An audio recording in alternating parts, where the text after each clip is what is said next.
So I will kind of formally welcome you into our hot shop here at the Museum of Glass, and also let you know that I'll be your MC. So that means if you have any questions that come up while you're watching and enjoying the live demo, let me know. I'm here to kind of answer them and chat with you about what's going on. Levi is here today, so Levi Bebler, he's over here off to the side, but he's been working at this bench for the start of the morning. You'll see that we actually have some like cane that we've pulled, so these long kind of rods of glass that they actually stretch and pull that he's using to then chop up and create patterns with. Specifically, he's been making these blown pieces that almost look like pieces of candy.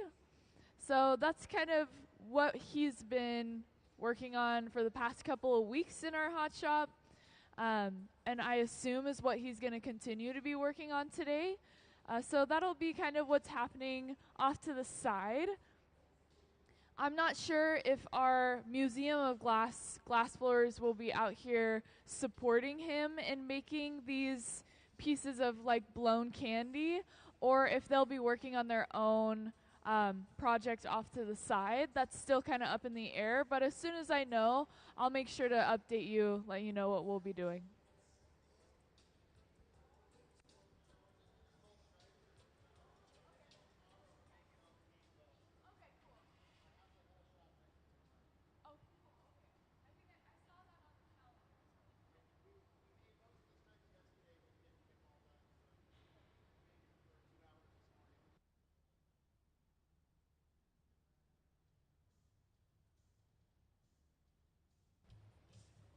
So the conversation I kind of just had off to the side is in fact that they will be pulling these stripes, so the cane, for about 2 hours. They'll be kind of prepping for tomorrow. Tomorrow he will be back in the hot shop for the entire day, renting the whole hot shop, and he'll be making all of those pieces of candy that I was talking about. So what we're going to be seeing this morning is the process of pulling cane and getting to actually see the glass go from this kind of molten state to getting pulled into a solid rod.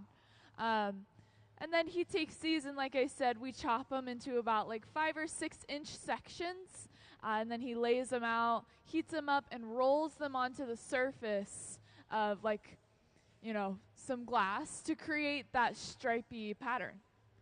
So yeah, this will be kind of what we're working on. You'll be able to see the process. It does get a little bit repetitive, but it's still really interesting to watch. They're using, the glory holes, as we call them, to actually heat the glass. And those are at about like 2,300 degrees Fahrenheit, so super hot. And then they're using things like the Marver table. You'll see them use their shears, which are fancy scissors that we use in glass to actually grip the glass and start to stretch it out. So yeah, you'll get a glimpse of a few of the techniques that we regularly use in our hot shop.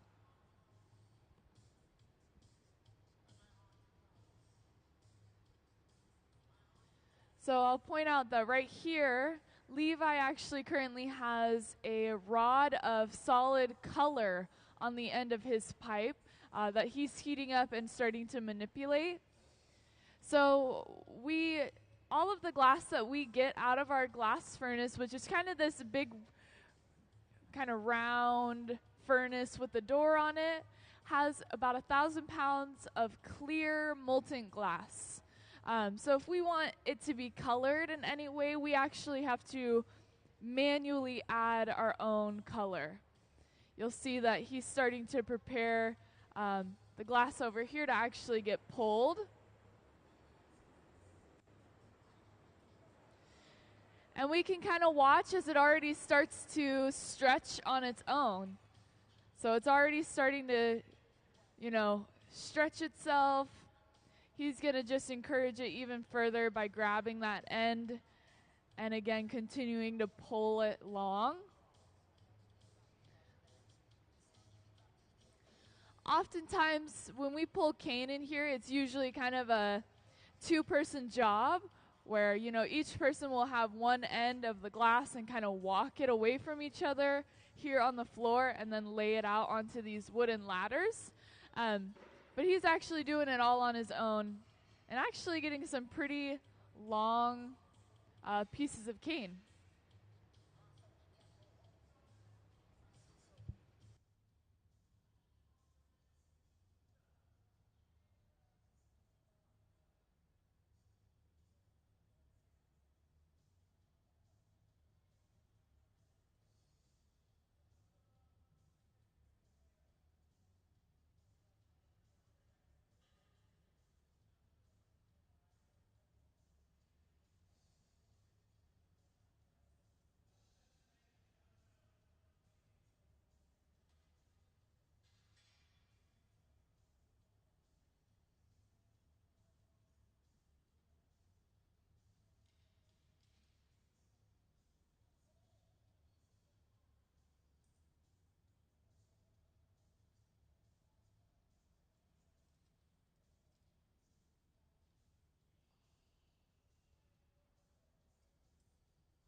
And you'll notice now that those pieces of cane that he has stretched and then cut into two separate halves, he's actually placing it into this big box. This is what we call the annealer, and this is where we often put our glass when we want it to slowly cool down in a controlled environment. So whenever we finish a piece of glass, it'll go into one of these black boxes, and it'll slowly cool down over a longer period. Usually it's overnight, but depending on the thickness of the glass, it could be longer. I've heard of pieces having to stay in the annealer for weeks at a time to just be able to cool down.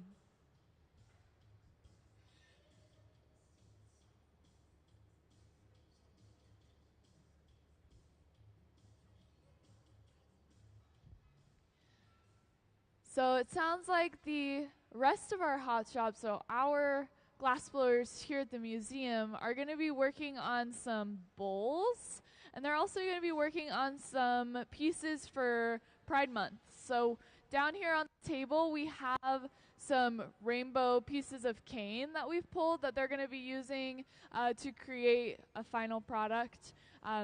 So I'm hearing, that we're going to make some sort of bowls. There might be other vessels that we make, but we're definitely going to be using the cane that we have over here.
So again, I'm going to go ahead and kind of point out, Levi just went ahead and grabbed a bar of solid glass color out of what we call the garage. So this big silver box that you see kind of in the center of the hot shop, this is what we call the garage. It's at about 1,000 degrees Fahrenheit, It allows us to kind of store things in here that we either want to preheat up to that certain threshold temperature, or we want to just keep it at a safe temperature.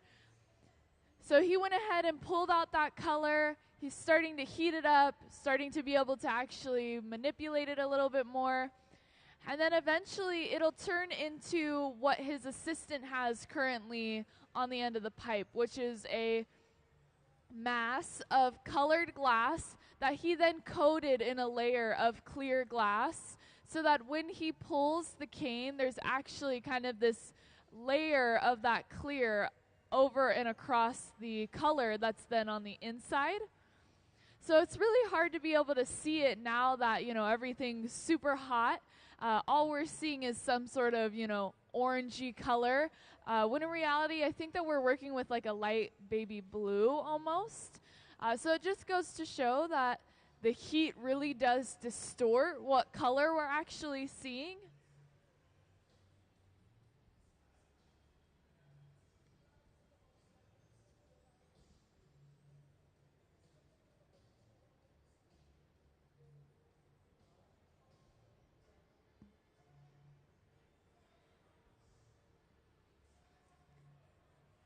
So we now see that he's creating basically an anchoring point on the glass. So a small bit of the glass that has been kind of separated from the rest that he's going to purposefully cool down so that he can use it as an anchor to then be able to pull and stretch the glass.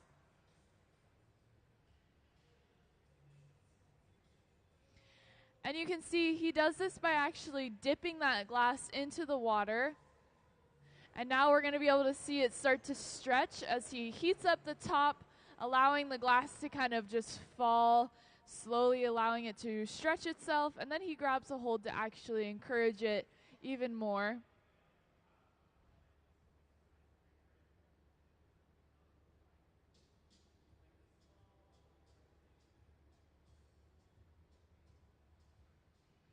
And now in this moment, we're going to be able to see the glass change color. It's going to go from that orangey, yellowish color and slowly start to shift into that kind of more of a blue, baby blue color that I had mentioned earlier.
Welcome in to those of you that are just joining us.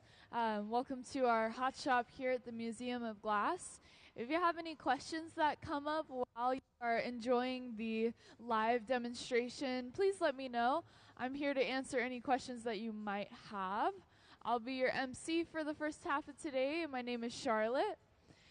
Just to fill you in on what's kind of going on this far side of the hot shop, we have an artist who is actually renting the bench right now. His name is Levi. He's here completing some prep work that he needs to have done for tomorrow, because he will be here tomorrow working on these candy-like pieces. So you might see one of them is actually kind of resting and on display. He's been making these blown pieces of glass that mimic and look like pieces of candy. And so he's just having to finish some of the prep work to have that ready for tomorrow.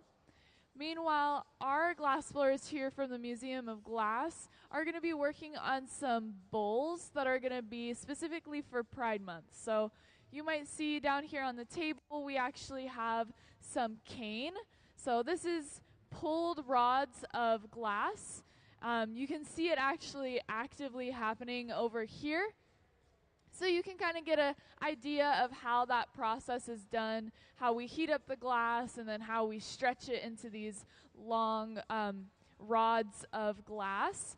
But we're going to be using them to create our bowls. The glass that's being pulled over here, again, is all in prep for his pieces that he's going to be working on tomorrow. So we're having a little bit of, a slower start as we're just getting everything set up and ready to go. But if you have any questions that come up, feel free to ask them. I'm here to answer anything that you might be curious about.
So you'll see that one of our glass blowers just went ahead and got some hot molten glass out of the glass furnace. So if you saw, it's the one that kind of has this door on it that opens and closes. We'll be able to see it get used again, of course. It's going to get used all day. But it does have the ability to hold about 1,000 pounds of hot molten glass inside of it. And it's about 2,100 degrees Fahrenheit. And something about our glass furnaces is they actually never turn off. They are running 24/7. So you can imagine if it has, at the most 1,000 pounds of hot glass, turning it off at the end of the day and hoping that it'll heat up in time for tomorrow isn't necessarily the best plan. So we keep them on at all times. They do not turn off. Everything else that you see in the hot shop does get turned off at the end of the day or is set to slowly cool down like our annealers, which I will get to a little later on. What you'll also notice is that they're using these big round chambers to actually reheat the glass when it starts to cool down. These are what we call the glory holes, and they're about 2,300 degrees Fahrenheit. And again, they just allow us to be able to continuously be working with the glass because it does start to cool down pretty quickly. Yeah, so the glass, are you asking if it's clear? Yeah, so the glass that comes out of the glass furnace is completely clear. It does not have any color to it. But oftentimes, since it's so hot, it looks like it could have some sort of color. But we actually have to go in and manually add any sort of color that we want the glass to have. What's that?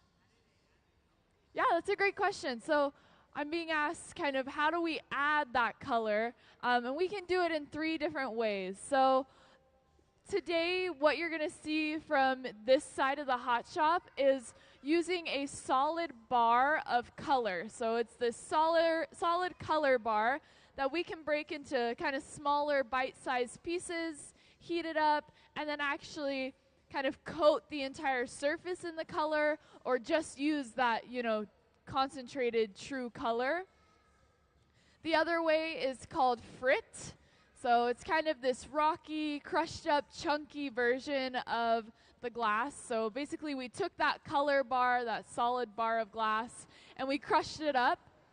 And that kind of gives us a lot of variety in the color, a lot of variability.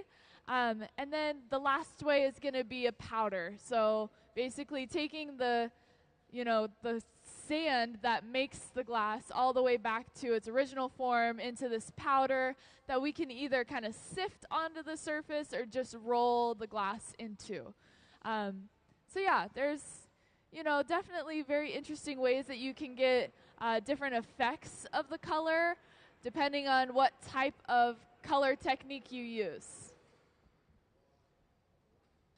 But like I said, in our case, he's using just a solid color bar that then is getting coated in clear and stretched out.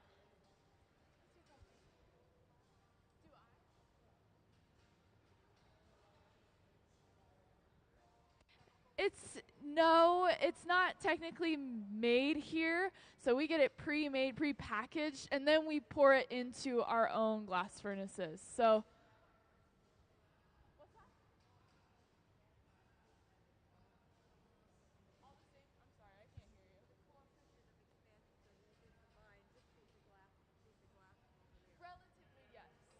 So what makes the big difference in the formula for the glass is the fact that the color comes from minerals. So the formula is not going to be the same for this blue color as it is for the clear, because the clear glass is the most basic, formula compared to the colored glass, because it does have a metal oxide that provides color to it. So that does change its chemical components a little. Not a ton, but it does. Oftentimes, artists will tell you that certain colors do behave differently. Some of them are said to be stiffer than others, whereas others are maybe softer. So it does end up having a slight effect on the behavior of the glass.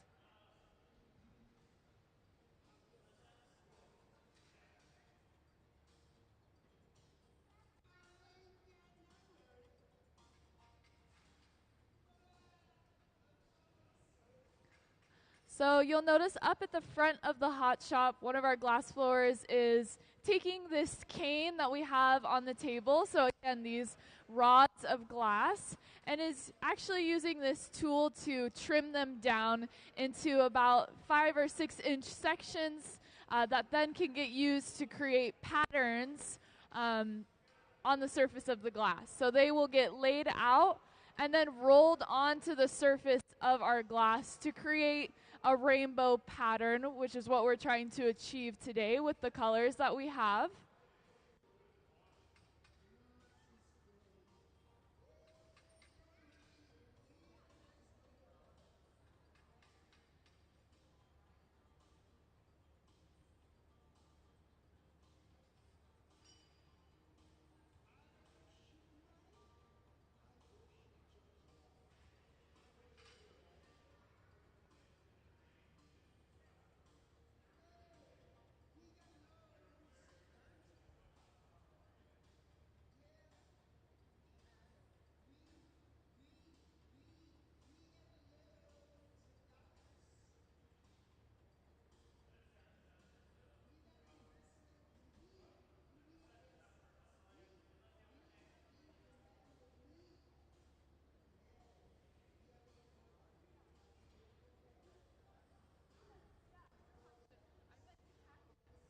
So I'm being asked about, kind of off to the side, if you were watching us pull and stretch that glass, you might have noticed that he then kind of broke it into 2 halves and put it away into this box off to the side. So this big black box that you see on either side of the hot shop, these are what we call the annealers. And they're specifically used to safely cool down the glass at a controlled temperature and in a controlled environment. So anything that gets finished, anything that we, want to be done with and we're calling a finished piece, will always go into a annealer. That's just because if the glass were to cool down in this environment, it wouldn't properly cool down, and so it would actually crack and shatter. And so by putting it in there, it can slowly cool down. Usually overnight is the typical time, like 12 hours. But depending on the thickness of the glass, it can sometimes take even longer. So they're using those stripes tomorrow. All those pieces of cane aren't going to be used until tomorrow. They're also thicker than, the cane that you're seeing down here. And so to properly cool them, they're putting them into the annealer to make sure that they'll be ready to be used tomorrow.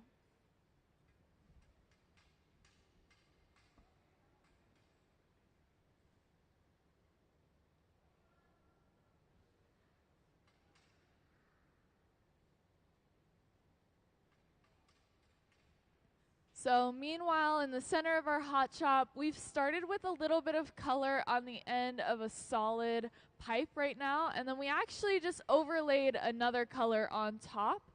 So it's a little bit hard to see because that color is starting to be spread across the entire surface, but you might be able to catch it for a quick moment. But this is what we call typically a color overlay or a color drop. It's when we actually heat up the color enough that we can let it drip and drop onto the surface of the glass and then eventually coat the entire thing. So if you're just recently joining us and you're not quite sure what's going on, off to the side we have Levi, who's renting a bench in our hot shop, and he's working on just pulling pieces of cane, which you can get an example of down here on the table, basically these long rods of glass that he's going to be using for tomorrow to create these blown candy-looking pieces of glass. So it's basically prep work that he's doing today. He's got to finish a couple hours of just prepping things for tomorrow. And then kind of in the center of the hot shop, our glass blowers here at the museum are going to be working on some pride-themed bowls. So they're a little bit challenging to see, but there's actually some of them displayed on an image on that back kind of wall. And there's a chance that we might get another image that can be thrown up on the screen.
Alrighty, so it looks like our glass blowers are just missing one color of their rainbow right now. We have the red, orange, yellow, green, blue. We're just missing the purple or the violet. So right now, we're going to be able to see that cane get pulled. He's actually preparing what will become that long rod of cane. And so we'll be able to see, both parties in our hot shop are going to be pulling this cane kind of simultaneously. On one end, we're seeing it kind of done as like a one-man show, where he is the only one actually pulling the cane by himself. Versus, usually, typically we see it done with two people who slowly then walk away from each other with two ends of the glass, allowing it to stretch. But you can see that he's just using himself to kind of just pull it, stretch it, and getting a thicker piece of cane that's not quite as long as maybe the rods that we have down here.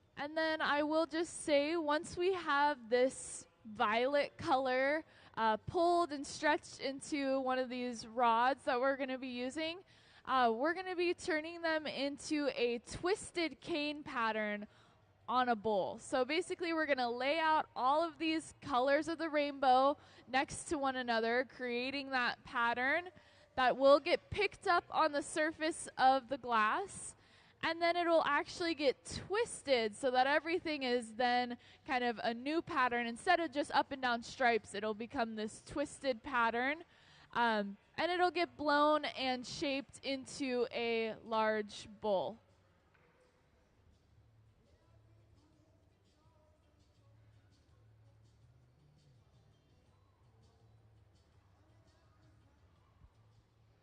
So we just went ahead and got a fresh layer of clear glass over the surface of our violet. So don't be fooled by the color that it's showing you right now. That's just the heat distorting it. So it looks like it's this orangey kind of yellowish color, but really that's not the true color that it will be. Part of the fun of pulling cane is that you get to watch it go from this really vibrant orange color to then rapidly cooling down and suddenly turning purple.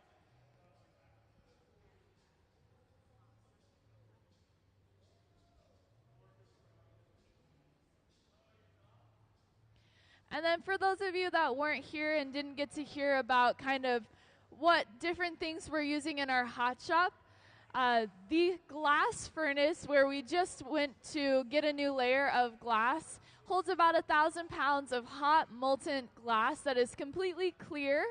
It's colorless. And those furnaces never turn off. They stay on 24/7, and they are about 2,100 degrees Fahrenheit. The big, large, kind of glowing chambers that are kind of staring down at you, these are what we call the glory hole, and they allow us to reheat our glass. So when it starts to cool down, we go inside of the glory hole to get that heat once again. And those are about 2,300 degrees Fahrenheit. So we are not messing around. We're working with some really, really hot temperatures. You'll see that he's going over and actually cooling the pipe off. So he's going into this water trough that just spits water up onto the pipe, helping it cool off, allowing him to get a higher grip. We specifically use these steel rods because they are poor heat conductors, so they don't conduct heat very well. But since we're working with such intense and high temperatures, the heat is eventually going to make its mark on the tools that we use or the pipes that we're using. And so we do have to be very careful about monitoring how hot they get, making sure to cool them down. People often ask, how many times do the glass blowers get burned? Not very often, and when they do, it's not on the glass. It's usually getting burned on their own tools. So the tools can kind of hold that heat for a decent amount of time and start to be dangerous if picked up inappropriately. Every 2 weeks, exactly. Every 2 weeks on payday, they get burned.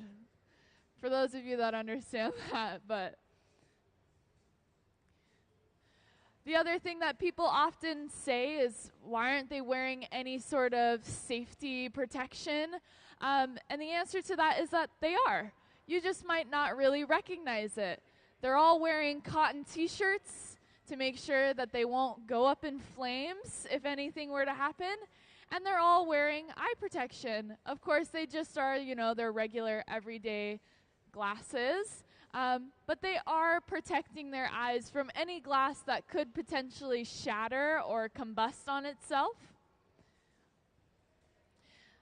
So we're getting ready for that moment of starting to start our cane pull. So you'll see we have quite a big chunk of glass on the end of that pipe. And then our other glass blower, he currently has what we call the post. So this is just a bit of glass on the end of another pipe that's going to get connected and will help us actually stretch it. So here we go. You're going to see how we attach that post onto the opposite side. And then the two of them are actually going to begin to stretch this glass by walking away from one another very slowly with just enough tension that the glass will stretch into one of these pretty thin rods.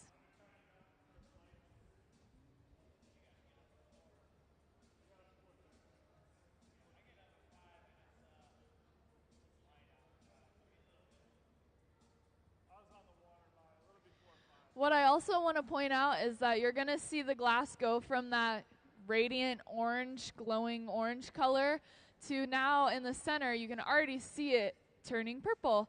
Of course, it's, such a deep, dark violet that it almost looks black, but I promise you, when you start to get a little bit of a closer look on it, it does have this purple appearance.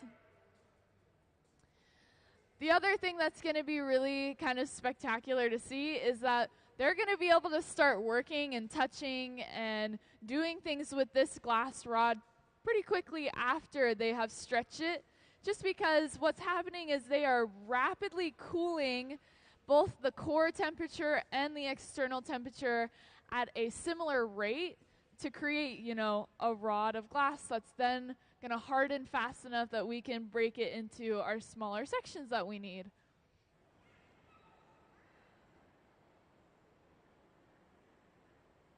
And if you kind of look over, you can see that purple showing up a lot more in certain lighting, but we definitely will see it as it starts to be chopped up and then used for our kind of final piece of that bowl with that cane twist that we've been talking about. You're also going to see they're going to go around and start to trim it down. So of course we don't want this super long piece of cane. We want to kind of break it up into more bite-sized pieces. And so to start, we actually kind of break it up into these ladder length pieces that are about, a couple feet long.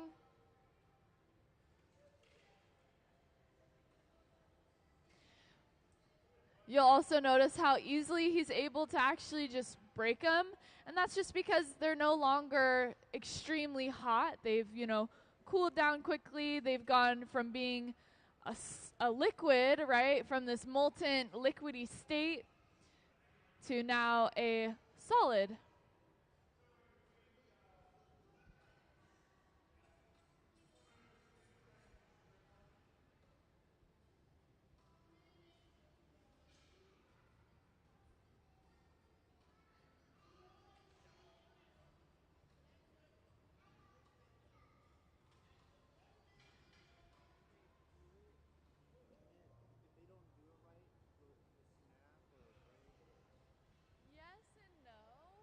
So I'm getting a really good question. If they were to pull it incorrectly, would it have consequences of either snapping or breaking?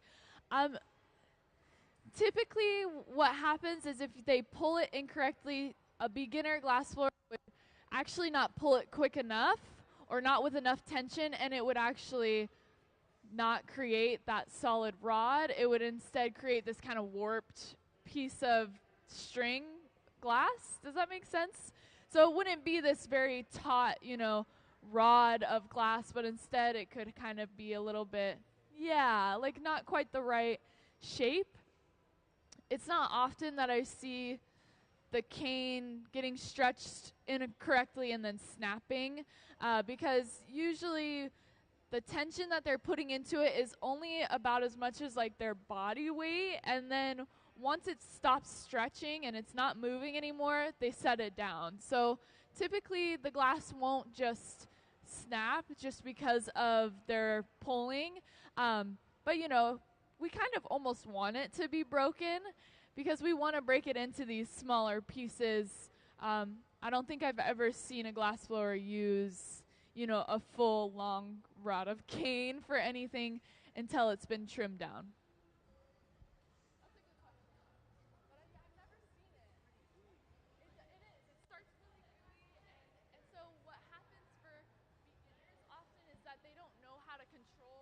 Did you kind of see him at the beginning having to really control how if it goes out of line or it starts to stretch in a way that's not how we want it to, it can stay that way and then not be able to be pulled into a loop. You have to heat it up again. Yeah, and that would be right? Everybody would it wouldn't start. So So they use like you said sawdust body. yeah, you kind of like lean with it, if that makes sense. Like you're like kind of posting yourself and then you're leaning and you're both counteracting each other's weight and pulling this glass. And that's really just right at the end, like, right in those final moments where you're stretching the glass, the last little bit that it can go, and then you're setting it down. Yeah. So when they're walking away from each other, nothing is, there's no force that's happening. They're just at a slow pace to make sure that the glass doesn't start to hit the floor, because it is still a little bit, liquidy, a little bit gooey, as you said. And so if they don't pull it within a good pace, a good rate, then it's too slow, and then it's going to hit the floor. So it's kind of a balance. Yeah. And I mean, It's like an experience.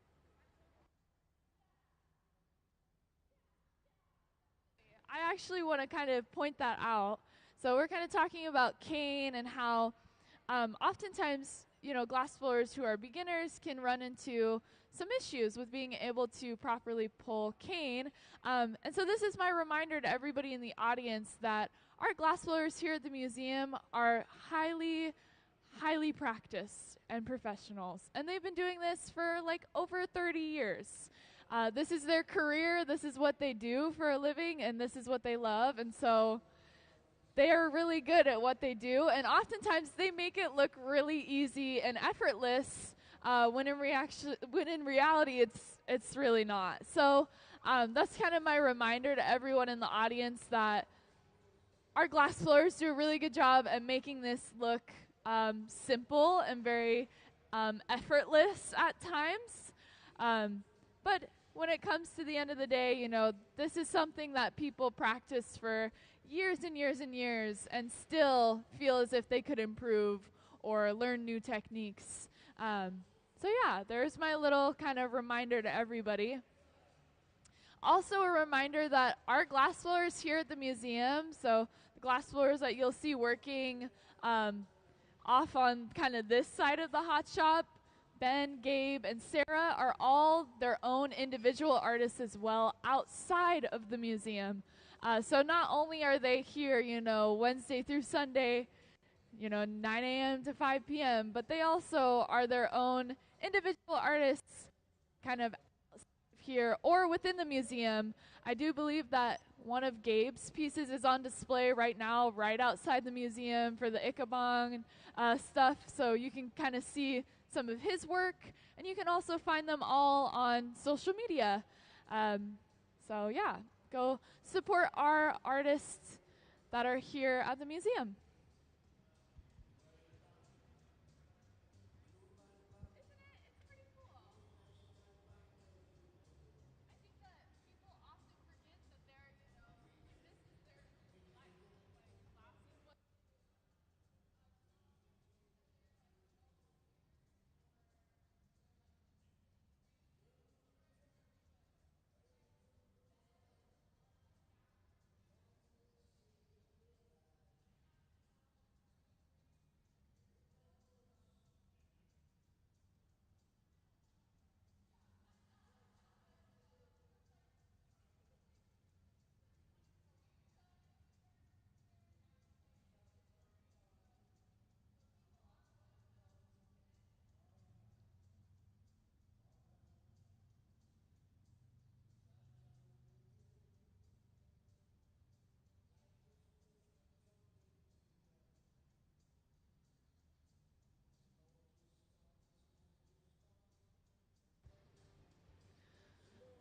So what you'll kind of see is that off to the side, behind this big silver box, our glass blowers are getting started on what we call the starter of our piece. So Sarah is the one who's getting it all started, ready to go. And this silver box, unfortunately, is a little bit in the way, but You can always kind of readjust where you're sitting, but also keep in mind that they do end up moving to the center bench to kind of finish the piece. But I guess I'll let you know, this big box here is what we call the garage. It's at about 1,000 degrees Fahrenheit. And it allows us to kind of store things in here that we are going to need later on, or things that we want to preheat to a safe temperature that we can then use in our furnaces, in our large reheating chambers. So the garage is really important because it has a bunch of these color bars in them. So again, I had mentioned one of the ways that we color is with these bars of color. These actually get put into the garage. They get kind of preheated to that 1,000-degree mark so that then they can be pulled out. And you can see one of them right now on the end of Levi's rod, on the end of his pipe.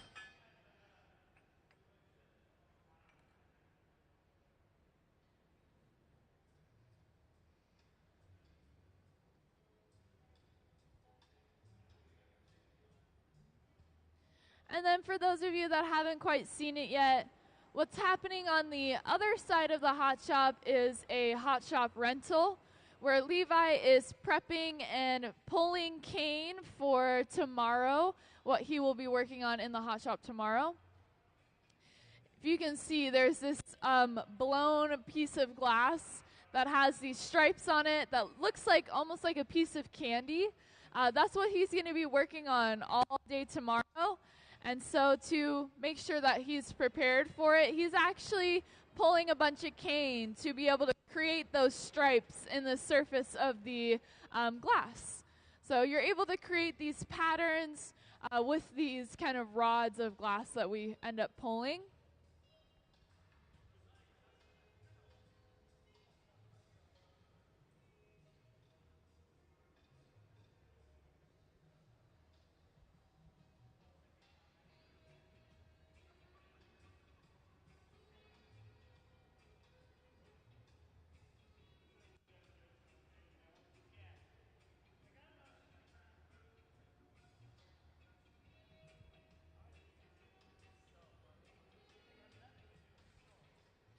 So you might notice there's a little bit of a difference now in the fact that we are using a blowpipe. So this pipe actually has a hollow space that runs through the entire inner core of the pipe.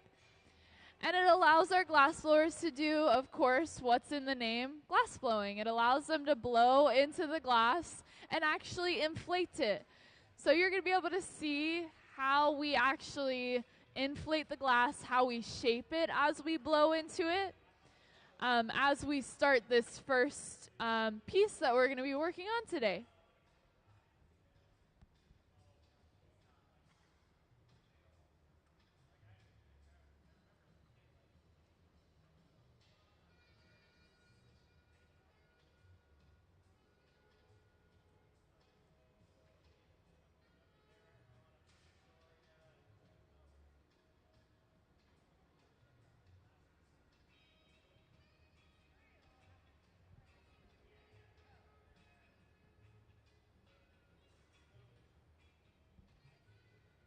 So you can see as he starts to blow into that one end of the pipe, it's traveling all the way through into the glass and beginning to inflate it. This is when we'll start to see a lot of the tools getting used. So one of the things that he's using right now is what we call the papers. And it's a stack of newspapers that we kind of soak with a little bit of water that we can then use on the hot surface of the glass. And our glass blowers kind of say that it's similar to their bare hand being able to manipulate and change the glass.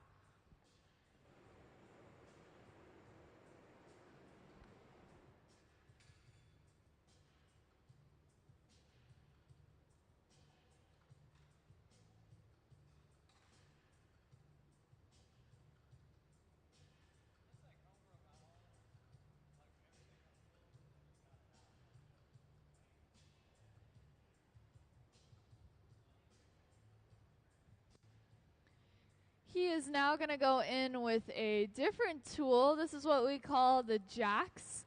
And right now he's creating this kind of indent or kind of this weak spot in the glass by applying pressure, almost pinching in a certain area with this tool.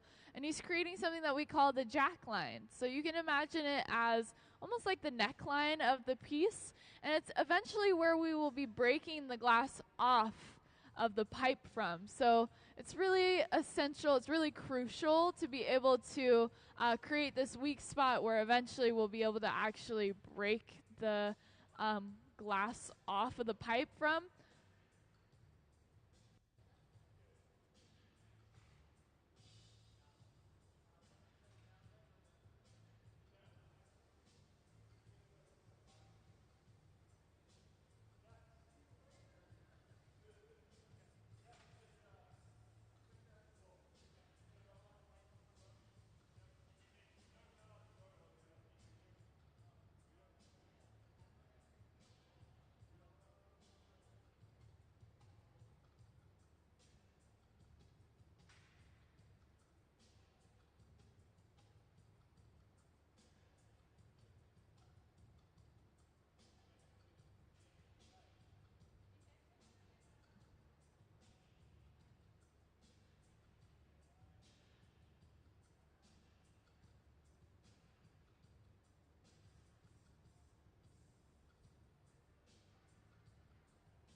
You'll now be able to see that we're using a wooden paddle to actually create kind of a flat base.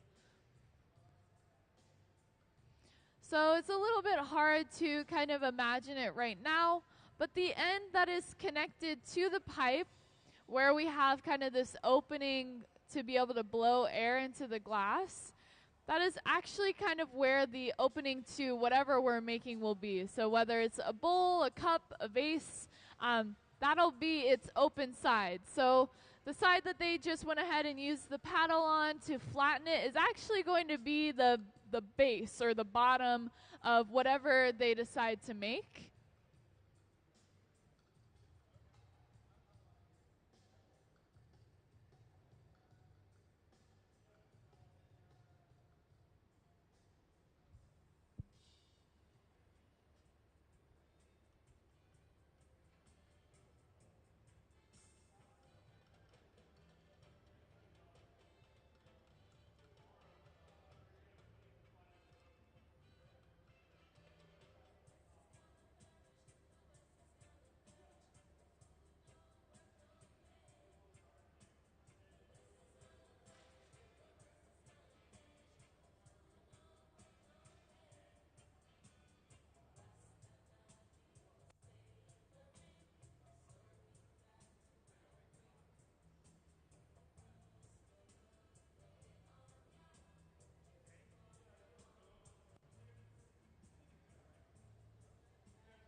I will also point out that you might have noticed him using a metal measurer. This is one of the ways that our glass blowers can make sure that they're getting a specific size. So there's one on his bench that he's using to check the kind of diameter of the shape that he's made, to try and make sure that he's getting either a consistent size or just to make sure that it's going to match up with another piece that it could be added to later. So oftentimes, people ask when we're making things, back to back, we're making almost identical copies. The question is always, how do they make things look almost the exact same every single time? And that's just because of practice. It's just because of how long they've been doing it. And then also we can use, measurements to aid us and help make sure that we're making, pretty consistent pieces. So we make goblets every single year. If you don't know what a goblet is, it's like a very fancy glass cup of sorts. Oftentimes, looking like wine glasses or champagne flutes.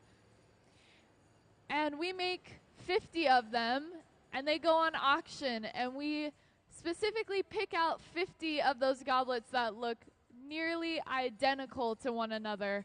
And so oftentimes people get a little bit perplexed by how they all look the exact same, especially if we don't use things like molds and all that to get the exact right shape every time.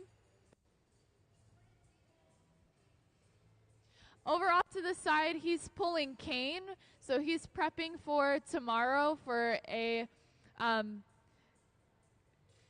group of pieces that will be worked on tomorrow in our hot shop. So Levi, who's walking around right now, he's renting our entire hot shop tomorrow. And so he's finishing some prep work to be able to make the pieces that he's hoping to make tomorrow. You can actually see one of them right here, this blown sphere that has the stripes on it. So this is what we use to make those stripes. It's called cane, and they're basically just rods of glass that then get trimmed and laid out onto the surface. I can't hear you, I'm sorry. Yes, they all start like this, like solid rods. They get broken up into smaller, like 5 or 6 inch sections, and then they get laid out and rolled onto the surface of the glass. Yeah, it's pretty crazy, and we're going to be doing it today in a different way. So we're going to be making bowls for Pride Month. So these ones are a lot thinner, you might notice, and that's just because they were stretched in a little bit of a different way. Instead of it being one person, we actually do 2 people, and we walk it away from one another, stretching it across almost the entire hot shop. You'll see that there's some actually down here that we're going to be trimming up as well. And we'll be laying it out in rainbow order, rolling it onto the surface of the glass, twisting it so that it has this twisted appearance. So it'll actually be originally stripes that then get twisted to create a twisted pattern. And then it'll get turned into a bowl. So that's what we're going to be doing. Yeah, there's plenty of pieces that you can go and see. I was going to say there might even be some up here that use some of that cane, but definitely there's plenty of stuff that you can see throughout the museum that showcase this. Yeah, of course. I will also kind of shout out, if you're ever, interested in what the museum's doing and you don't necessarily have the access to come and spend every single day with us, we wish you could, you can check what we're doing on our live stream. We live stream everything that's happening in our hot shop every single day. So, of course, except for our weekend, so Monday and Tuesdays when we're closed, but Wednesday through Sunday, we are live streaming it online. You can either go to our website and go and watch the live stream on our website, or you can just go to YouTube, look up Museum of Glass Tacoma, and you're able to find the live stream as well. So I always tell people, maybe you're planning a day to come and see us, and you want to kind of check in on what we're doing. You can always watch the live stream, or you can also check our schedule. So we have a full calendar of events that tells you exactly who's going to be in our hot shop and what we're going to be doing.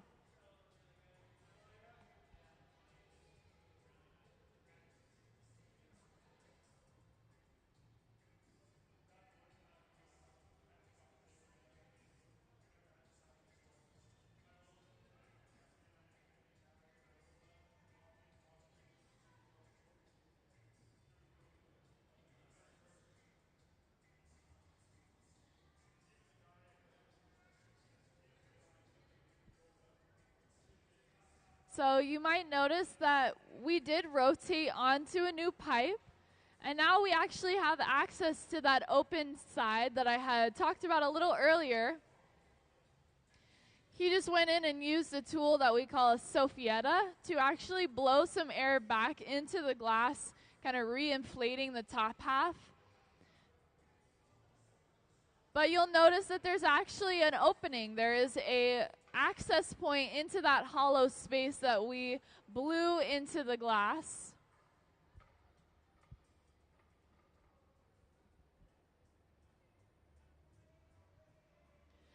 And you're going to see that he will use these jacks on the inside of the glass to actually kind of spread it open, fanning the glass outwards by just applying a little bit of pressure.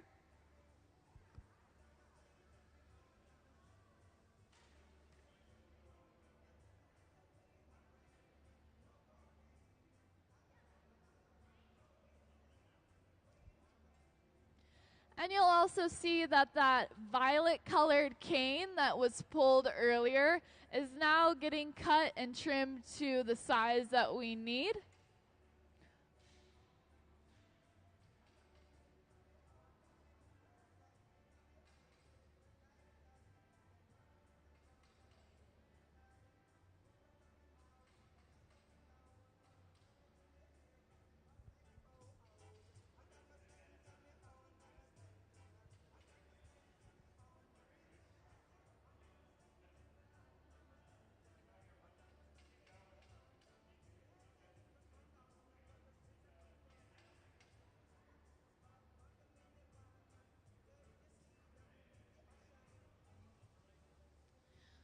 I also just want to see, since we're having a little bit of kind of downtime where nothing crazy is happening in our hot shop quite yet, could we go ahead and play the Kids Design Glass video? We have a couple of kiddos in the audience, and we can go ahead and talk about what the museum does. If we could play that Kids Design Glass video, please. Like art through the ages, glass has always been sort of made by designer and maker. And so to highlight that relationship, we created Kids Design Glass, where kids age 12 and under can make a drawing and submit it to us. We'll make 2 pieces, give one to the family, and we'll keep one to put in our collection and build the exhibition that has been Kids Design Glass. We get a huge stack of drawings, and we sift through them to pick the ones that we can make and the ones that are interesting. 200-300 drawings a month, so we get a stack of drawings. We go through each one. It's a drawing and a story about the drawing. Probably the most unique drawings are the ones that really stick out. The ones that aren't like based on a character that they've already seen. The ones that come straight from their imagination. Usually kids by that age, they're not really tainted by like pop culture and outside influences. They kind of like what they like. My original idea for the rainbow marshmallow, when the marshmallow melts, what comes out are their tears. And this one cries rainbows. Like the inside is all rainbow. It was the first time that I was like kind of made contact into like the glass blowing world. And what was really fun about it was knowing that a piece that I've come up with that is like part of my self-expression was like interesting enough for others to like incorporate it into the real world.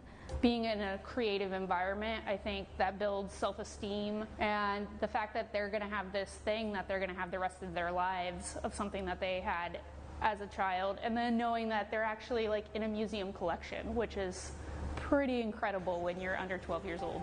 If any other kids are entering the program, then I'd say I really hope that your art gets chosen. It is really mesmerizing to see the details being put on. I was just very happy that the Hot Shop team actually chose my art. Who knows, maybe if you're timing it just right, you could actually get up there when your art is like being displayed up there.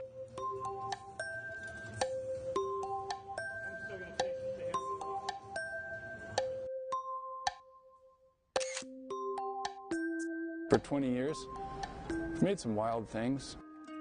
It's so free, and I would say loose, but what we really pay attention to is making sure that we're capturing all the details. There's so many challenges in making the kids' design drawings, and I think that's something that maybe the average viewer wouldn't notice. A lot of these objects are very fragile and are just different than any of the other glass I usually work on. The way the kids draw them, they just have no idea of what, you know, glass can do, so they just draw it however their mind imagines this object. We're talking with them, making sure that we're seeing the color the same way, making sure So that, I know that we're the eyes are currently on kind one of side or they're enjoying supposed this to be on video, both but our sides. glass blowers did just Appendages finish and something, and I weird always like to give them a little round helmets. of applause for a They're finished all piece. great challenges and things that we wouldn't necessarily run into without this program. So basically that I small think little it's bowl went inspiring into the for annealer pretty us quickly, as glass makers, and I but we'll hope be it's starting to inspiring work for on the rainbow kids ones doing the pretty drawings. soon I hope here. the So. kids kind of see that their creativity is this muscle that they need to exercise. One of the best parts about the program is seeing the kid in the front row giving us tips on how we can make it better or things they don't like that we're doing. They have a voice here. I designed the lion crab in 2011. Just recently, we went back to the museum, and seeing my piece on display at the museum was just incredible. I mean, we have times where people come in the crowd and some young adult, you know, in their 20s or early 30s, is like, hey, you made my kids design glass, and they bring out their phone and show us a picture, and it's them like 10 years old, and you know, it's to see the impact that we've made. I think every single one is special. Yeah.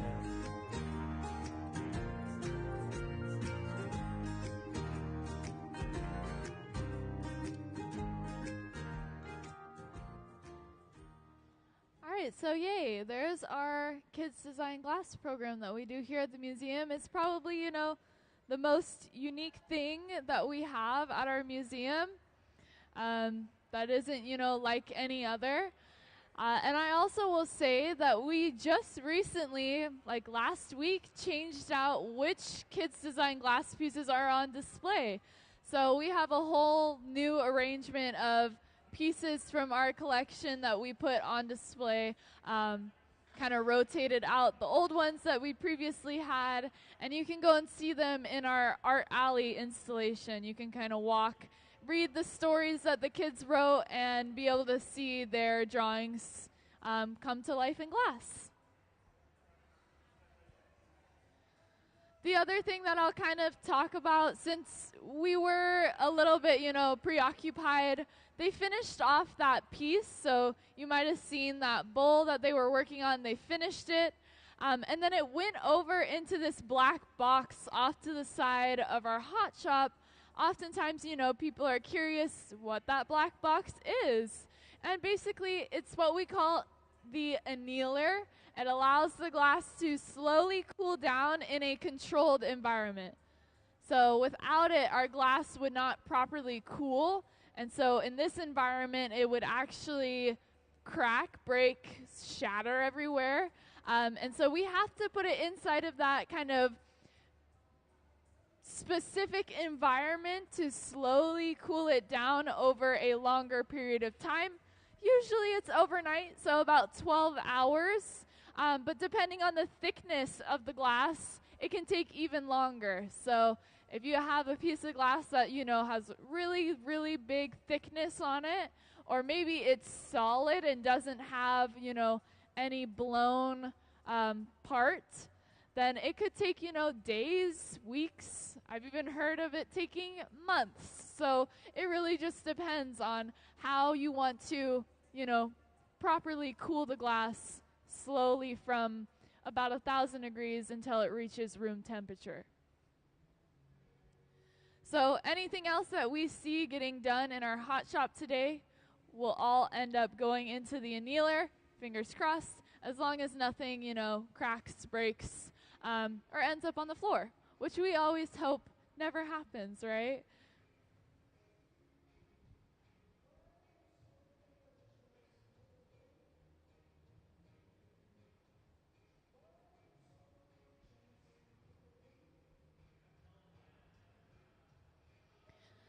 So we are finally getting ready to start our rainbow bowl that we're working on today. So you might notice that, there's cane on the bench. We have all the cane rods here on the table. So these are what we're using today. We're basically taking these rods of cane, we're trimming them into smaller pieces, and then we're going to lay them out basically on this hot plate almost. We're going to lay them into the pattern that we want, and then we're going to pick it up onto the surface of our glass, and that'll create that striping pattern on the surface. Our glass blowers will then go in and actually twist those stripes, creating a twisted rainbow pattern.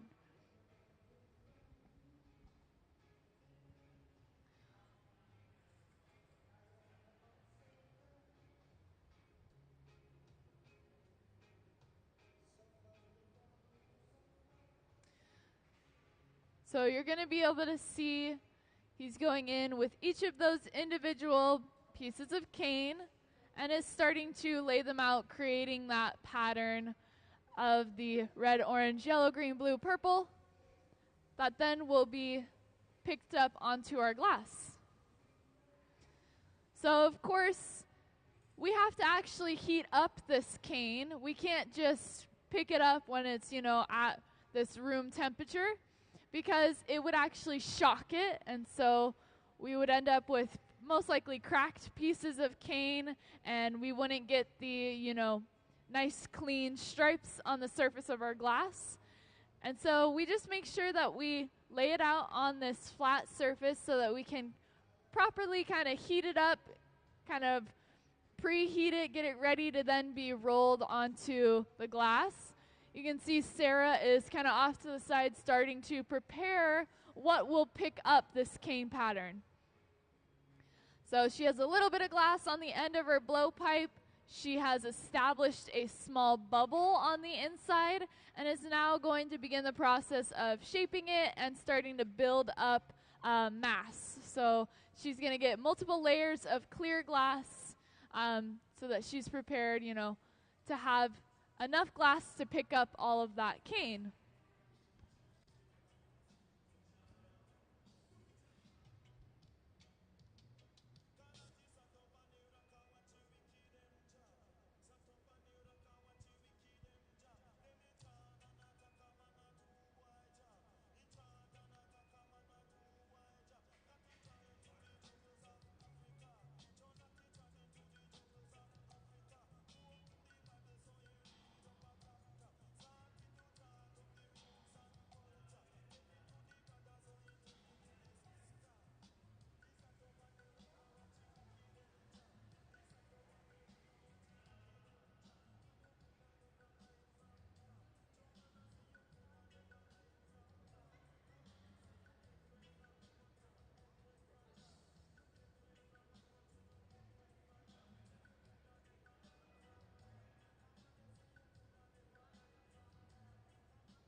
So again, I had mentioned how for those of you kind of on this side of our hot shop audience, seeing past this silver box here can be a little bit challenging, just because it does end up kind of interfering with that view of that far side.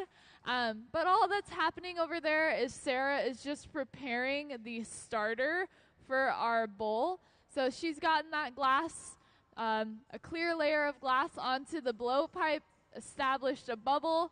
They went ahead and added, I think, white to it. Yeah. They added some white color onto it so that those rainbow colors will pop even more. She's spread it across the entire surface. And now she's going to start to build up those layers of clear glass. So again, when we add color in this way, we're doing what we call a color overlay or a color drop. And we're basically allowing that colored glass to be hot enough that it can drip onto the surface. And then we can spread it across the entire clear bubble. So there's no mixing that's happening. We're not having to mix the color in.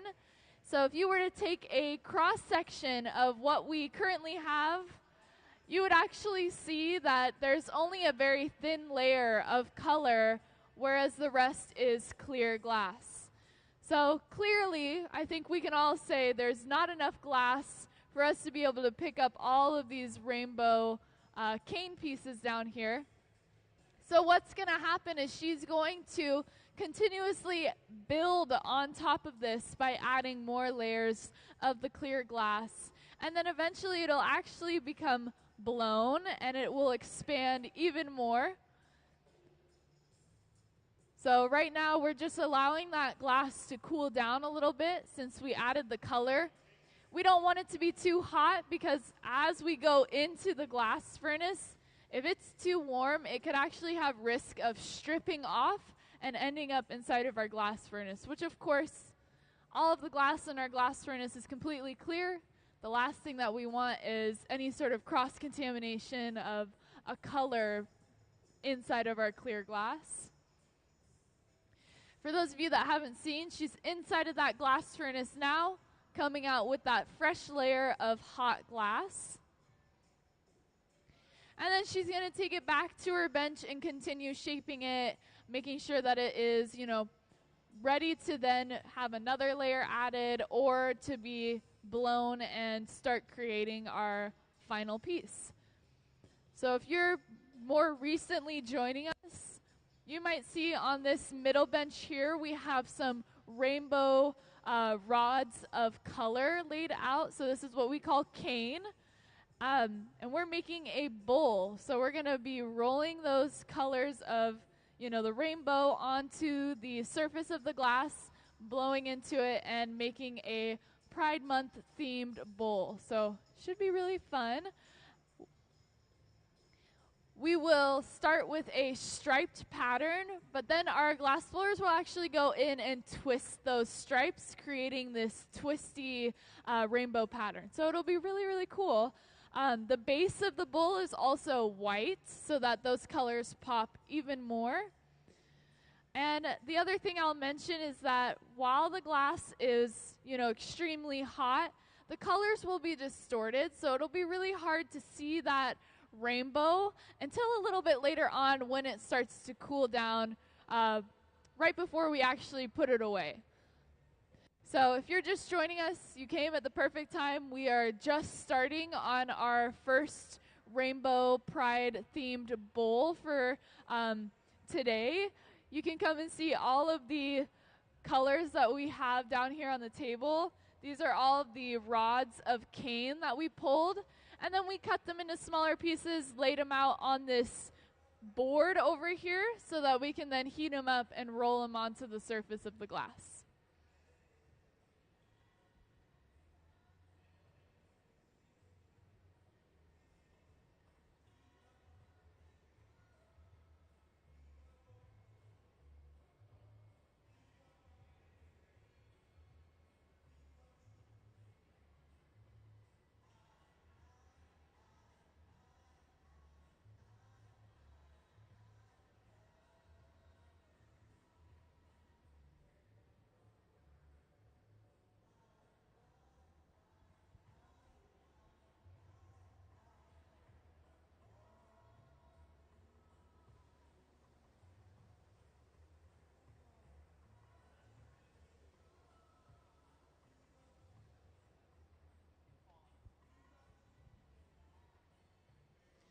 So you'll see we're going in for another layer of clear on top of what we already have.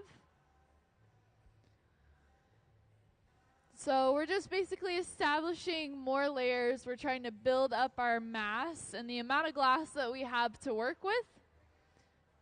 And then you'll see he's doing what we call a strip gather, where he's allowing some of that glass that we just picked up to actually kind of strip and fall off of the surface.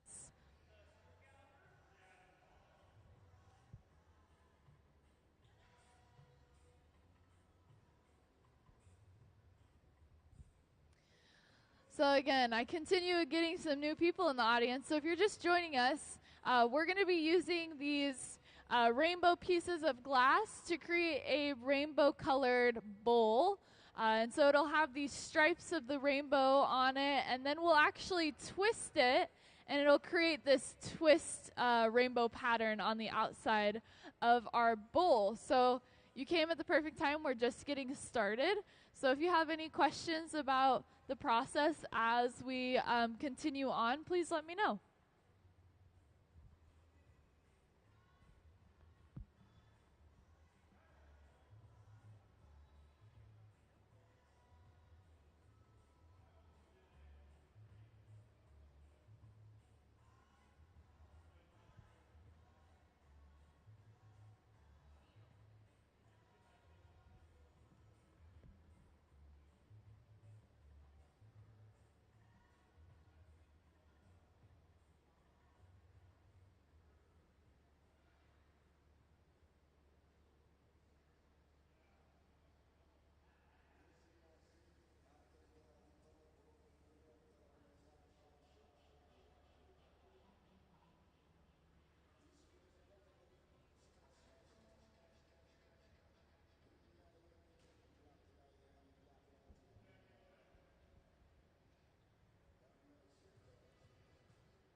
All right, so we're going to start to see one of our glass blowers begin the process of heating up the rainbow stripes of cane. So if you can get a closer look at the cane that we're using down here on the table, but basically we trim these into smaller pieces, laid them out into our rainbow pattern, and now we're starting to heat it up so that it'll be up to temperature that we can then roll it onto the surface of our glass. If we don't properly heat it up enough, it could crack and break, and so we want to make sure that we get it nice and warm inside of our glory hole, this big round chamber that you see us going into to heat our glass. This is at about 2,300 degrees Fahrenheit, and it allows us to be able to keep our glass hot. So it allows us to be able to continuously work with our glass. You'll see that we have the actual kind of base, and here we go, rolling up that rainbow onto the surface.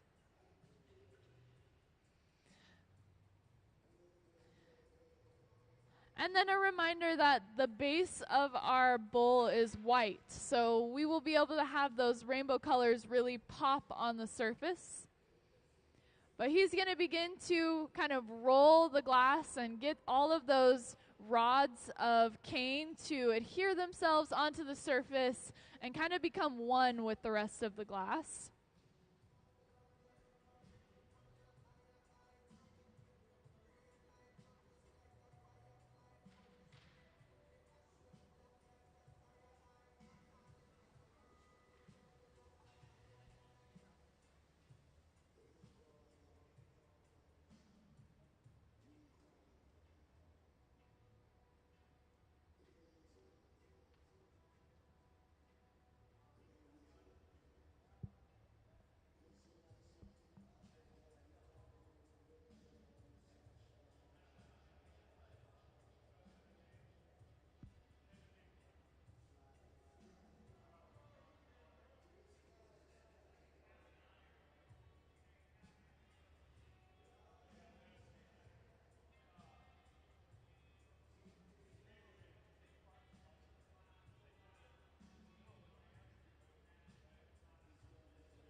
All right, so I want to point out to everyone to kind of watch the glass closely here, because our stripes are going to start to twist. So we're going to go from having, these lines on the surface of the glass going up and down to starting to have this twist to them, just by the way that he is actually rolling the glass on the Marver table. So the way that he rolls the glass on that table is actually going to actively start to twist that pattern on the outside surface. So we'll go from these very, perpendicular up and down lines on the outside surface to suddenly starting to get this twist.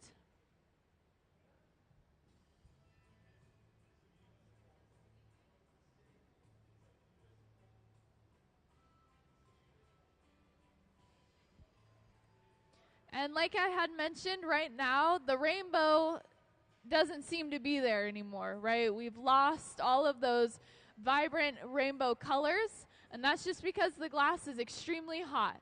And since it's so hot, it's going to distort the colors that we're using.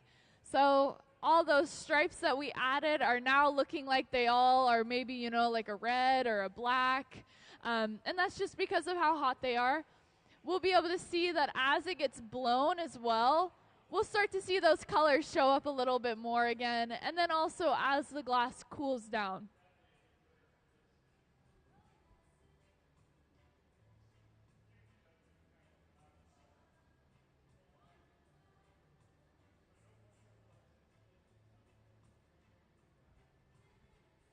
And so just like that, we went from having just this striped pattern on the surface to this, very beautiful, tight, twisted pattern on the outside surface.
So you'll see that he's using these kind of big scissors almost. These are what we call shears. And they do allow us to actually cut and kind of trim certain pieces on the glass. It also allows him to kind of grab and have a kind of an anchor point, a holding point on the glass. Just to further make sure that that twist pattern is really apparent. And then also we're getting ready to start blowing into the glass. We're also going to remove some of the excess glass off of the front because it doesn't have any of the pattern on it, or the pattern isn't quite neat enough. And so they'll actually remove it off to ensure that that twisted pattern covers the entire surface of our bowl from bottom to top.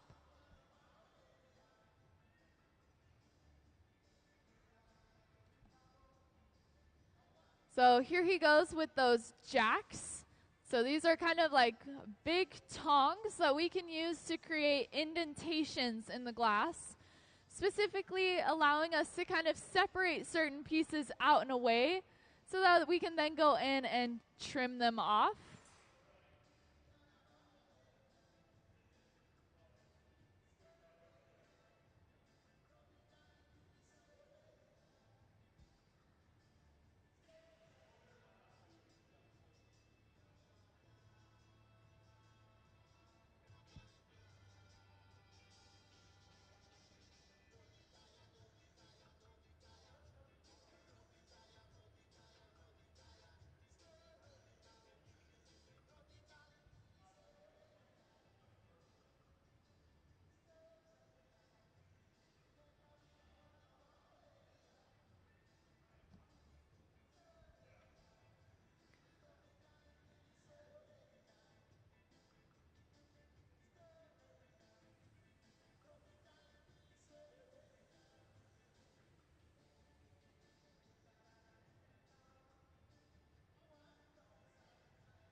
you're also going to start to see one of the other glass blowers who's sitting on the opposite side of where the glass is. He's going to be using his own breath to actually blow into the pipe and start to inflate the glass. So we're going to see, we started with, something very small on the end of our pipe to now quite a large amount of glass that we're working with. And you're also going to see how that glass will just continue to expand as we blow that air into the glass. People always wonder if it hurts or if it burns at all when somebody is, on the other side blowing air into the pipe. The answer is no. Luckily, the heat does not travel nearly that far, and so it's not going to affect him in any way.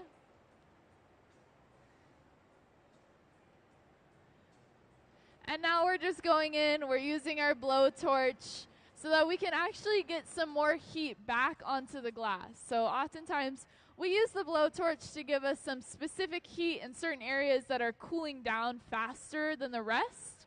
And so it's a way for us to just get some heat back onto the glass before we go back to the glory hole and continue heating the rest of it.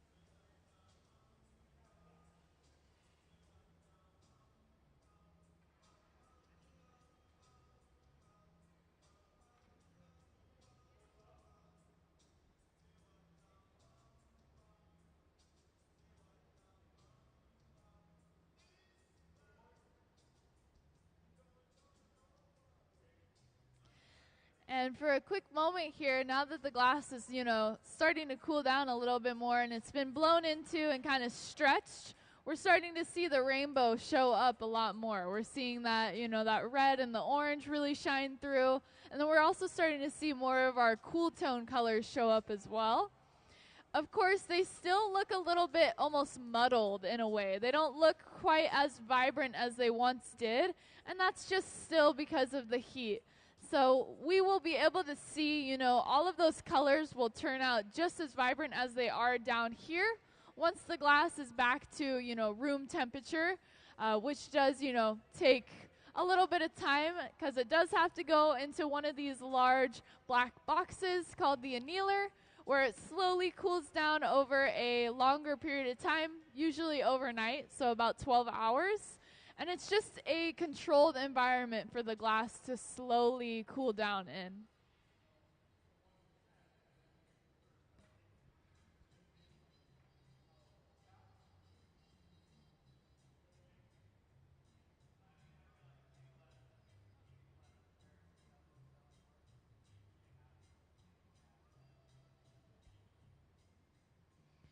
So I'll also point out that one of our glass blowers, he's on the other end and he's holding his thumb on that hole that we usually blow the air into. This is what we call capping.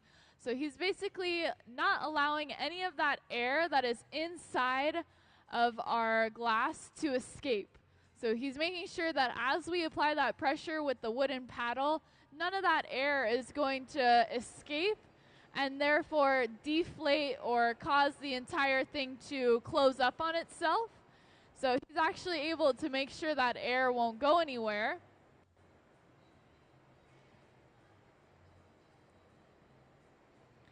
It also looks like that we are getting ready to go ahead and rotate onto a new pipe. And I think we also pivoted on our shape and we aren't doing a bowl anymore. It does look like we must be doing some sort of vase of sorts. It could also be turned into maybe a pitcher. Oftentimes it's, a little bit hard to tell until we start adding those kind of final embellishments and details right at the end.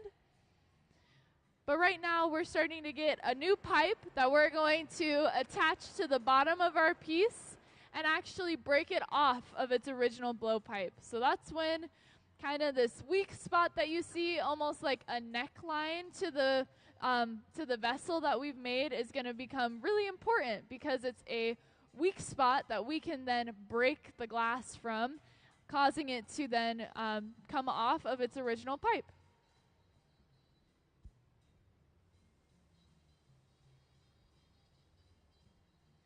So we're going to go ahead and attach that new pipe, what we call the punty, onto the bottom of our piece, trying to make sure that it's centered and level, and then we're going to get ready to go ahead and break it off of its blowpipe.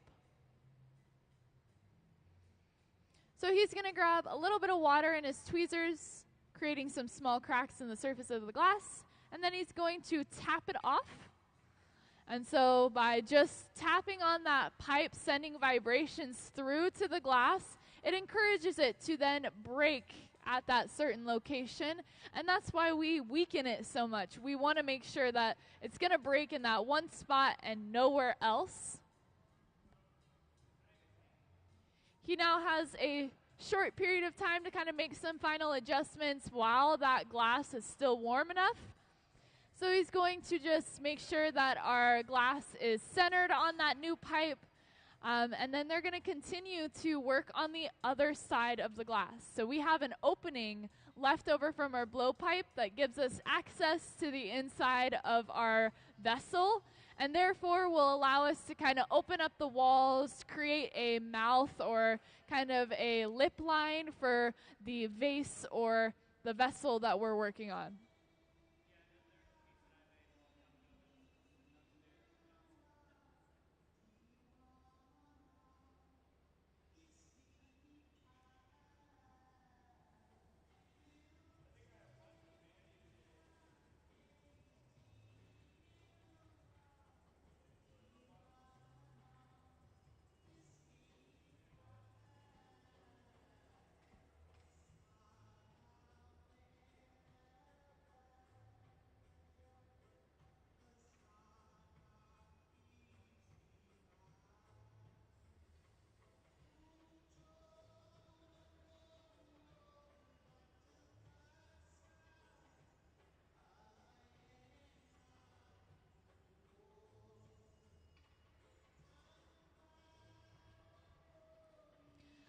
So we're going to see that he heated up just that opening of our vessel and is now going in and kind of pinching at that opening, starting to pull that glass out and away from the rest. And he's actually going to go in with those shears and trim off that excess glass. So this is to create kind of a clean edge. Since we did break it off of that pipe, we might still have, an uneven lip left over. And also sometimes we do it for certain height requirements. If we don't want it to be too tall, we can actually trim off some of that excess glass that we don't necessarily need. I will say anything that ends up on the floor, we try our best to recycle. So if it's completely clear, it hasn't been in any contact with colored glass, we can actually reuse it in our glass furnace. But of course, if it's been colored or it's been near color, it's a little bit of a different story, just because we don't want to cross-contaminate all of our clear glass in our glass furnace. So we've opened up to local, small artists to come and kind of pick through our leftovers, allowing them to then make their own artwork out of, recycled materials from us.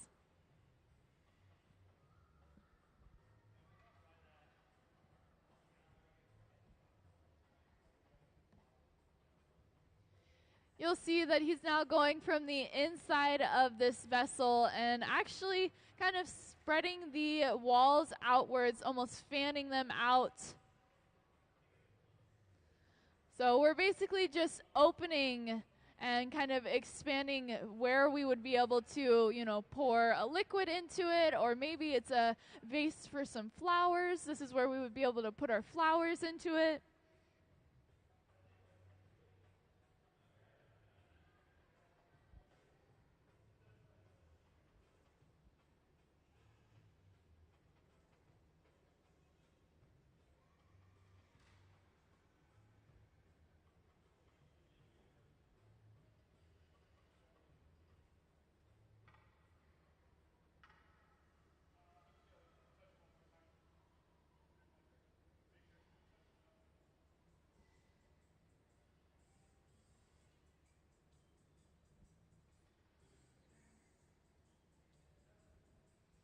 And now we're getting a really good look at how thin and how fine we were able to get that spiral kind of twisted color pattern on the surface with our rainbow.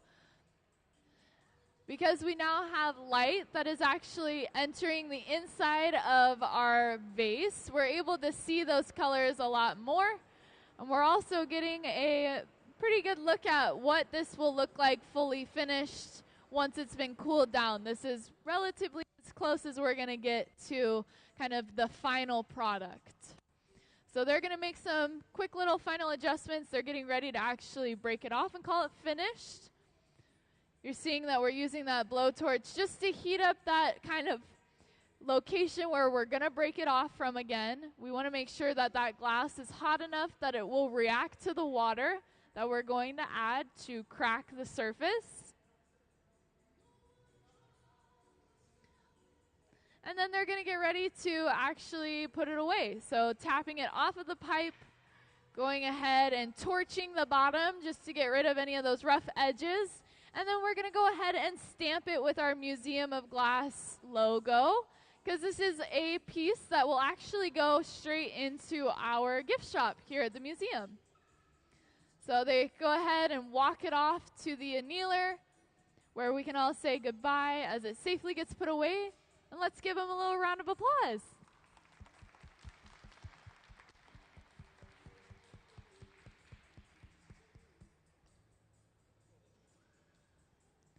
Alrighty, so I do believe we're going to continue working on the same thing. If you'd like to hang out with us, continue watching. Otherwise, if you're headed out, thank you so much for visiting. Go check out the galleries if you haven't. They're beautiful right now. And of course, if you have any questions that are lingering, anything that you want to know about, I am here to answer those as well.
Hello to those of you that have joined us. Welcome into our hot shop. I just wanted to kind of fill you in on what's going on, let you guys watch a little bit. But we're getting ready to go ahead and roll our glass that we have over here and pick up some colored rods of glass that we have in a rainbow pattern onto the surface of what we already have. So you're going to see he's going to pull out this kind of flat plate with all of these colored rods on it that we're going to go ahead and pick up onto our glass that we have. So you can see how he rolls that glass onto the surface, picking it up.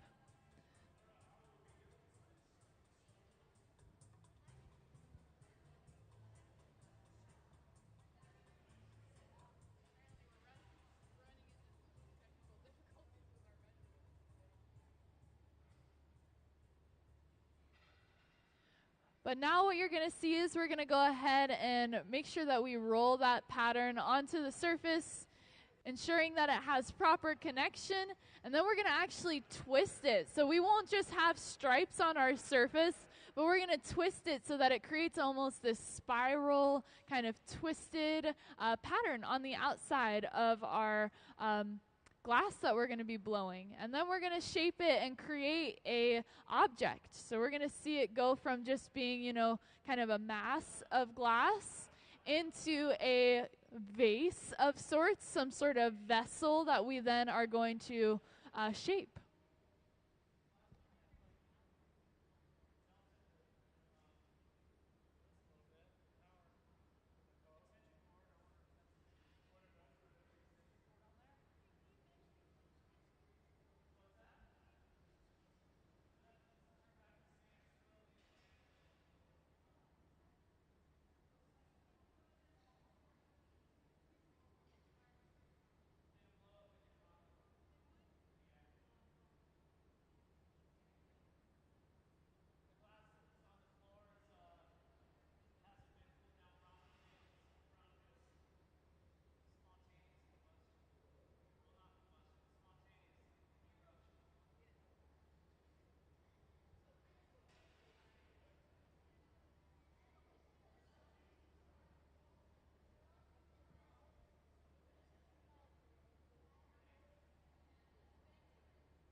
So I'll go ahead and point out now, if you look closely off to the side where he's rolling the glass, you'll notice that the way that he's actually rolling it on his marver table is causing it to start to twist. So we're going from having just these stripes on the outside to then specifically turning the glass on the table in a way that then causes it to kind of twist on itself, creating this spiraled pattern.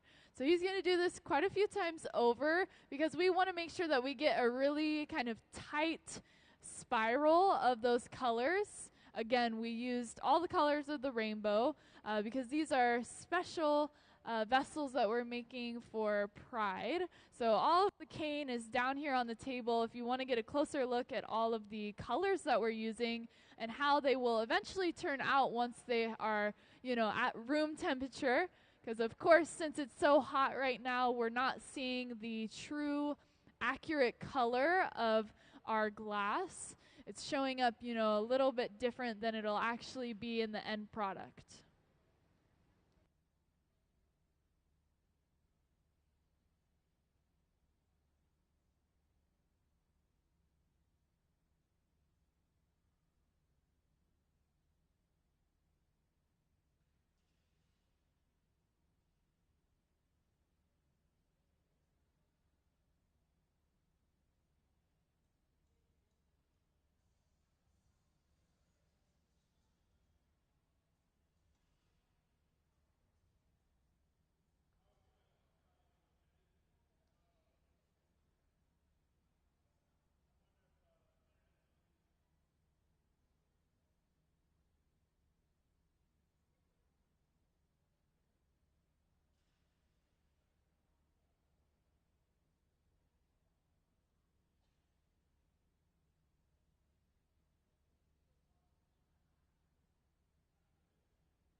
Alrighty, so I just want to check in with everybody in my audience. If you recently joined us and you aren't sure really what's going on, what we're working on, we are working on some pieces for our gift shop that are all Pride themed for, you know, the month of June for Pride Month.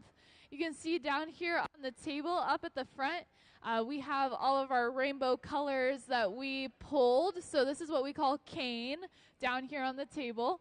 We actually pulled this glass and then we chopped it into smaller pieces, laid it out into a rainbow pattern, picked it up onto our glass, and then we actually twisted it. So we created this spiral pattern on the surface of our glass, which is what you're seeing here in the center of our hot shop.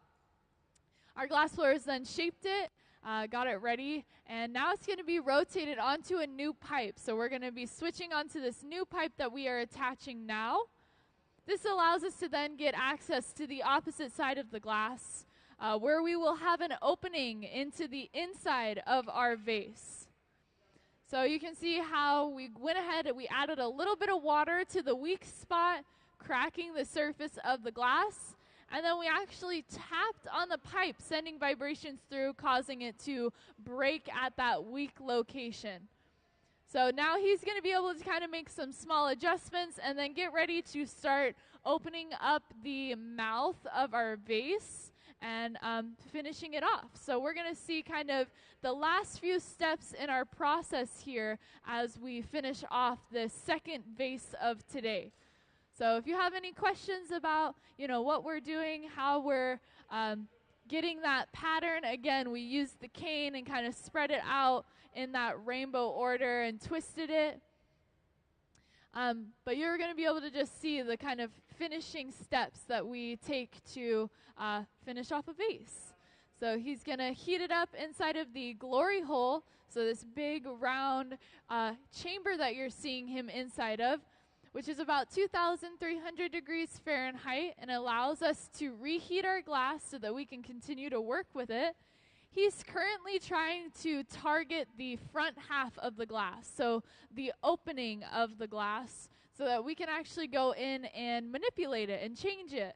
We want it to be hot enough that we can actually create a difference to it. If we were to allow the glass to get too cold, it would actually cause it to crack and break. So we have to make sure that we are, okay, cool, that we are constantly kind of going back and forth. We had a little bit of a Wi-Fi issue with our music, and so we were all kind of bummed out down here because part of what makes this so, you know, entertaining is that they are working and kind of in the zone. And without the music, I mean, it's hard to kind of feel that ability to be so in tune with what you're doing. But you'll see that he went ahead and just kind of pinched at the opening, started to pull it away from the rest of the glass. And now he's actually going in with what we call shears and is trimming away that excess glass. So actually cutting the glass.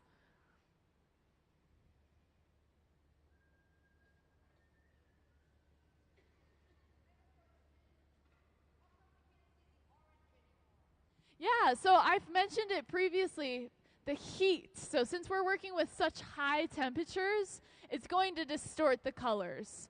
So when we first rolled all of those rainbow colors on, we actually couldn't see any of them. They all looked like they were maybe like a really dark red or almost a black, and that's just because of how hot they were. So the orange is particularly a color that can be challenging to see when it's hot, because when the glass is hot in general, it wants to be orange. It wants to look kind of yellowish. So as it starts to cool down, we start to see the colors show up. But again, they are not nearly as vibrant as they are at room temperature. So we'll just have to wait and see it once it's actually cooled down properly.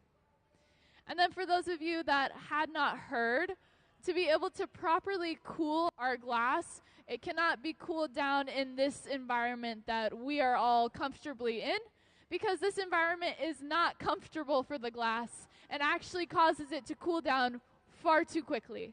So that rapid cooling actually shocks it, sends it into thermal shock, and causes it to break, sometimes even imploding on itself. So we actually have to put it into this big box over here, this big black box, because this is what allows the glass to slowly cool down. So it's at about like 900, 950 degrees Fahrenheit, and it slowly cools down inside of that box, usually overnight. So inside of the annealer, it'll stay there, and over like a 12-hour period of time, it'll slowly cool down until it reaches room temperature, and that's when we'll be able to pull it out and see it all finished.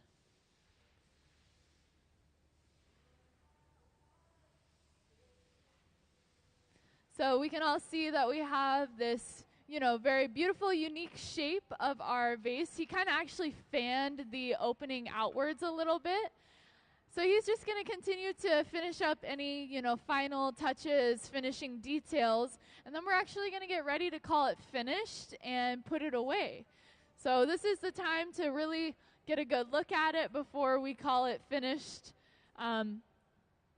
You can also take any pictures if you'd like. I always remind people that you're allowed to photograph in here as much as you'd like, as long as you just remember maybe to not have the flash on. Sometimes it's a little bit dark in here, and so our cell phones tend to try to turn on the flash.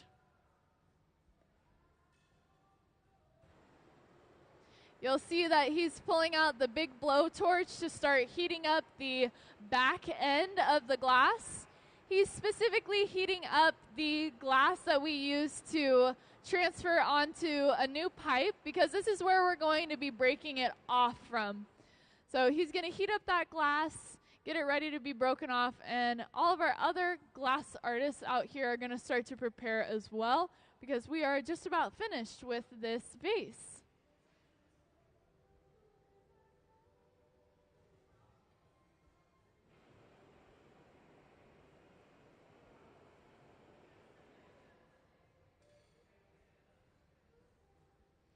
So again, a little bit of water to create these small cracks in the surface of the glass.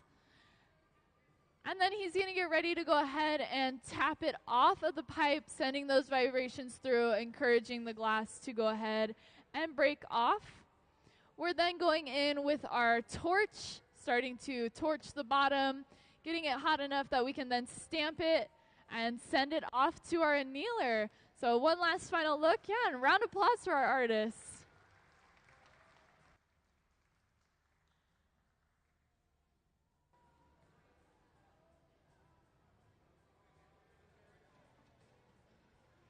So I do believe we will be starting on another one shortly, meaning if you'd like to see the process, maybe you came in a little late or you want to see it again, you can hang out and we'll be starting on another one soon.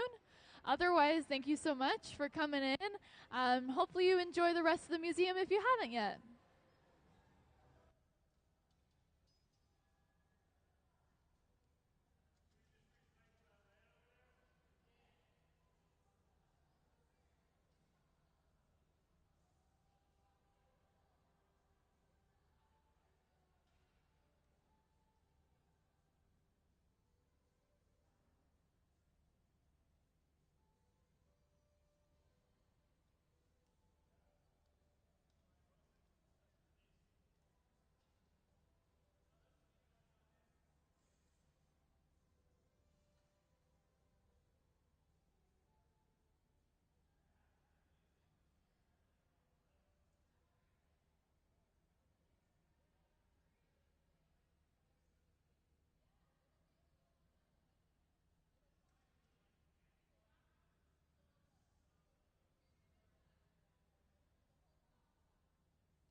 So I've been kind of chatting, but just to fill everybody in who's still here in the hot shop with me, or if you're just joining us, welcome in. We have our starter, as we call it, just about finished. So you can see we have all this glass on the end of a blowpipe right now. And basically what we started with was a layer of clear glass that we then established a bubble inside of by blowing air into the pipe. Once we had that bubble established, they went in and actually did a color overlay. So they basically allowed some color to drop onto the surface of that clear bubble and spread it across. In our case, we're using white because we're using every color of the rainbow today. We want to make sure that we have a pretty blank canvas to apply that color onto. So you can see Sarah is now working to just get the shape ready and everything good to go. And we're going to continue to just expand how much glass we have to work with. And then in a little bit here, we will be getting ready to roll up onto this cane here. So you can see we have our rainbow pattern that we had gotten from all of our cane rods. So you can see all of our cane here that we have pulled. So we actually pull this ourselves. And then we chop it up into these smaller, like about 5 or 6 inch sections.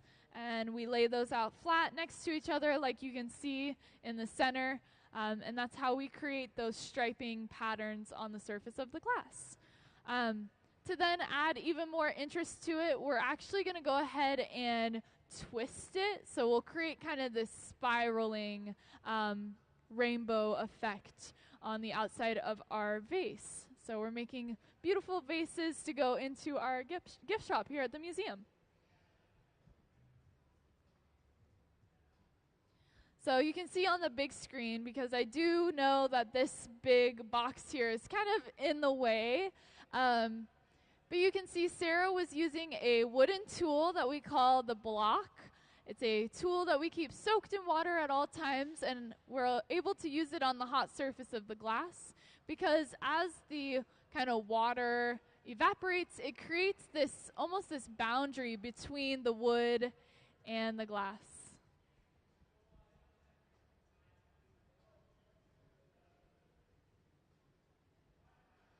I will also say, if you get the chance before we finish up today to kind of like take yourself up and around, you can get some really good views of the work from like this bird's eye kind of view, this kind of upper perspective of the glass artist working. So just a reminder that this little kind of walkway is available to be used as a viewing area as well.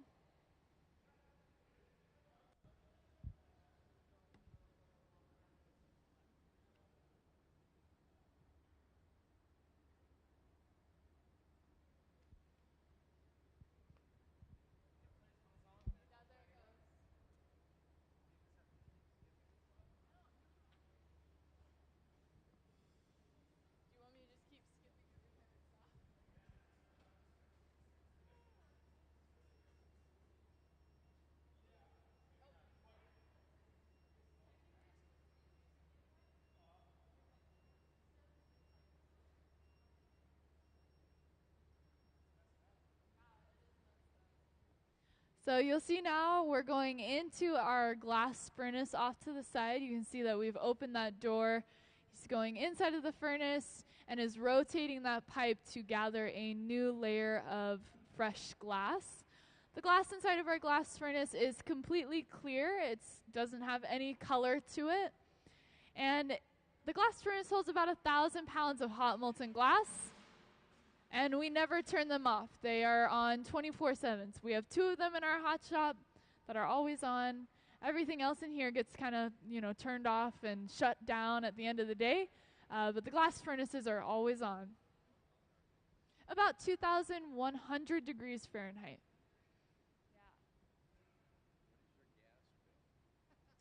So oftentimes we get this question, and we tell people that it's actually a lot lower than you would imagine. Because everything that we use in here is highly efficient. It's kind of like the best of the best. Also, we kind of liken it to, we're only heating a very small area to a very high temperature versus when you heat a home, you're heating an entire home to a, lower temperature. So really it doesn't take much more than you would, people often think it must be so expensive and outrageous, but in reality, everything that we use is very efficient, and we have ways to make sure that we aren't wasteful.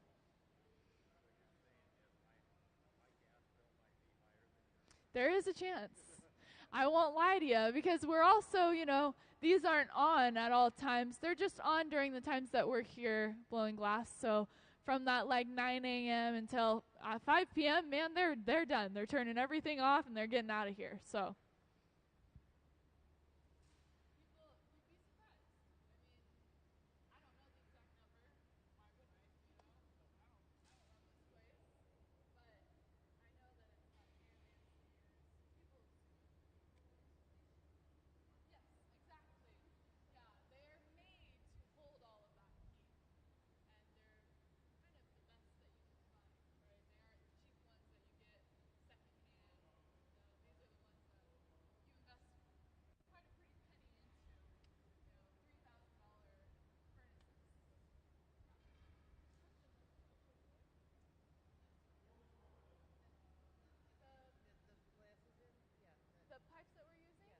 No, so they're stainless steel. That's what I thought.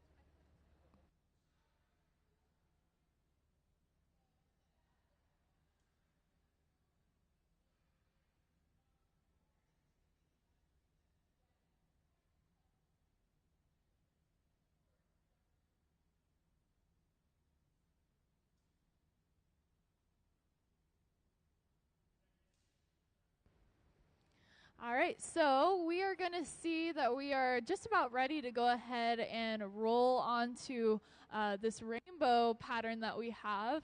So you're going to see he's going to actually go inside of that glory hole, that big furnace that we're using. He's going to heat up all of those glass rods up to a safe temperature where they won't have heat shock from the glass that we're going to then roll on top of it. So shortly here, we're going to see how the glass that we've been preparing off to the side, that we've been kind of building up a mass on, is going to come over and actually pick up all of these colored glass rods.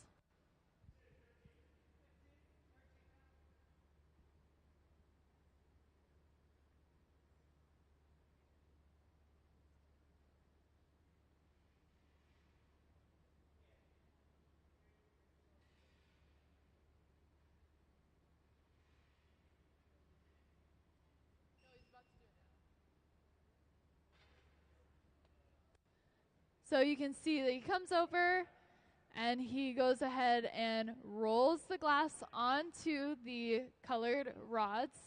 And of course, what once looked like, very vibrant rainbow colors will now get a little bit distorted and won't be accurate to the final product, because the heat is actually going to distort the color. So when he comes out, you're going to see that we're seeing colors that aren't fully accurate to, what we have here on the table.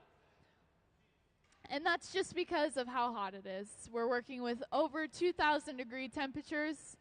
Our big kind of round furnace here is about 2,300.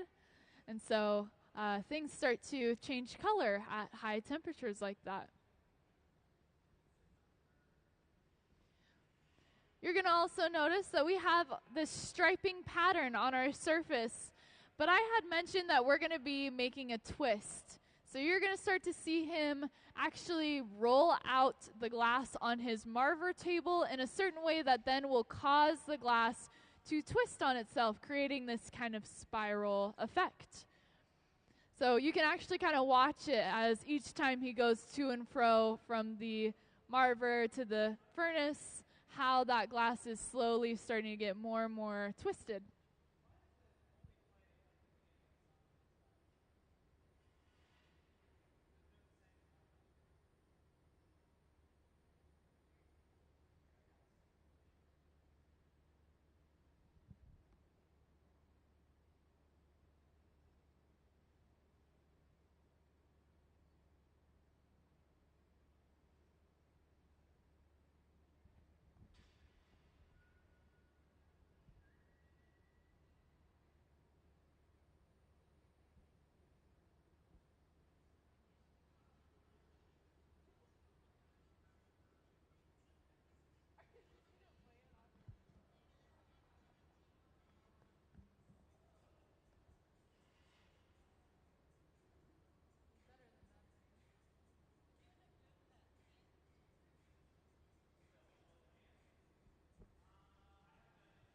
So we are beginning to see the start of that twist beginning.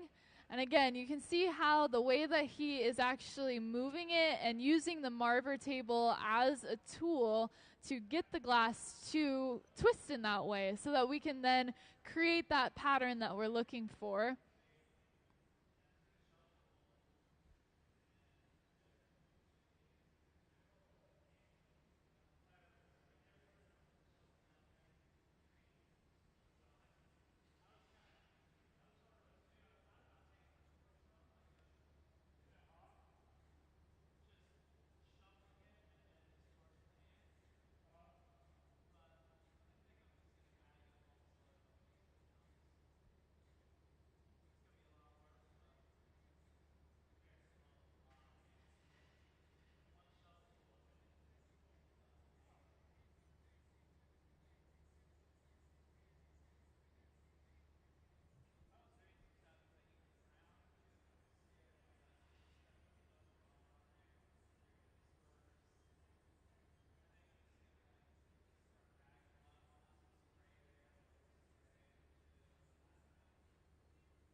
So you'll notice that we went in and actually removed some of the excess glass off of the bottom because it didn't have the twisted spiral pattern to it like the rest of the piece does. And we want our final product, our vase, to be from bottom to top covered in this rainbow spiral. We don't want any bits of clear poking out or any areas that are just white. So he's going in, making sure that we've removed any of that excess glass that doesn't have the pattern fully on it. And now we're beginning to blow air into the glass, starting to actually manipulate and change that shape. So we're starting to flesh out kind of what the vase will look like in the end.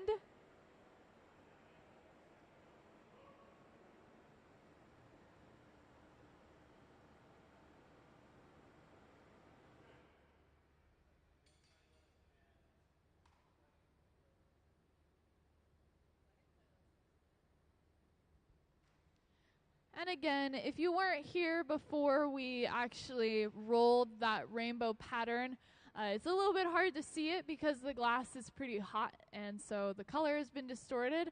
But if you want to see all of the original colors that we are using to create our rainbow pattern on the outside, they are all here on display for you to kind of get a closer look at.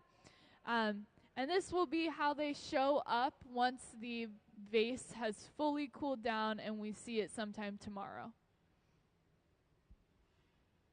The other thing I'll say is that the kind of base that we use to put all these rainbow colors on top of is just a solid white, just to ensure that the rainbow is really, standing out and has this kind of blank canvas to rest on. And we are making these again for our gift shop here at the museum for Pride Month. So these are specifically made to celebrate Pride using all those rainbow colors, and they will end up being in our gift shop pretty soon.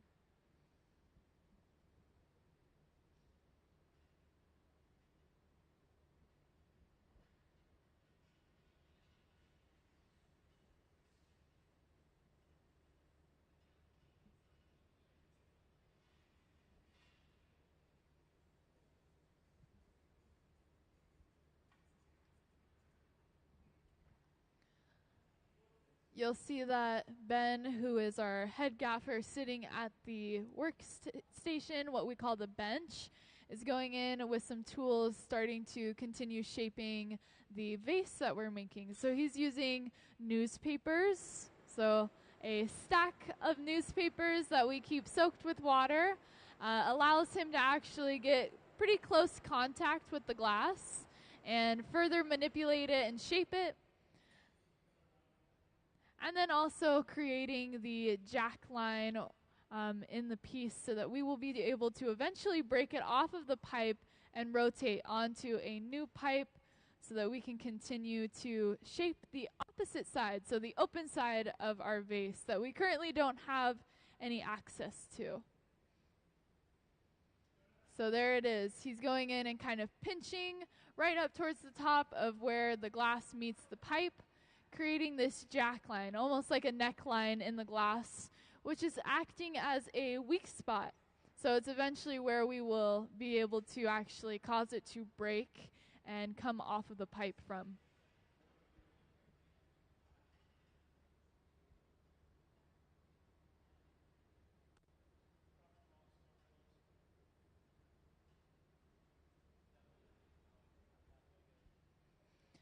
I will also mention, if you happen to be from the area or maybe you'll be around, we are having a second sale here at the museum, basically meaning any of the pieces that we aren't necessarily fully happy with and did not sell in our gift shop are going to go on a discounted sale June 21st. So if you happen to be in the area, we'll be open to have our second sale. Oftentimes, the pieces that go into our second sale have the smallest little airs to them, whether it's a small bubble in the surface or maybe the patterning isn't completely even, and so they just aren't fully happy with it is usually what the answer is, and so it doesn't go on sale.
All right, so we specifically kind of heated up the base or the bottom of the glass because we're going in and actually kind of flattening it off, because that's where our vase will eventually be able to rest on a surface at. So you can imagine that the opening of the vase is still currently connected to the blowpipe, whereas the kind of bottom has now been created, and we're going to be able to actually go ahead and rotate onto a new pipe. So one of our glass blowers is going off to the side and is preparing what we call the punty. So this is a secondary pipe that we attach onto the bottom of the piece so that we can then break off of our original pipe and be able to start changing the opposite end that we don't have access to currently. And you'll notice he's just getting a little bit of glass on the end of his solid pipe. So this is not a blowpipe. Once we disconnect from our blowpipe, we won't be able to blow air into our glass anymore unless we use a specialized tool that we call a sophietta. It's kind of like this cone-shaped tool that allows us to blow air back into the glass after we've been disconnected. But for now, we're just going to go ahead and get ready to attach that secondary, that new pipe.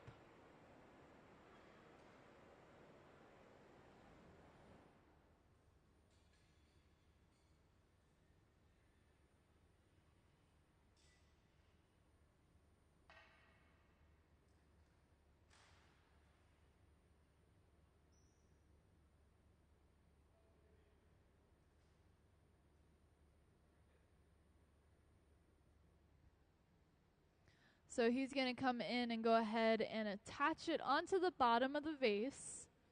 Again, it's just a little bit of clear glass on the end of that pipe.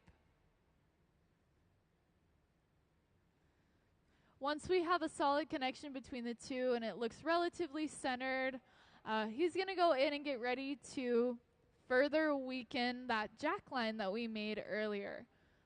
So grabbing a little bit of water in his tweezers, he's going to apply that water onto that jack line, creating some small cracks, and then he's going to tap it off of the pipe. So the vibrations that he sends through the pipe is what actually encourages it to break. And so we purposefully weaken one specific area in the glass so that we don't have the risk of it breaking anywhere else in the piece. He now has like this short little window of time where the glass is still hot enough that he can make some final adjustments to make sure that the vase is centered and properly on that new pipe. And then we will move into the stage of starting to open and create the actual mouth of our vase. So starting to kind of fan out those outer walls and kind of just doing final touches and details, and then we'll be finished with it.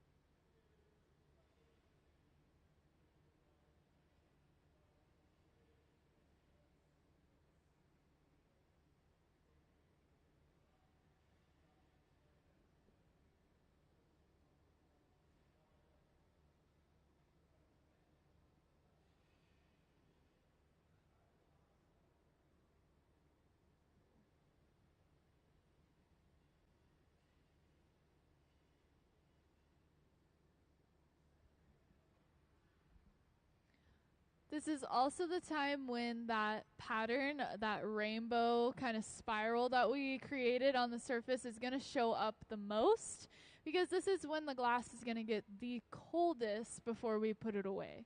So you're going to be able to see like all those colors really start to show up. Of course, they won't be quite as vibrant as they are on the table, but you're still going to be able to see kind of a pretty accurate display of what the glass should look like once it's fully cooled and out of the annealer.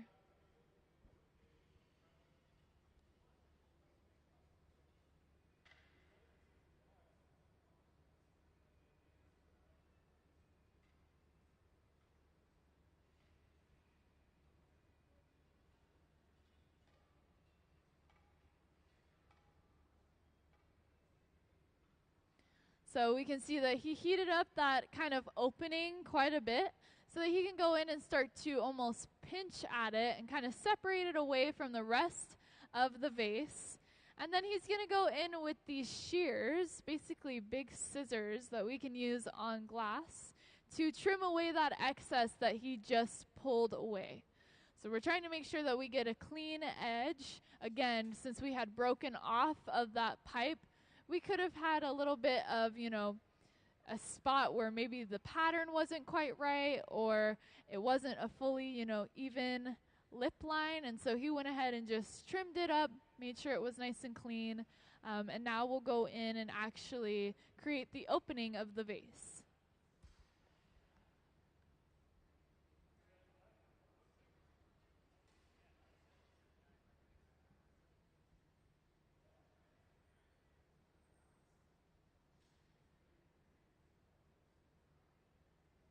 So here comes that tool that I had mentioned earlier, the Sophietta, which allows them to get some air back into the glass. Specifically, it kind of reinflates the top half as well, just because that's where most of our heat is. So wherever the heat is where we're going to be able to expand and change the glass the most. So he was able to kind of just get some air back into the glass, kind of plump it back up, and now he's going to be able to go in and fan that glass outwards, creating the silhouette of our vase. So you can see from the inside, taking those jacks that we had used previously to just shape it, apply a little bit of pressure, and actually move the glass out.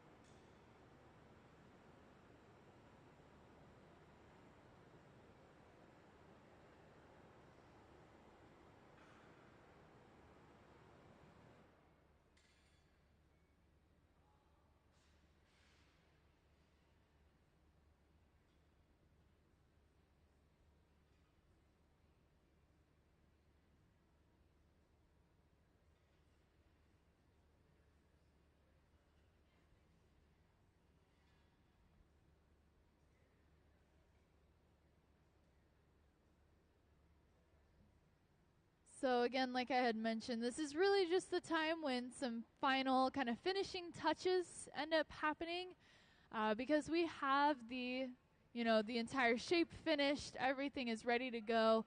He's just going to make sure everything looks good, and then we're going to get ready to go ahead and break it off. So we'll break it off of its pipe and put it away, and it'll go into this big black box over here.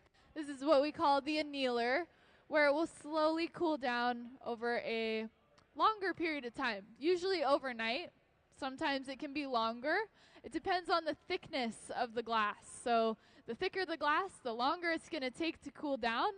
And we have to do it inside of this annealer just because this environment is not safe for the glass. It would go through thermal shock, and then it would actually usually implode on itself. It would be very devastating to watch it just shatter and crack everywhere. So we put it away somewhere where it will be safe and sound, and then we'll probably see them tomorrow, be able to pull them out, check them out, and put them into our gift shop within a couple days after that.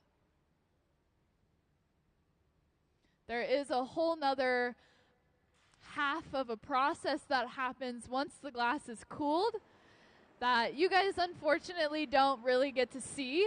And that's what we call cold working. So once the glass is cold, it goes kind of to the back and gets worked on. Any sort of grinding that needs to happen, if there's any sort of rough edges that could cut somebody, or any residue left over. It's also where we can do lots of really cool effects to the surface of the glass, such as sandblasting it to create images in the surface of the glass, or etching and dremeling the surface. So lots of things happen once the glass is not in this, inferno state. So you'll see we're adding that water once again to crack the surface, and then we're going to get ready to just tap it off, same as before. We're going to go ahead and torch the bottom because we're going to go in with our Museum of Glass stamp. And then off it will go to the annealer. Let's give him a round of applause.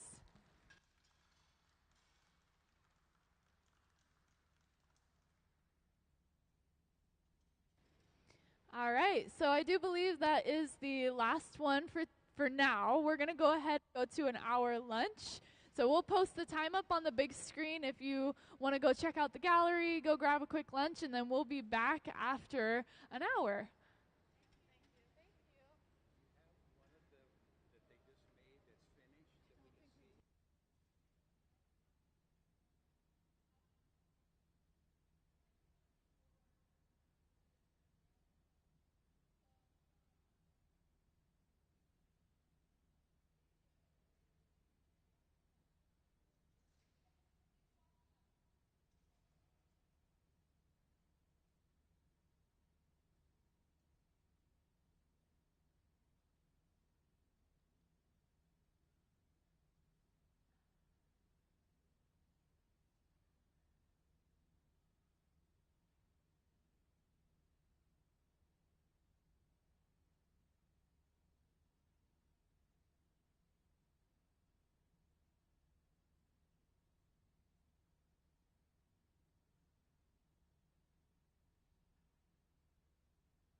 My name is Tarika Waters, and I am originally born in Richmond, Virginia, from the DMV, DC, Maryland, Virginia area.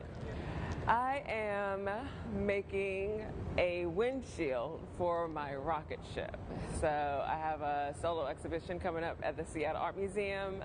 It opens May 7th, and one of the featured pieces is a giant powder pink colored rocket ship. I've been working on a series of ball barrettes over the years, some various mediums.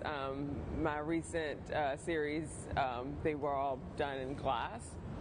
So the task here is to create a windshield for this rocket ship that kind of favors and lends to some of the those rounded organic shapes that are heavily featured in the exhibition. These ball barrettes have significant meaning. This rocket ship houses two pairs on either side, and so the windshield will essentially be an amalgamation of a spherical element, similar to like if you would blow bubbles at the end of that wand, where those bubble clusters just kind of come out and just fall alongside the wand, just kind of going for an organic shape. When I found out that I was going to be doing a solo exhibition at SAM, they wanted to give me enough time. I create immersive installations, so that requires a lot of planning and building out and that sort of thing. But when the year was 2025, that meant a lot of things. So I just knew that, hey, we're here, 2025. The exhibition is called Venus is Missing, and it's rooted back in my early childhood days in Richmond, Virginia, and it's focused on a specific time I'm an 80s baby. I was born right at the height of the 80s, where the times looked a lot different than they do now. Not by much, but, you know, that was the onset of a lot of consumerism and, you know, just vibrant, saturated colors, a lot of distractions, television, just pop culture all around. For me, I like to draw from these elements that are symbolic of that time, symbolic of my childhood, that are, you know, they are ubiquitous, but because they fit particularly into my narrative, then I can kind of bend and shape what that story looks like specifically for me and people who look like me. And so the ball barrettes have been a really great kind of anchor point in that I'm able to tell various stories with just that one specific object. And thinking about my 6-year-old self sitting on the carpet, we only had 3 channels. We couldn't afford cable. That was fancy. People don't even know what I'm talking about when I talk about cable. But just that space of play and imagination when you're surrounded by a lot of adult things where you just don't understand all of what's happening, why all these things are happening, and you're, you know, self-soothing, you know. So with the show at SAM, I'm finally able to budget for a team of folks that can come in and help. When this residency came up, this was like, this is perfect, because I can then have that extension of the series that I was working with at my solo exhibition a couple of years ago that featured those glass ball barrettes at the Museum of Museums, and then kind of keep that story going. I think after SAM, this might put the cap on the ball barrette series. Like, I'm just trying to complete this circle, no pun intended. Everything is, I feel like Sesame Street, brought to you by a circle. Yeah. My name is Corey Pemberton, and I'm from Los Angeles, California. I'm a painter and a glass blower. I dabble in textiles, and I run a nonprofit.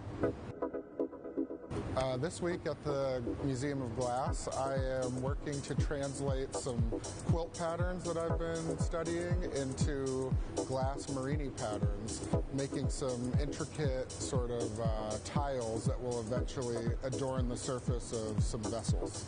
This whole interest started when I was gifted a book called Sweetgrass by Sonia Clark, who was the department head at Virginia Commonwealth University, where I was going to school, and it was about those sweetgrass baskets. She knew that I was looking at them and was vaguely interested, and that act of her giving me that book or turning me on to that text felt in a way like I was being given permission to investigate my African roots. And I am of mixed race, and so sometimes I felt a little bit like it wasn't my place to investigate that sort of work or those sorts of interests in my work. And ever since then, I've had this interest in celebrating the makers who came before me in my lineage, potentially, and sort of inventing a history. The one pattern that we've been focusing on a lot the last few days is the log cabin quilt block. So on the Underground Railroad, there was this block that if you saw it on a quilt that was, say, hanging from a clothesline or on the outside of a barn or a home, you knew that that was a place that would be safe for you to stop and rest on your journey to freedom. And so I'm looking at that particular pattern and seeing how many different variations I can get by switching up the colors and the rotation of the Marini tiles. I also have a painting practice, so I do a lot of portraits and interiors of people who have historically not been included in the conversation in galleries and museums in terms of historical portraiture, people whose bodies fall outside of that, and who are typically depicted in moments of trauma or being extraordinary. I try to show people just existing. It's just been a really amazing opportunity already. We're only halfway through, and you know, I knew it would be special to have this amazing team here at the museum work on my designs, but there's all these little things I didn't anticipate, like how the work and the designs would develop with the minds of all of these craftspeople. You know, they're not just technicians, they all have their own background in art and in craft that is informing the stuff that we're making this week. And so yeah, I'm going to leave with a lot to mull over and expand upon, so I'm really excited about that. I've got a lot of things sort of on the horizon. One particular opportunity that I'm really excited about is an exhibition at the Mint Museum in Charlotte, North Carolina. I'm also doing a lot of work through the nonprofit Crafting the Future that I co-founded and am the director of. We have an event series called Better Together. The last time I was on this hot shop floor was for the closing demonstration for the Tacoma Glass Art Society conference. We've got one coming up at the end of this month, actually, at the Pittsburgh Glass Center. So getting ready for that, really excited. We'll have a team of black and brown craftspeople coming from across the country to celebrate one another and invite the public in to learn about glass making through our lens. So those are a couple things that I'm really excited about.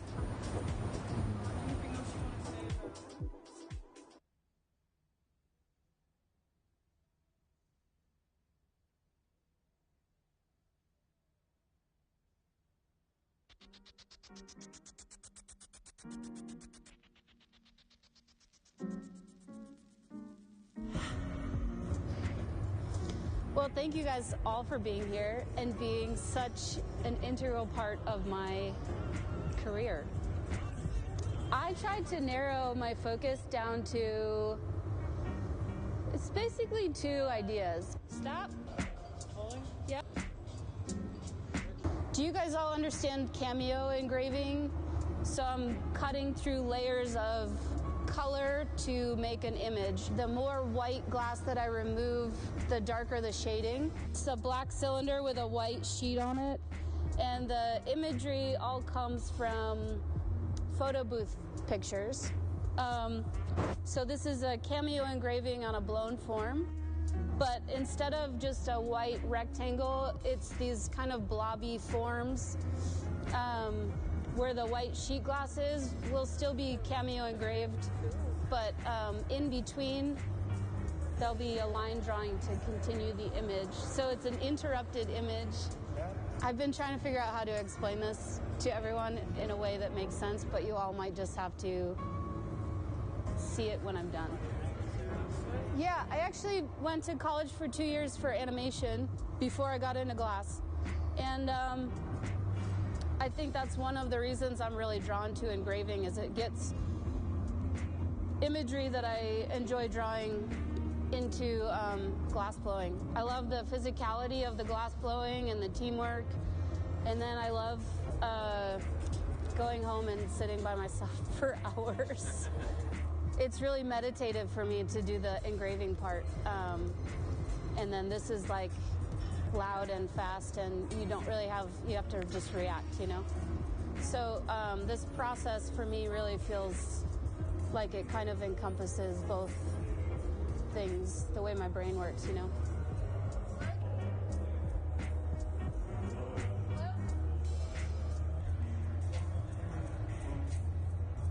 A little blowing.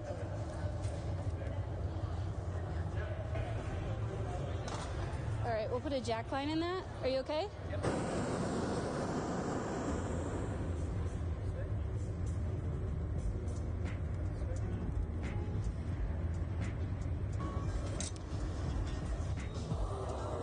Yeah, I just want to blow it up now, Nick. Okay. How do you feel? Good. Okay. Yeah, do you want torching or anything?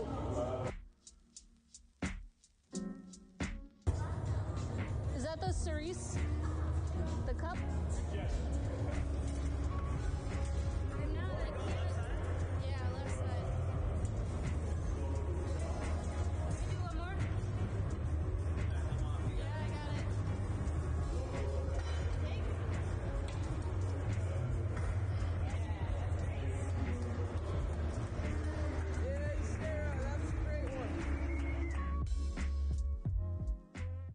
Hi, my name is Benjamin Cobb. I'm the hot shop director and one of the glass blowers here at the Museum of Glass. Originally, I'm from Newport, Rhode Island, and I've been living in Washington State for 22 years. Yeah, I would describe myself as a maker or an artist.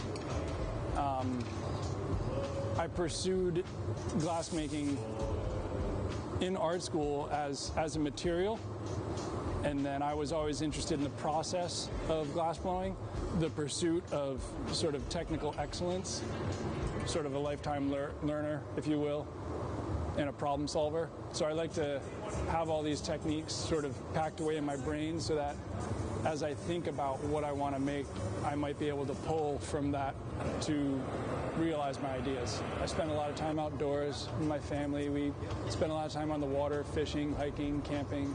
So a lot of time to take in sort of the natural wonders, as it were, and be inspired by them. Very lucky to have Olympic Color Rods sponsor me this week, and use this time here at the Museum of Glass to experiment with those. And one of the things I wanted to try, I've been wanting to try for a while, is layering up three colors. The pieces that we were working on today it's sort of a general leaf shape with a bunch of lines in them to sort of represent sort of that visceral systems that you see in the leaf. I'm not trying to recreate those things, just inspired by it. The microcosm of things that are around you and sort of blowing them up to draw attention to those details.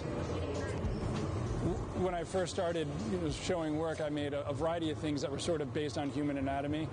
So I came up with this idea. I started making these forms that were sort of these abstract stomachs. They're very slick, modern-looking pieces.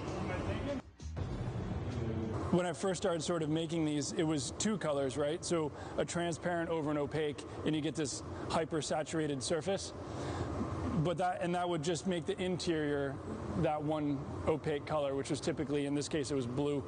So I want to figure out how to add something more in there. So the interior of this thing is this bright yellow, and then there's an opaque blue, and then there's a transparent blue. That modern form is kind of stuck on a pedestal. Somebody might see it across the room and walk over to it and be like, wow, that's really cool. And they read the title card at the base of the pedestal, and you can see their sort of demeanor change when they read the word stomach. They would get like, ooh, they kind of cringed. And I don't know, that was almost more interesting to me than the actual work. I don't know if creative control is not the right word, but I have a lot of input on the creative direction of the museum, from developing the Visiting Arts program, working with curatorial closely. Is having a full-time job sometimes limits your focus on your personal work. So I think over the past 22 years, this might be my third residency here. I mean, there's nothing wrong with that, but we facilitate other people's ideas. That's what we do. We facilitate other people's dreams coming true here in the hot shop. And to be able to have this 5 days to focus on my own work is awesome. It's incredible. The folks that are on the floor with me, Kristen Elliott, Gabe Feenan, Sarah Gilbert, Nick Davis. This week, also Sayuri Fukuda has come down to help. There's a few others that are coming up this weekend. I mean, it's awesome. And they're all here to help me realize my ideas. And that's so special.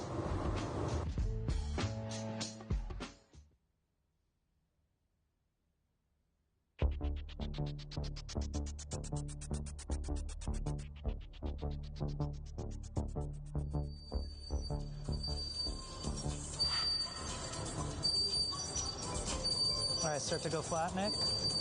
Yeah, Jordan, push it forward. Stop.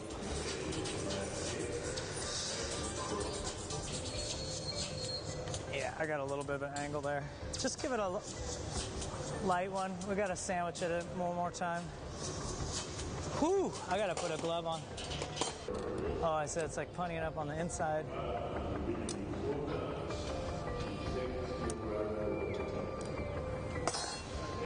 I'm sure it's in like uniform, you know? No. Yeah, so now we're going to put a punny right here, Sarah.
Sarah.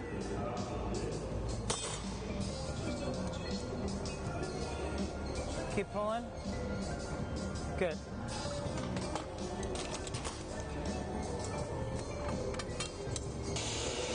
Flip.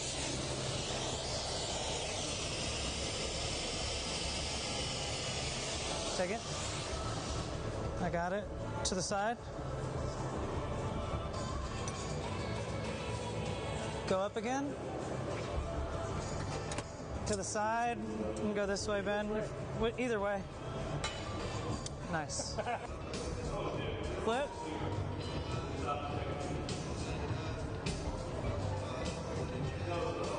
Start torching up there, Nick. Pull, Sarah.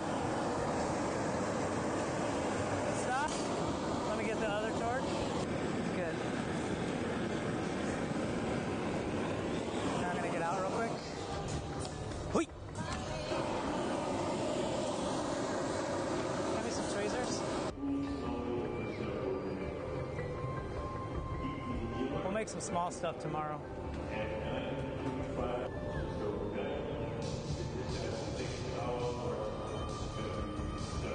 I'm okay, Nick. Let me just look at it.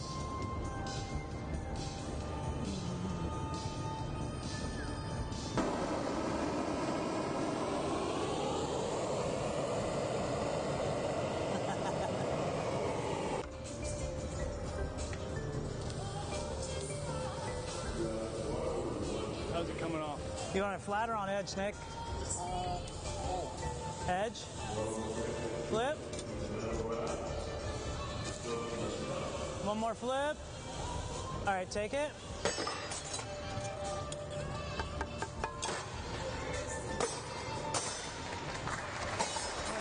Oh, nice job, dude. Oh, I just want to watch what happens here.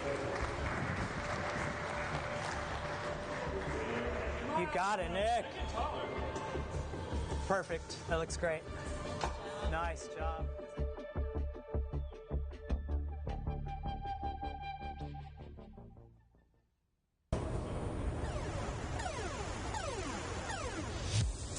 My name is Eleanor Anderson, and I currently live in Hamtramck, Michigan, but I'm moving to Portland, Maine. My practice is mostly grounded in textiles, but I love the process of learning other mediums and playing in other genres. So I work mostly making large-scale fabric collages, and those incorporate a variety of different textile techniques. Sometimes weaving, sometimes knitting, sometimes hand embroidery.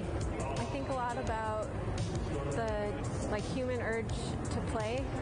Compositions where I stay fully engaged in the whole process. I don't have a preconceived plan before I go into them, so they really come about in a emergent way rather than a pre-planned sort of I have a sketch or something like that. I came in with a lot of experiments that I started during the residency at Pilchuck, and then this week they're all getting a lot bigger. We're making some glass bricks or squares that I'm going to be later using in an installation.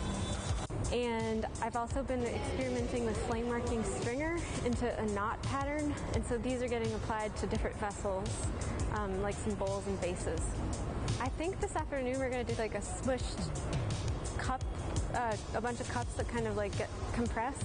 I think they might be, maybe they'll exist on the blocks, or maybe they'll exist on a table or in constellation with other works.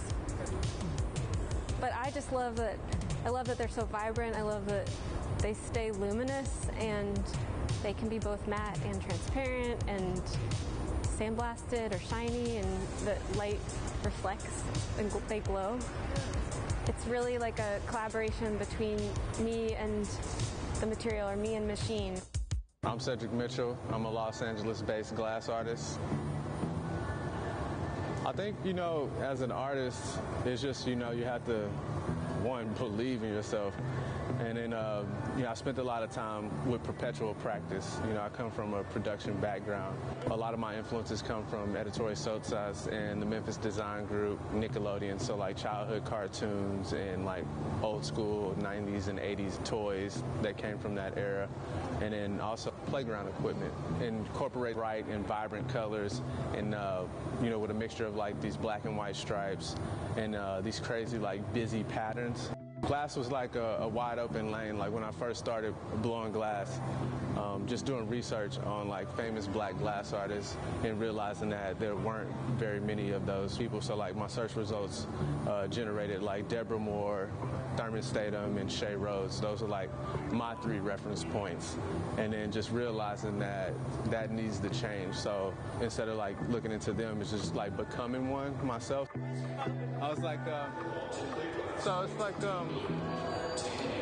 like a beam. Like I usually like make these really tight, crisp forms and things like that.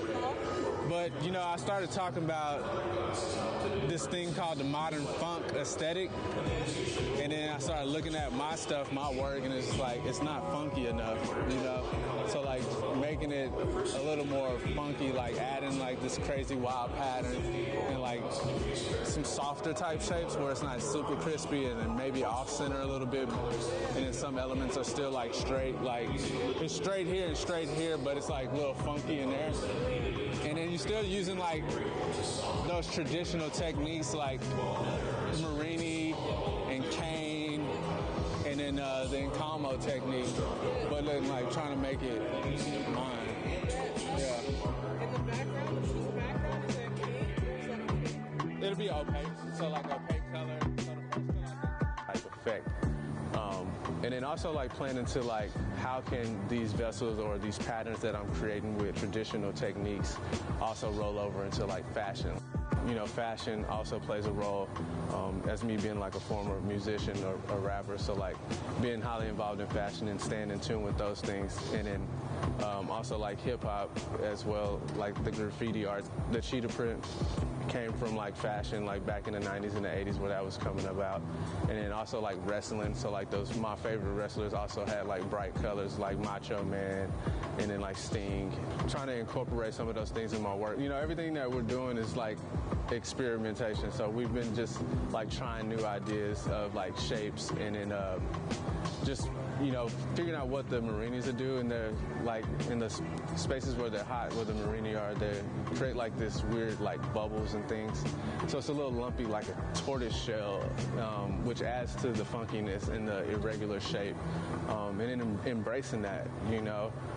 You spend so much time chasing mastery and making these things really nice, and then you hear people say that it's too nice. So there's no uniqueness to it, or it looks like it came from IKEA. So like switching it up and then just generating, you know, a one-time thing. You know, this will not be recreated again. So all the forms that I'm making, I don't plan on making them again.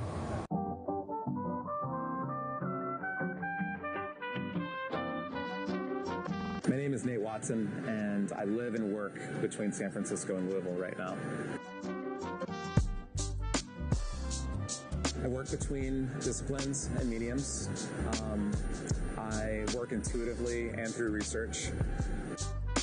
My work is additive. It's changing all the time. The way that I start in the morning isn't the way that I end at night, and so my ideas shift and change. But there's a visual language that I've carried with me for the last 25 years. I try to create a container, and my process is essentially vessels, containers, assemblages. I try to build works or take on projects that deal with those felt things that tend to be a little bit more invisible. I think as an artist, I think of myself sometimes as a translator, and also making things I've come to understand is really healing for me as well, and I think it is for others. Well, the funnel is a shape that I've worked with and around for a long time now, and I just did a little bit of research and kind of looked up that form and that shape and found that it had been applied to everything from universal expansion and the shape of the universe to also data visualization and how people chart issues and things like that. You can segment different parts, their facets and things like that. And for me, it's become more of a metaphor for the accumulation of experience and things, and having those things be focused down to like a point or a moment. So all of the experiences, the things that everyone's done to get to that level where they can work together seamlessly, and then focus all that energy in that moment and make it happen, that is the funnel. And the funnel is actually happening. It's the team. It's a group of people making the work.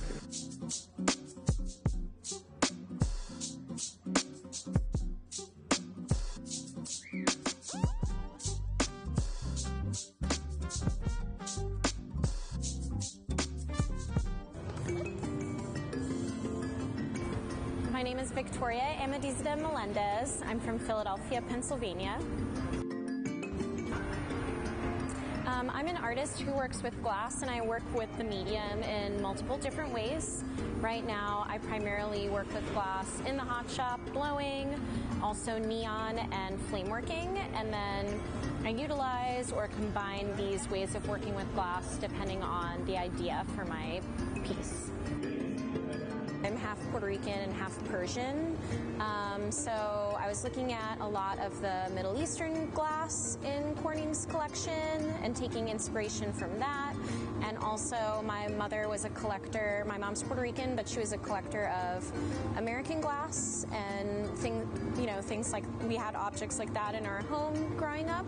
So, I'm trying to use form as this portal to storytelling and content, if that makes sense. Like today we're working on this Persian candlestick holder from the 13th century, and I want to give it like a bit of a contemporary update, like keep these ideas in our kind of cultural consciousness or something.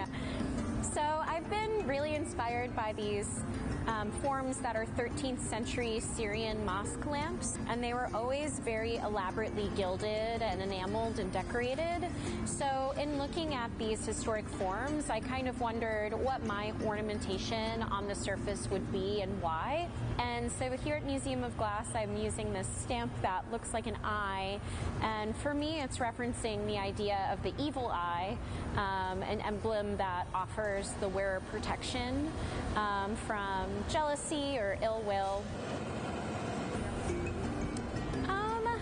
I just feel like it's so meaningful to be able to sit in this bench and blow glass here at the Tacoma Museum of Glass. It's it's a big stage to be on and a huge honor, and it just feels like something I'm going to remember for the rest of my life, and something that really has brought me joy and a lot of confidence and pride in my work.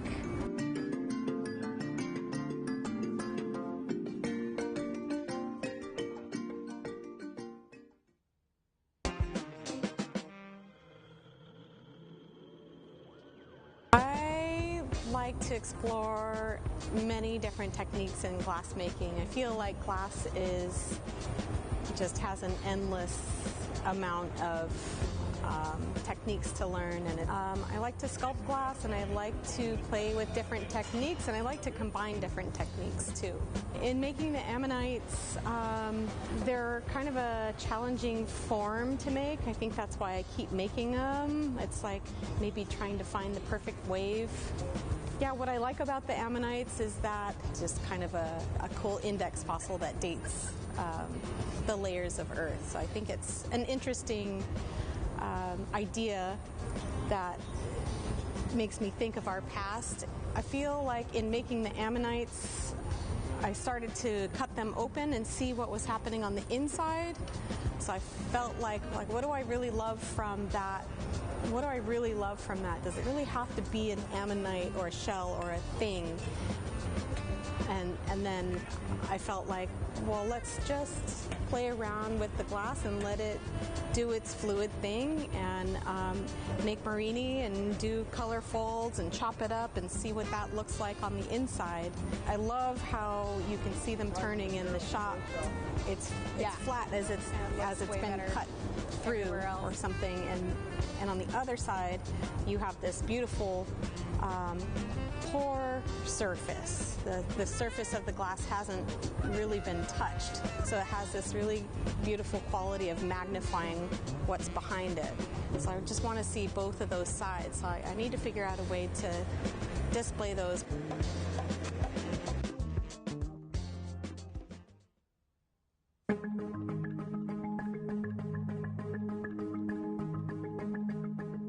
My name is Fumi Amano. I'm originally from Japan, but currently I'm living in Seattle area.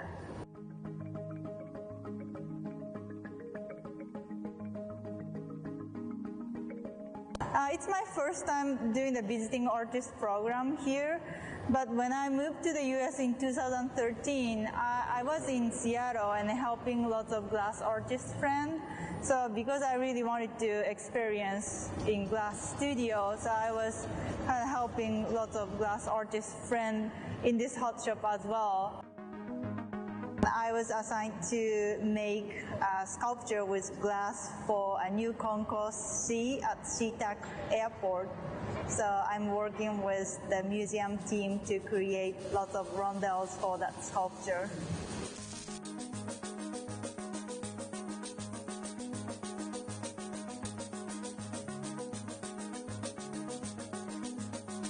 I was inspired by the nature in Pacific Northwest, especially moss. It's such a beautiful nature, so I use a lot of cans to create like a moss-looking texture on the rondelles. So it's kind of a lot of experiment in the hot shop, but I really enjoyed it.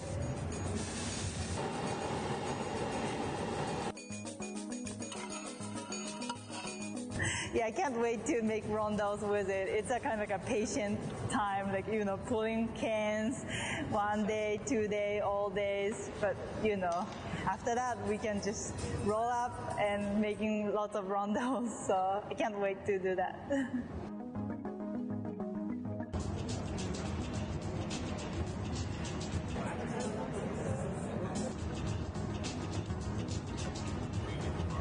Yeah, I do use different mediums. Like I use lots of mundane objects or some like old furnitures. I use old window frames or some like bed legs or something like old recycled materials to create sculptures. And also I really like to make large-scale installation and sculptures with different materials. I was drawn to glass blowing at first. Then like I started using lots of different techniques in glass because it's such a beautiful craft material.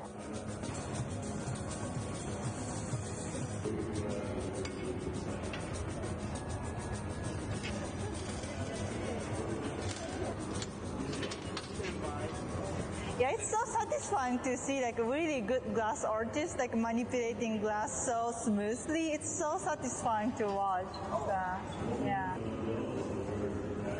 It's gonna be a public art at the airport. The most exciting part is maybe my family could see my work when they, you know, visit me. Then they will see my piece at first. So that's I'm so excited about this project. Yeah, I really enjoyed it. Like, I see a lot like rondelles we made yesterday. Like, it's kind of like an experiment. So because I'm trying to make rondelles with kind of like a texture look like moss, it's a kind of challenging for us, like how to make and how it would look like as a result on the rondelles. So I really like how it turns out. Like I have a lot of designs on the paper, but you know, working with materials, that would change a lot how it would look like in, you know, real glass. So I really enjoy the kind of like a conversation with the material.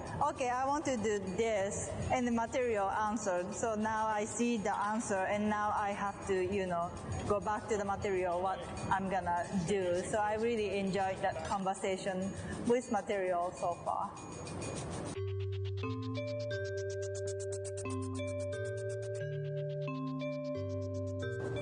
I'm Jay. I'm from Canada. Sorry. I am super excited to be here. I was super surprised and delighted when I got that email. So just have all these gestures that we can then play with the forms. So like this one might have this kind of at the bottom here. It looks like it's kind of like sliding on the floor or melting. And then up here it's kind of off center. And then these will be playful up here. They don't take long to make, which is what scared me about coming here. So that's why there's a lot of double overlays. But we didn't pop the bottoms out on these ones because I'm like, okay, well, I wanted to figure out how these things go together first, and then the opening up the bottom can be another thing, which would be this time. So I've never blown into that mold, so we should probably just try it. Maybe just like a clear one or something like that. But it looked pretty fresh. It was fresh. It was very fresh. Jason Murphy made that for me. We just want to pull tubes because I thought it'd be cool if we had different thicknesses of tubes, we could cut them into sections and glue them together. So as the neon went through it, optically, they would change. Low pressure. Yeah. Let's have some fun. Especially that one, which totally looks like Mars Attack.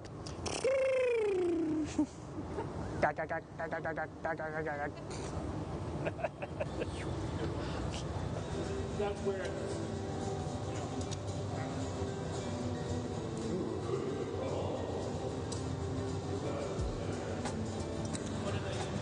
They are Bristol green and gold ruby, like K3.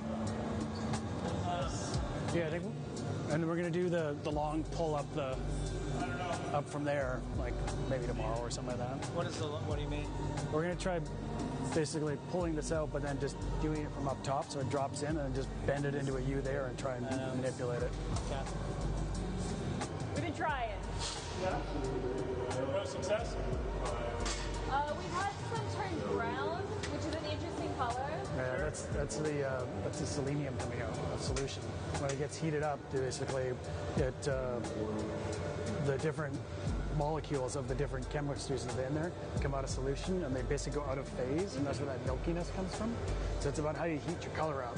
When you're in there, when you drop it, heat it, when you do it, and then how you do your gather. So if you keep the whole thing clear in terms of your heat, and have it strike when it comes out there, that's when you'll get that true red. But that muddiness is just from that initial heat up. Yeah.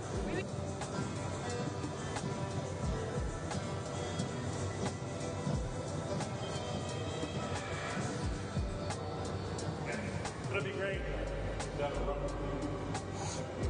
That's how it works. I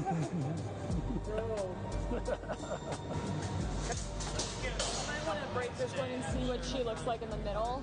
Okay. It's your neon world. I'm just living in it. It's kind of a beautiful size. I don't know. Is that way too big? Oh, like the diameter?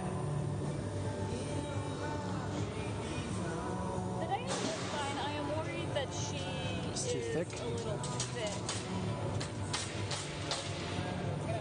Yeah, just score it.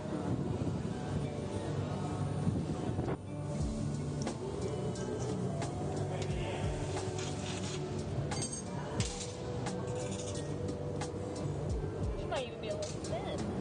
But definitely usable. Sweet. At least this whole section is.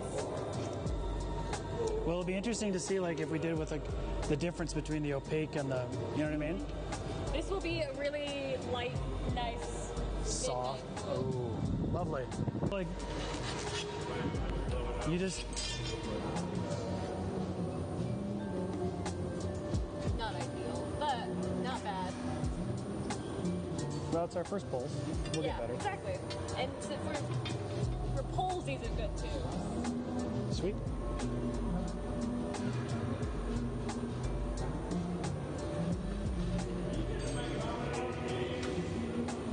Oh, that's beautiful. Is that cool? Okay. You're just going to do one gather over? No, probably two. Like, the tube should be about that big. Yeah. Two gathers? Okay. Yeah.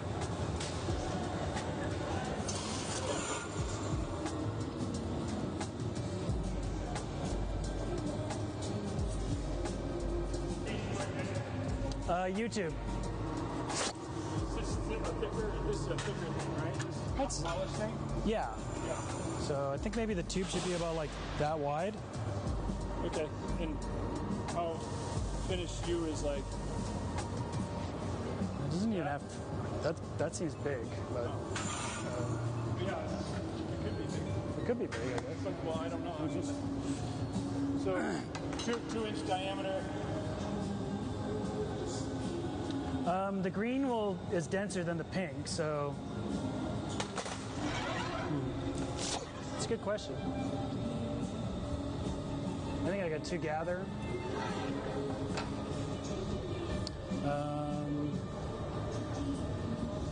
That wide if it goes like that.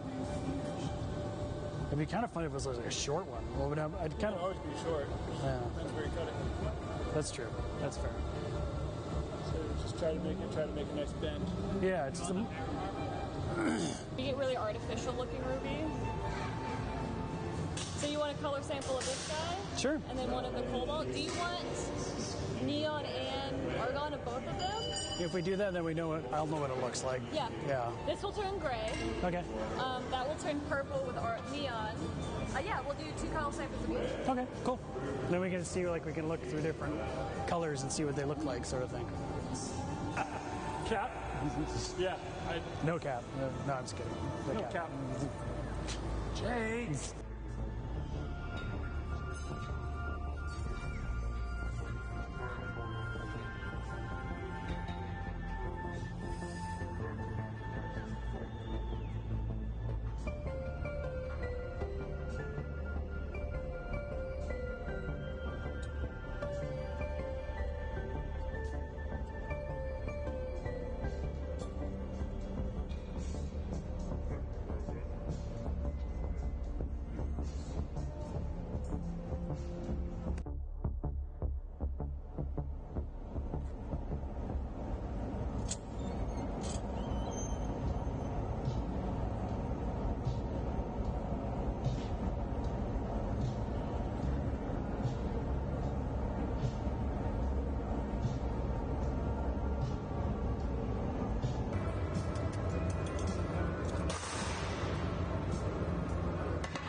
Christian.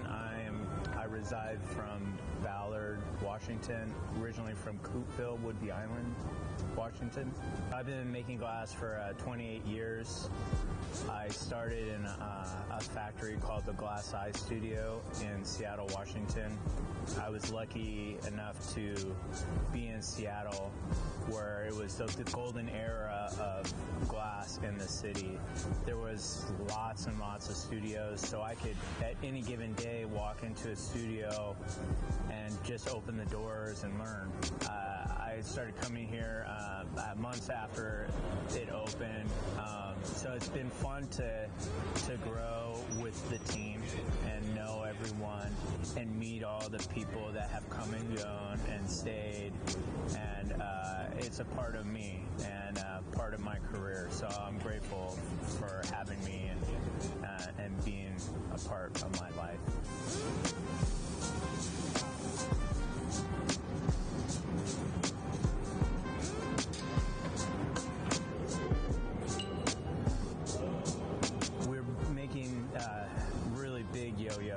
They're massive. We're pushing the scale. These are some of the biggest ones I've ever made. First of all, I love the texture of glass patterns that you make.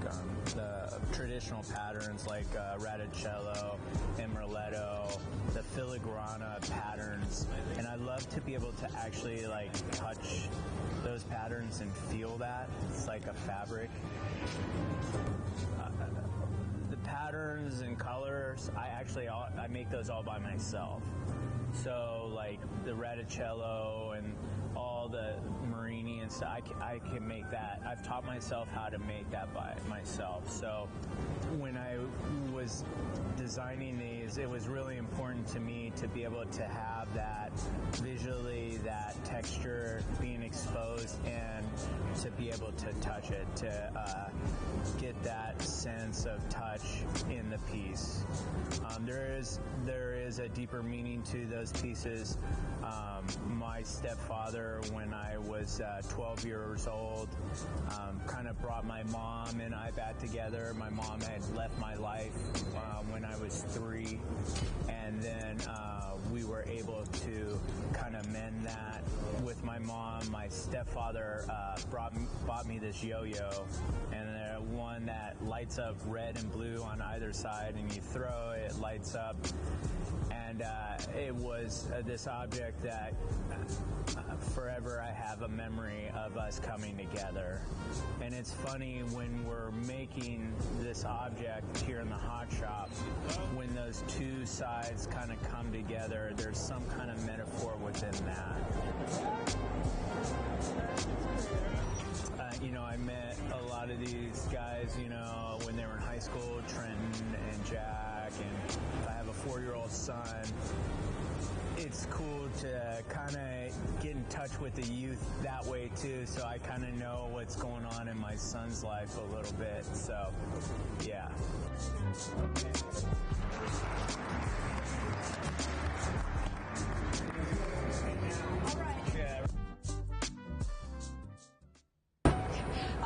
I'm from Hong Kong. My name is Kun. I started glass blowing in Hong Kong because I was born and raised in there. But by the time that I started glass blowing, there was only one glass studio. So I never thought of having glass as my career or like having like a future dedicated with it. But by the time I graduated that year, the one and only glass technician retired and asked me to take over his job. So I took that opportunity and my glass journey started there. Glass blowing is a teamwork. I love working with people, but because I started in Hong Kong by myself, so I didn't really have assistants or anything like that to work with, so I have to figure out a way to make it work when I work by myself. So I understand glass through my own practice. Like, you'll have to get it very hot, how to like move your hand. So when you're holding a pipe, you'll still be able to do a lot of different angles. So that's how I started. So then even if I have a chance to work with someone else, I keep that practice. It's kind of muscle memory right now. Since I started glass blowing, I always do figurative object because I'm very into cartoon children books, because that's the way how I learn about like stories. And when people try to teach you something, it's always start with illustration, right? So that's where I start. Now I'm working on a series about my Hong Kong identity. I'm using this character called Lo Tang. Is a mythological character that based in Hong Kong. They have a fish head and human body, so it couldn't live in the sea or the land. It's going to be like in between, a struggle either way. So this is how I feel about coming from Hong Kong to the United States. When I first started, glass color are very expensive, and I started in Hong Kong. Imagine you have to buy something and have it shipped all the way to Hong Kong. It's very expensive. So when I started, I only do clear, black, and white. That's how I learned. And I think that's helped me a lot throughout thinking about color, because I started with shading only. So then I have a more understanding of, okay, how could I make work actually look cohesive when it put together with color. So that's how I learned. That's my practice. And then I came here to the United States taking workshops from a lot of different people, like Karen, Jason, Raven, Robin, and Julia. So I learned how to apply color with these people, and I try to like steal little things from different people and then try to put it into my own work. I'm Bree Chesler, and I'm from Seattle, Washington. This is my first solo exhibition hosted by a museum.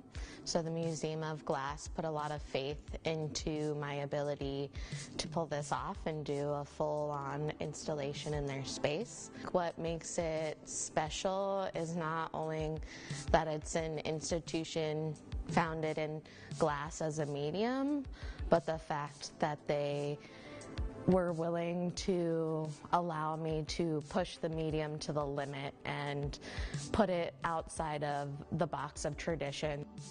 And so by using glass in all of its mediums, all of its ways of manipulating it, so neon, kiln form glass, casting, hot shop, flame working, I integrate everything and really highlight the ways that the material acts when it's caught in like an unorthodox moment. I saw my residency with the Museum of Glass Hot Shop team as an opportunity to expand my studio practice a step further. So I focused on making really detailed glass elements that will act as the central components for larger installation work. And that series, I'm pushing in a direction where it actually is more physically kinetic and interacts with the audience. So a lot of it will be hooked up to proximity sensors and motion sensors that detect the presence of the audience and react to them. So when you initially walk into the space, the work will remain static and it will become alive as you walk through and engage with each individual piece.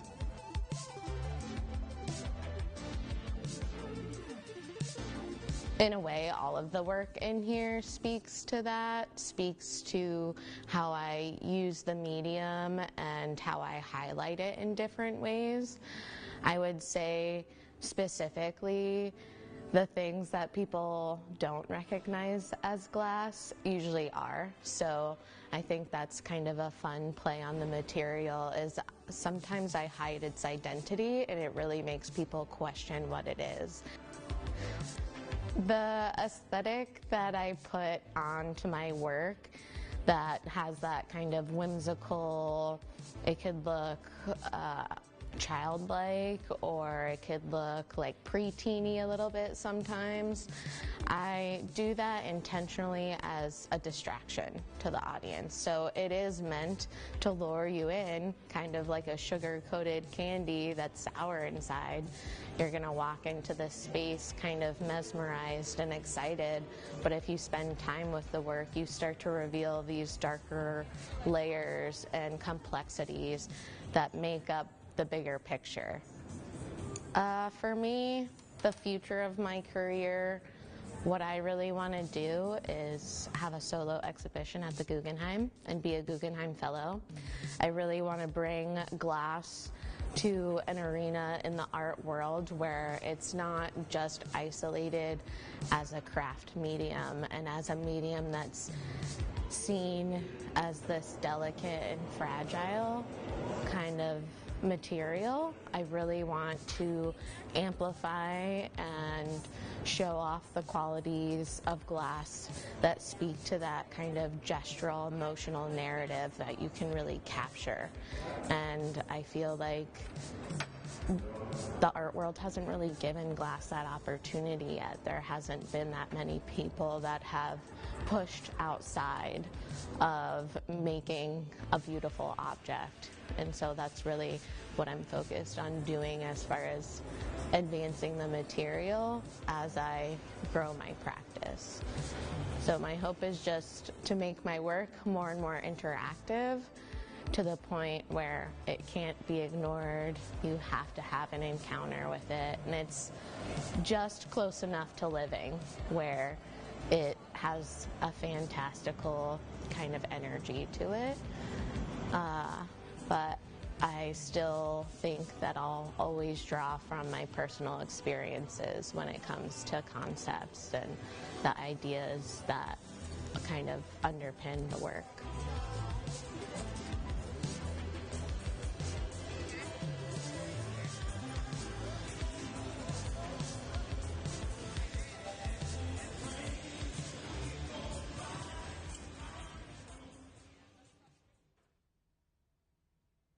I'm Cheryl Derricat, and I'm a visiting artist in the Museum of Glass, and I live and work in San Francisco, California. I've been making a conceptual portrait of Sally Hemings this week during my residency. Most people know Sally Hemings as the mother of 6 of Thomas Jefferson's children. However, Sally was also a seamstress, and that was her position within Monticello plantation life. So we've been creating sculptural objects that represent her work as a seamstress. So we have some samples in front of me. I've been making oversized spools of thread, and I tried to choose historic colors that would have been prevalent in the 1780s, early 1800s when Sally Hemings and Thomas Jefferson were alive. We've also made some oversized sewing needles in glass, and some of the even larger pieces are scissors and irons. I tend to have a research-based practice, so a lot of times I will be triggered, quite frankly, by a phrase I hear or something I read, and I'm like, oh, that's interesting. And I start, following that and researching it. I got interested in history pretty young. I was a history minor in college, so I always enjoyed it. And I think as an adult and as an artist, I began to see that we were having a lot of challenging contemporary dialogues about things like race and equity and place, and it was because we really hadn't dived into our history. And so when I had the opportunity to do a group show at the French consulate, I realized that, whether I liked it or not, it was time to dive into Thomas Jefferson, who was one of our most notorious French ambassadors. It's important for all artists to do the work that they're called to do. And I know for my own practice, I work pretty intuitively. So if the inquiry is leading me toward a topic that's about race, I'm not going to shy away from it, And I think American history is a very convoluted situation, to say the least, and so the more we can own that, I think there's hope for us to hopefully move forward in a better state than we've been the last few hundred years. Ultimately, most of my work at home results in warm glass. I have a large kiln in my studio in San Francisco, and I also do some work on paper and textiles. So I would say a through line of all of my work is visual storytelling, text, and image, whether it's in glass or on paper or textile. So it has been great to be at the Museum of Glass. The Hot Shop team here is amazing. We have been under Gabe's leadership this week, and I think the best thing he said to me was yesterday, boy, that was really challenging and fun at the same time, because I think these are familiar objects, but we've certainly been looking at them through the lens of the 18th century. So, a spool of thread was wood. It really wasn't the kind of conventional spool of thread we think about today. The handles on scissors are a little different than our contemporary scissors. So I have really appreciated being able to partner with such great glass-blowing professionals that care about that level of attention to detail and actually enjoy it, even when it's a little maddening sometimes.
Yeah, sure.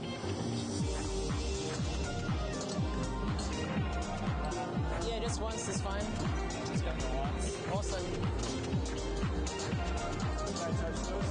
Yeah, totally. What are you going to touch, man? Good. Touch those two together when we come off. We got a little time.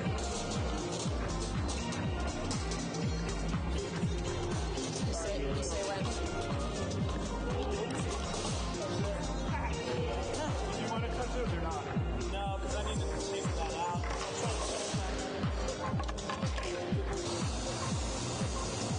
Three on the right, Eden. Well, hard.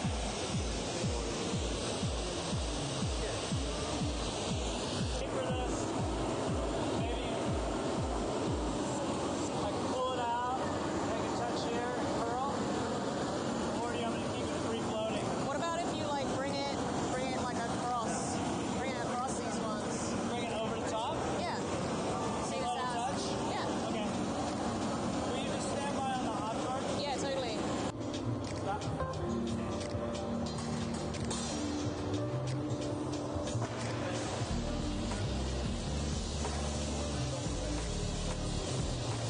Attachment thing has like some element that is like coordinating whatever, or like drilling holes and putting like brass like fittings through, or I don't know, like seeing as how they're hollow, that makes that a lot easier. Yeah. Way stronger. Lighter. Yeah, yeah. That's cool. Yeah. Fitting thing, but maybe it's like black on the outside, but they put like gold inside it, and the light like reflects off the gold and then like does stuff around it and things like that. Yeah. So, I mean, it's a cool idea. I'd have one of these in my house. Thank you. You know? Well, see what happens. The two whites. Yeah, just they're two pieces. So like one of the whites with white cane on it, and then the other. Oh, the white on the. It's opaline. You want to use that first? Yeah. Okay. So And then- opaline and white cane. Yes, please. Okay. And then the second one will be the next white and white cane. Okay. It's kind of like a milky white.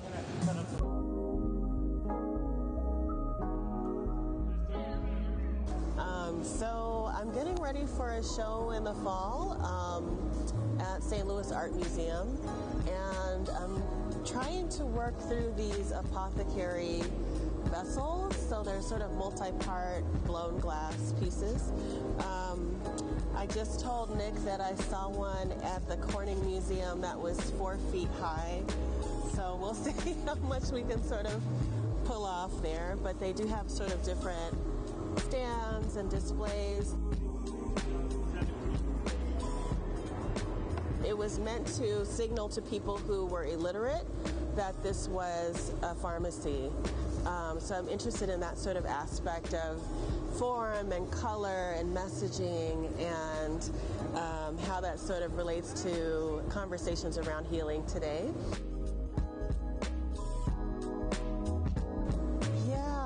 Some sketches with colored glass, and I ordered some colored glass that arrived yesterday. So I think some of them will have colored glass, but today we're starting with mostly clear glass. The photographs are much better than my drawings, but hopefully we'll knock out some of these. As you can see, a lot of them have like colored liquid in them. So that will be the second phase after the hot shop experiment.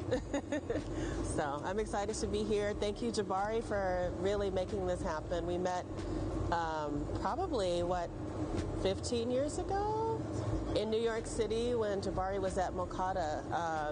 So I'm really happy to be part of the show, and thank you to everyone who made this show happen, and thank you for bringing me out. I'm Preston Singletary, and I'm from Seattle, Washington, working here at the Museum of Glass. This week I'm working on this bust, which will be incorporated into a larger sculpture. There's an example over here of this bust form with the sort of the head and the hat something I developed for the show and made. Actually haven't made very many more of them because there's so much work. And so they are ancestral figures, so just sort of bringing kind of like a human element into, sort of this sculptural form. I would take advantage of the larger glory hole and make some more proportionate bust forms. Friday, I'm having Dante Marioni come, and we're going to work on a few things together, our sort of ongoing collaborations. Dave Walters is going to help me working on these cylinder forms. Yeah, whatever you think would be good for firing. Yeah. Yeah, these shapes are the ideal shapes to fire. Yeah.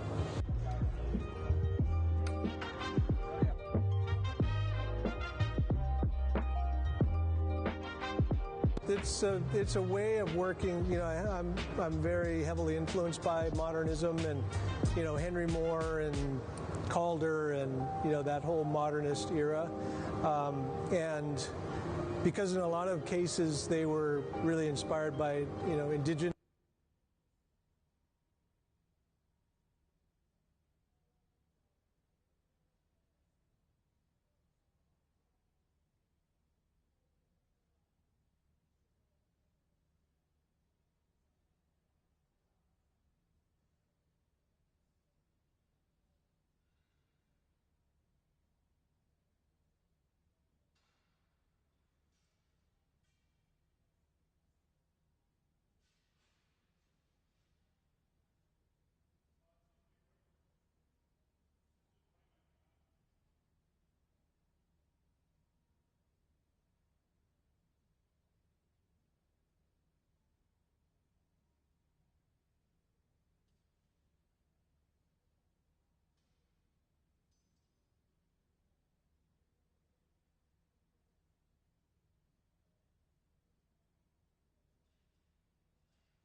Hi everybody, welcome to the Museum of Glass.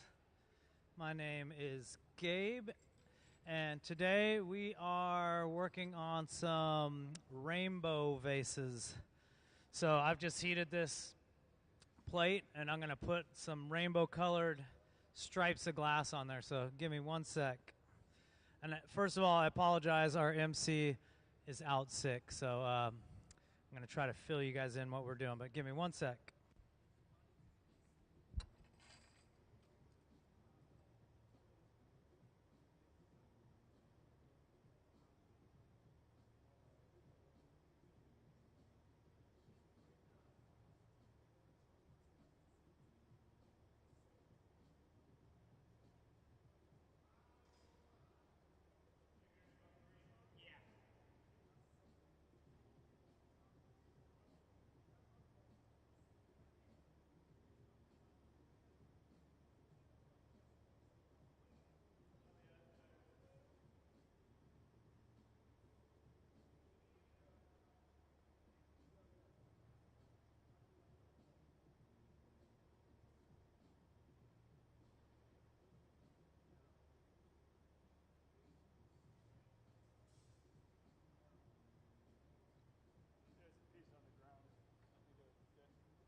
So hi everybody, welcome to the Museum of Glass Hot Shop.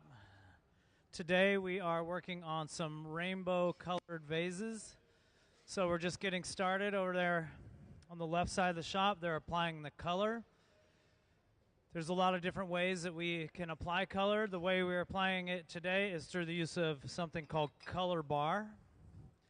We buy these colors. They come in 3 different kind of forms, either bar or frit, which is kind of like a gravel. There's different sizes of that gravel, or like a powder, like a baby powder. So we can apply those colors outside of the furnace. So we have 2 glass furnaces here. That's where we keep the clear glass. Each one of those furnaces holds about 800 pounds when full. So we've got one here. This is the one we're using this week. Inside of here, it's 2125 degrees Fahrenheit. We got about, I'd say we have about 500 pounds of glass in there. It can hold about, I think it's 850 capacity. So introduce you guys to some of the temperatures in here. People always want to know how hot things are. Like I said, the furnace is about 2125, so when the glass comes out, it's kind of the consistency of a warm honey. The glory hole furnaces, these are the reheating chambers that we use. These fire between 2,000 and about 2,200 degrees. So this is where we just reheat the glass. The glass cools very rapidly out in the open air. We need to keep it hot enough to shape, but also hot enough that it's not going to crack. If the glass falls below about 1,000 degrees, it's in danger of cracking. So we always have to keep the glass above that temperature, oftentimes a lot hotter to shape it. We're using this piece of equipment right here. This is called a garage. This runs about 1,100 degrees on this side, about 900 on this side. So this unit, the garage is what it's called. We use that to kind of park things. If we're making pieces that have a lot of different elements, we can store those elements in there. Today we're using it just to heat the color up. What else do we have? Our torches. This is the hottest thing right here. This is an oxygen propane torch. This burns about 5,500 degrees. This is definitely the hottest thing in here. We also have a fluffy torch, we call it. This burns about 2,300 degrees. So this thing, just propane and air. We use the torches just to kind of spot heat the glass where we need the heat. So again, we're making some rainbow colored vases. So what we're doing down on that side is we've covered a small bubble with white glass. We're going to gather a couple more layers of clear glass over that. And then Ben, the gentleman over there, he's going to be our gaffer. He's going to make the bubble this size of this small caliper. So if we measure this is called a pi divider. We could do the math in our head, or we could use this. So he's going to make a bubble that is pi 3.14 of the length of this, so that we can pick up all the rainbow pattern there. We got three patterns of the rainbow there. Does anybody have any questions? You do. What? Did I go to Hilltop when I was a youngin'? No, but I'm involved with Hilltop.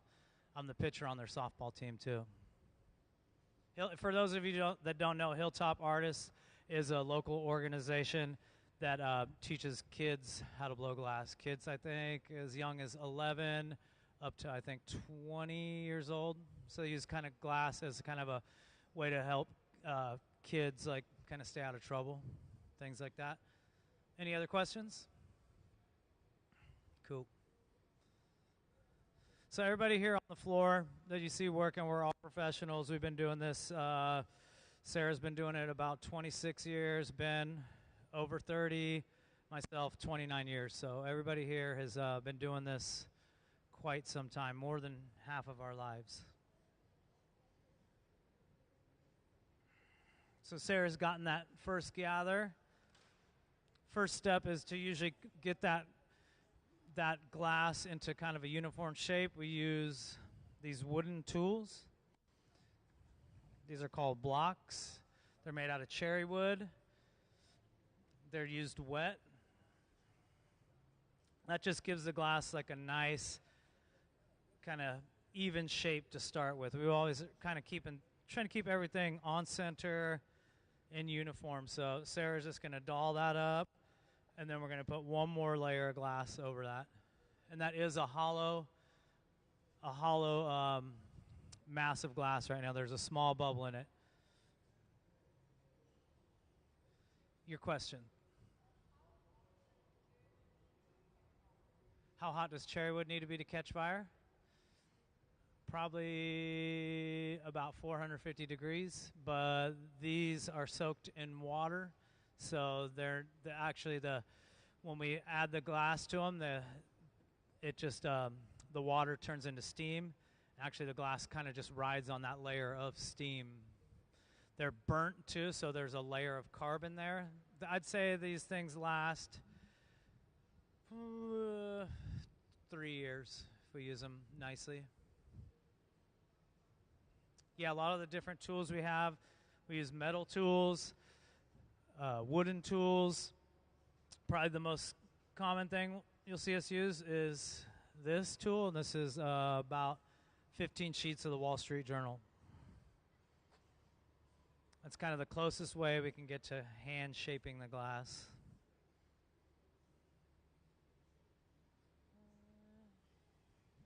So in a moment, when she gets all the glass together, I'm going to set the mic down. I apologize. Our MC has called in sick today, so I'm filling in. Question?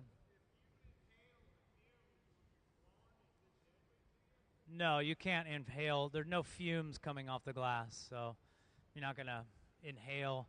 There are times where we make things where you actually suck the air in, and you can't feel it at all. Yeah.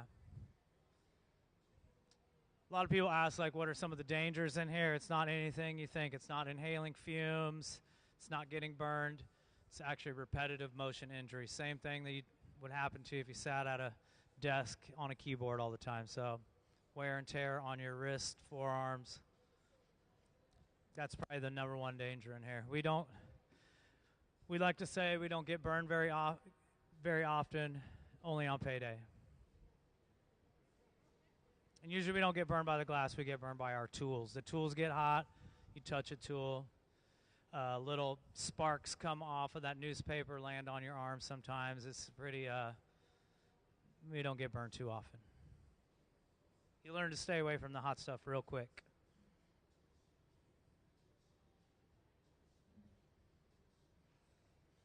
So there's a lot of kind of sitting around and waiting when you do glass. Right now we're just waiting for that bubble to cool down so that when we introduce it to that glass furnace and gather up some more glass, we can still control it. If we were to go in there too hot, the whole thing would just kind of get floppy and uncontrollable. So Ben's going to go in there and get one more layer of glass. He's going to put the pipe in there, stick the bubble in the glass, turn it around, and gather some of that glass. So sometimes you get a little too much, and you can see the consistency of it. It's kind of like a warm honey. It just drips right off. One of the first things and the hardest things to really get when you first start doing this is always keeping that pipe turning and keeping it turning evenly. It's become second nature to most of us, so Ben won't even really concentrate on that much, but it's when you're first learning, all your focus goes into keeping that thing on center and keeping it turning.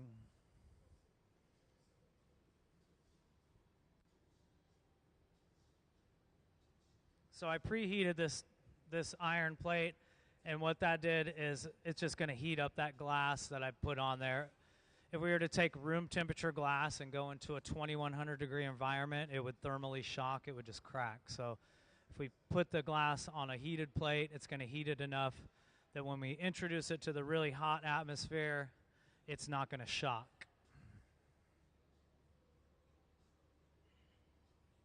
So we do a lot of things here at the Museum of Glass. We have a lot of different programs here. We have visiting artists. We have hot shop rentals, we have commissions, we have a program here where we make drawings that children 12 and under submit. Today we're just working on some store product. It's kind of nice for us sometimes because a lot of times we're making some really like challenging, strange objects. Every once in a while it's kind of nice to just blow some glass and make a vase.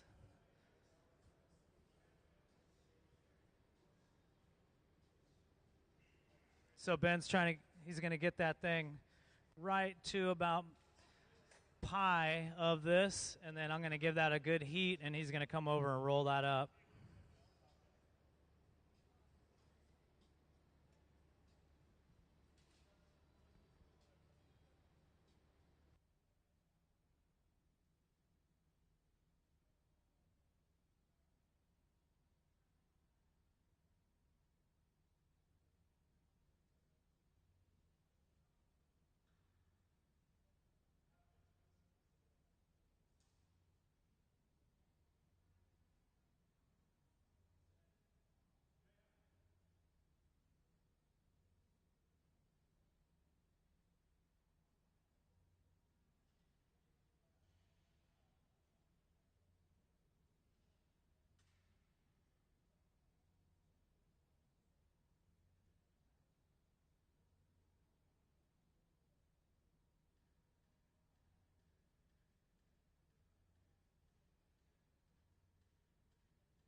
So he made that look really easy, making that meet all the way, but it's actually pretty hard. It takes a light touch. If he was to press down too hard, that bubble's going to get too small. He wouldn't have enough room. He's given it just the right amount of pressure to pick up that whole pattern. Now he's just going to seat that pattern into the glass on this steel table. That steel table is called the marver, and we use that to kind of shape the glass, cool it in certain areas. So right now those canes are running vertically. He's going to use that marver to grab the glass a little bit and spin one direction. We're going to twist, give those canes a nice twist. And these canes, we made these yesterday and this morning. We put ladders across the floor. You can see, got these wood ladders right here. Put about 8 of these across the floor. We actually stretch the glass out all the way across the hot shop. And then they're sitting right here. We break them down into smaller lengths, and then those get cut down. We got this little chopper down here, and we chop them into the lengths we need. Any questions?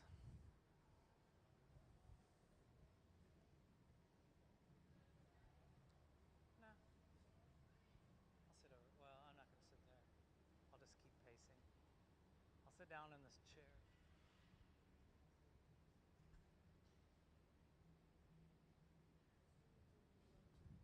So you can see he's dragging that glass across that marver and starting to give that thing a nice twist. And right now everything we're doing is just getting the decoration. We haven't really started shaping it yet. That is hollow, but it's still quite thick.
So you can see those lines are getting nice and twisted now.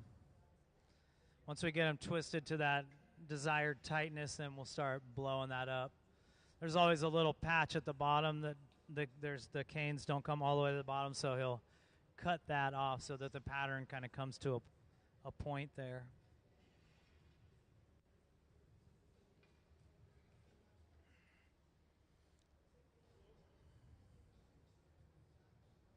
So Sarah's blowing while Ben's twisting that even more and pulling it. So a lot of people think they're going to come here and they're going to see a lot of huffing and puffing and the puffed out cheeks. The blowing process is actually a pretty small part of it. It's mainly shaping and heating. And Ben's telling her blow hard, blow soft.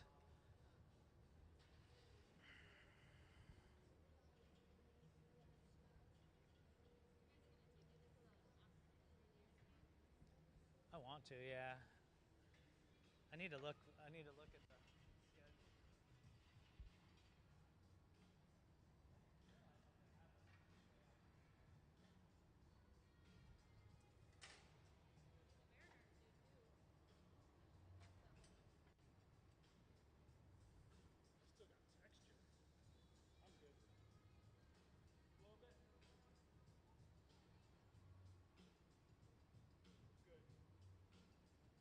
So we're going for kind of a cooling tower shape. You need a shield? So right now the thing's on a blowpipe. Everything's closed off. So what we're going to do is he's going to make a constriction in the glass near the end of that pipe, and that's where we're going to break it off and open the other end in a moment.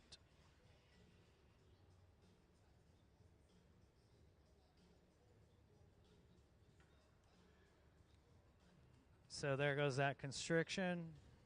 These tools are called the jacks, and that line we call it the jack line. And that's where the glass is going to break off. I was just shielding them from the heat. A lot of times you'll see us using these wooden paddles. Sometimes we're using it to shape the glass. Sometimes the assistants will use it to shield the gaffer from the heat. Working next to that 2,000 degree glass, it gets very hot. You definitely get used to it, but it's there's a lot of radiant heat coming off that.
So now we've what we call puntied up that piece. We've transferred it onto another rod so that we can shape that opening.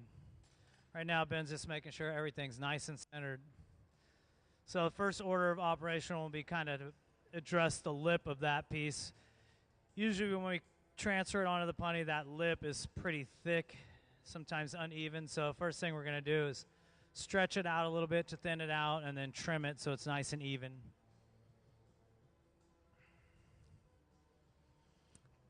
We have these special shears for cutting the glass. I'd say cutting glass kind of feels like cutting soft leather. When it's really hot, it's definitely easier to cut.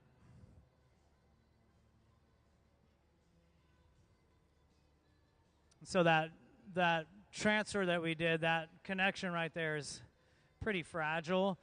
If he were to set it down really hard on the rail, there's a chance it could just fall off. So at this point, we're going to be a little bit more careful with it. I'm going to make sure it stays warm enough that it doesn't crack. So every once in a while, he's going to go in and just give that thing a little bit of heat.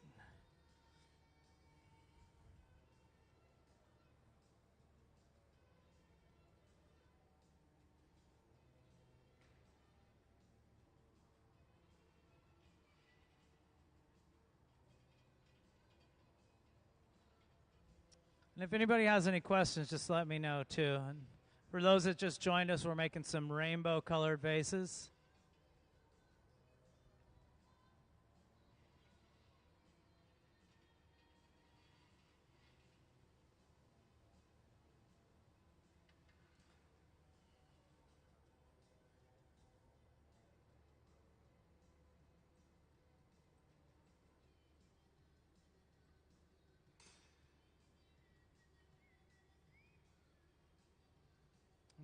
I'm just shielding Ben's fingers from the heat. This move right here gets pretty hot on the thumb.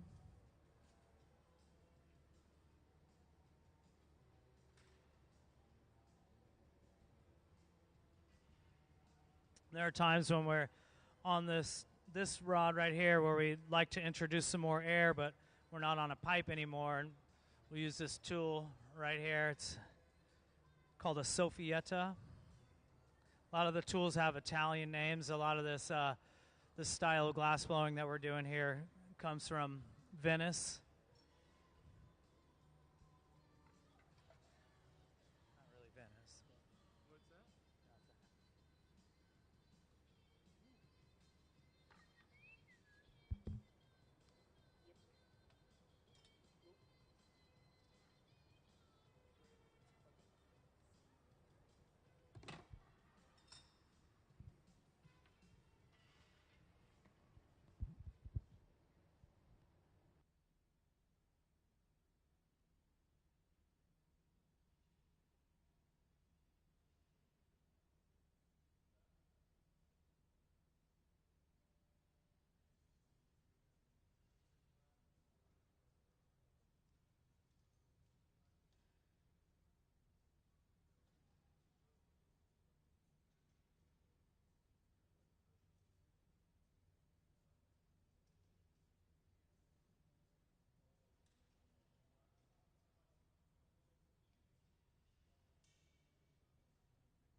So we're getting pretty close to being finished here. Just kind of checking for some, little details here and there, making sure you got a nice clean line.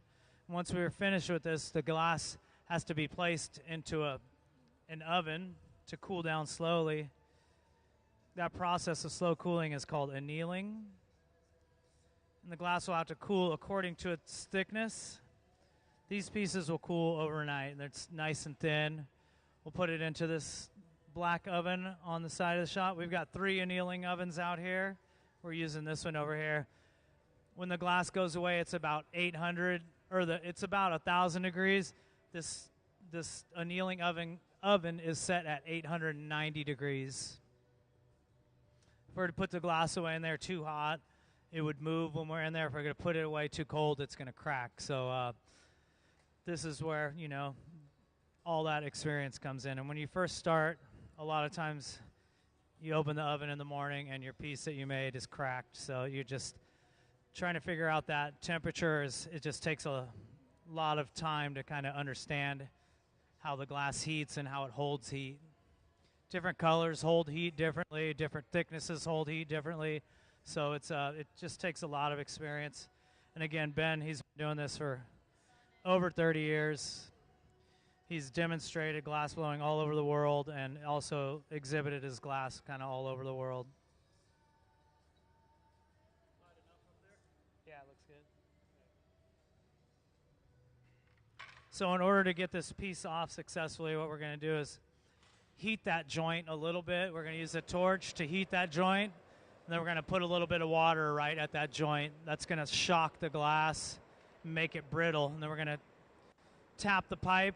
That vibration will release the glass. And then we'll use this oxygen propane torch to just kind of do what we call fire polish the glass. Where the piece breaks off, there's just a little kind of scar there, and we're just going to fire polish that out.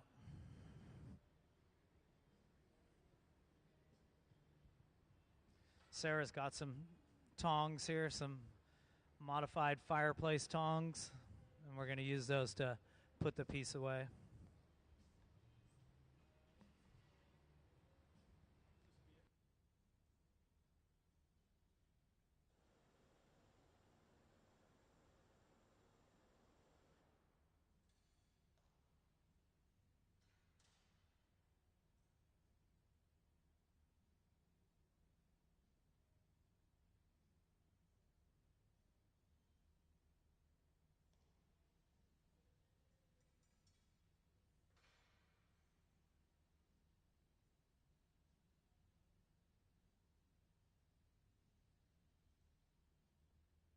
So we get that spot nice and hot, and then we have a little stamp that has a museum emblem on it.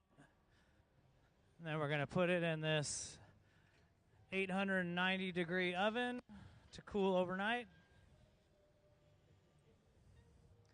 Let's go ahead and give him a hand for completing that. Thanks. Nice job. Any questions? No? Okay. We're just going to keep on. I think we're going to make another one of these. Yeah. Are we going to? We're going to make the same thing, but we're going to use a black glass as the base. Thanks for coming, everybody.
So welcome to those of this just joined us. First of all, I'm going to apologize that we don't have an MC today, so I'm going to be trying to fill in here and there. We're making some rainbow-colored vases today. We've taken these, we pulled all the colors of the rainbow here, these long stripes. This is called cane. We did this yesterday, and this morning we pulled really long strands of colored glass with clear glass over them. We've cut them into some small pieces and laid them out on this metal plate here. This metal plate was heated, preheated in this oven a little bit, the reheating chamber. We call that the glory hole. We put those glass canes on that iron plate. That's going to heat them enough that when we introduce them to that 2,000 degree environment in there, it's not going to crack the glass. If we were to take room temperature glass, go in that kind of environment, it's just going to crack. So we're just preheating them a little bit. Sarah down here has applied some black glass to a small bubble, and now we're going to cover that with a couple more layers of clear and roll this up. I just want to show you guys the color overlay video. This will kind of explain what happened down there before you came in. Can we play the overlay video, please?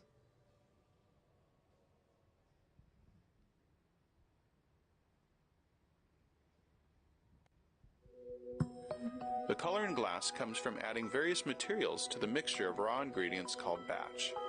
Most of the colorants are compounds containing some kind of metal.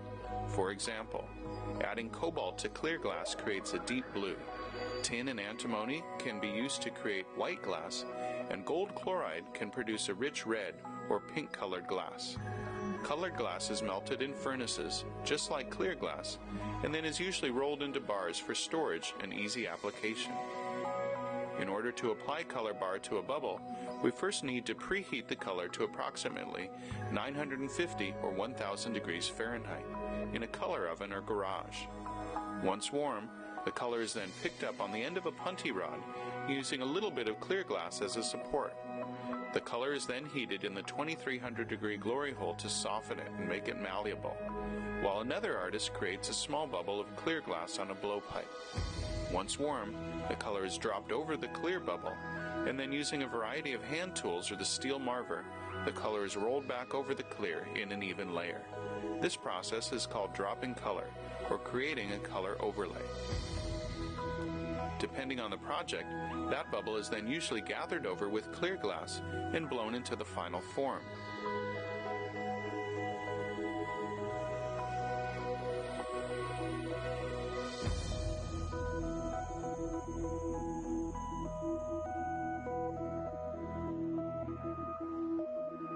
The finished product may appear to be all made from colored glass, but when viewed in cross-section, we can see that there is only a thin layer of color sandwiched between many layers of clear glass.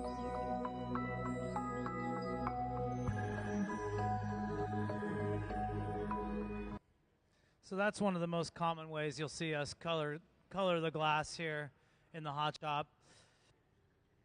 It just allows us a lot of flexibility as far as colors. We have two glass furnaces here, one there, one over there. Each one holds about 850 pounds of clear glass. So if we were to commit to like melting a color in there, then we're going to be stuck with that color for quite some time. So this is the way most artists are going to incorporate color, is outside of the furnace. There's different ways to apply the color. The color comes in different forms. Today we're using the form of color bar. You can buy it in kind of like a gravel texture, and you'll see some pieces in the store where it's kind of like spotty. That's kind of it's called frit. And then there's powdered glass, and powder is used kind of in the same way. It's kind of sprinkled on the glass, or you can roll in it, and you can get a lot of different cool textures with that. You'll see that used a lot in kind of the realistic nature sculptures. If you guys go in the gallery, you'll see some like a sculpture of like a turtle. That was all pretty much all powdered glass. Anybody have any questions? So right now Sarah's just waiting for that bubble to cool down enough so that we can get one more layer of glass. Once we've got that layer of glass, Ben's going to shape that thing up to the correct diameter. In order to pick up this row of cane, he needs to make his bubble 3.14 the size of that, the length of that pattern. So we got some fancy calipers here. They're called pi dividers. So the bigger end, you measure the length. The smaller end will tell you what 3.14 of whatever pattern you do. So if you measure here, ooh, these got changed. You didn't use these, did you, Ben? You got your caliper set over there, right? So yeah, he's gonna, and it's all kind of an approximation too, because also the glass is moving. So when he's rolling that up, he needs to either put more pressure on it or less pressure. If he's a little big, he'll apply more pressure. If he's a little small, he can actually blow a little bit. So we'll get one more layer of glass. Every time we go into that furnace and get another layer of glass, it's called a gather. So this piece, we'd say it's like a 2-gather base.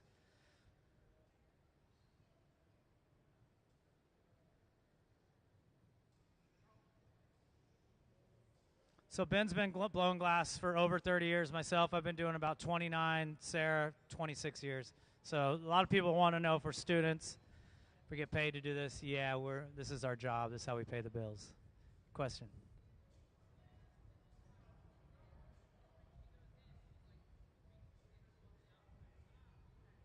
Yeah, so watch. You can see the color of that right now, how it's almost its true color. It's black.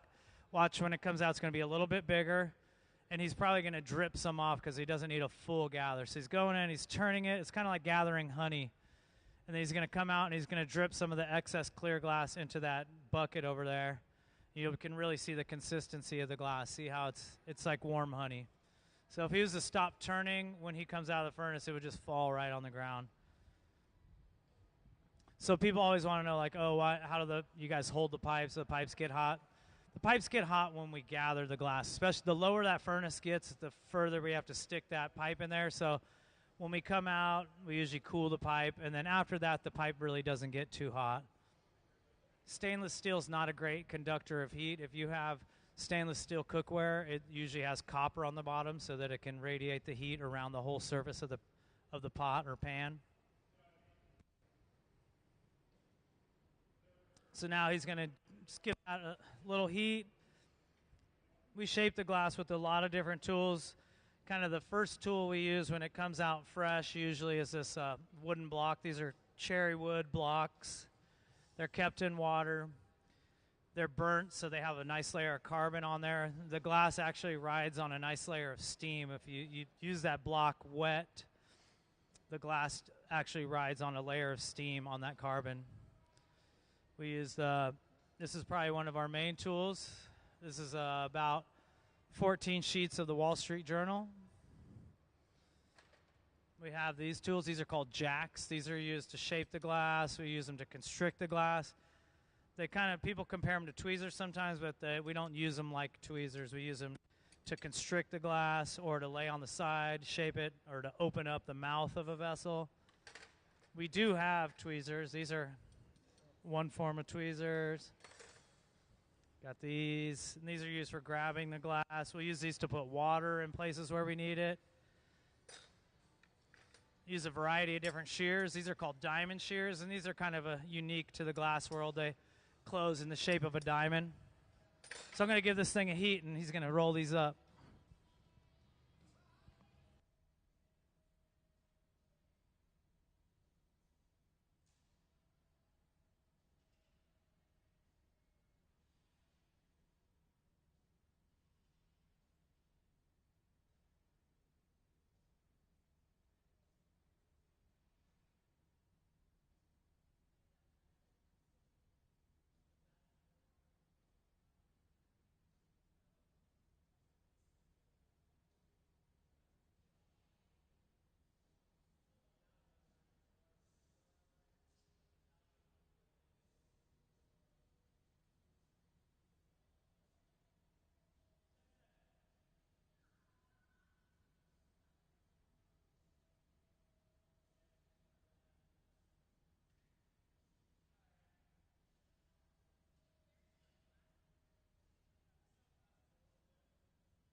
So now we've got those canes rolled up on that bubble. He's going to seat those canes into that bubble of glass by rolling them on this metal table here.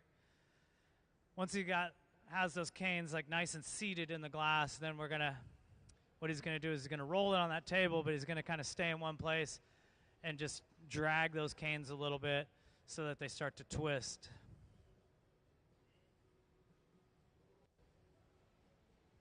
Hey, welcome.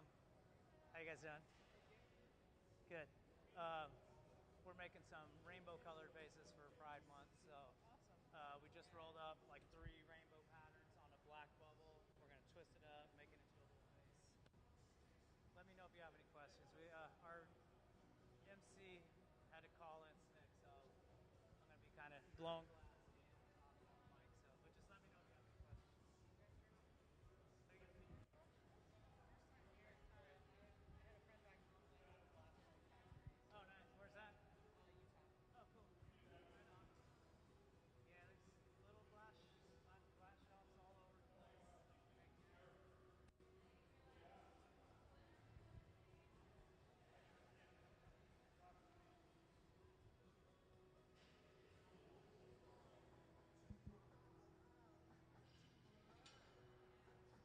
So right now, all we've been doing is just working on decoration. We're not really working on the shape yet.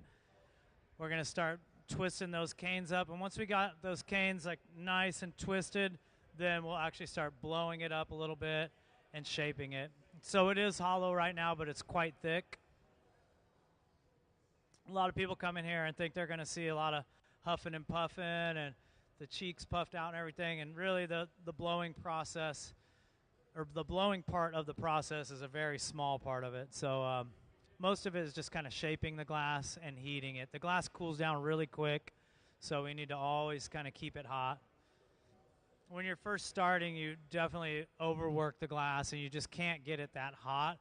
Like what Ben's like not even paying attention, he's getting that hot, but also he's been doing this for a very long time, so it's kind of become second nature. If I pick up a broom at home, it just starts to turn in my hand.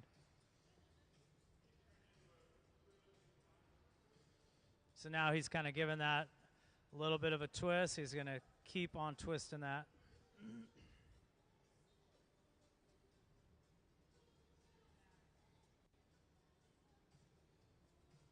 Everything just looks orange right now, and that's, you're just seeing the heat.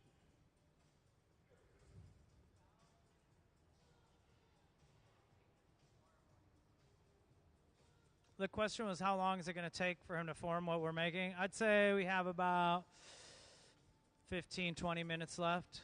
Yeah, most of the process is just getting that initial glass, getting the color on there.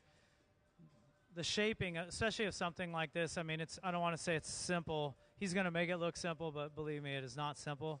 You know, once you got everything set up right, it actually goes pretty quick. This twisting of the cane, you know, he's trying to twist it nice and even, so this takes a little bit of time, but once we got that all twisted up, it's going to be relatively quick, the shaping of it.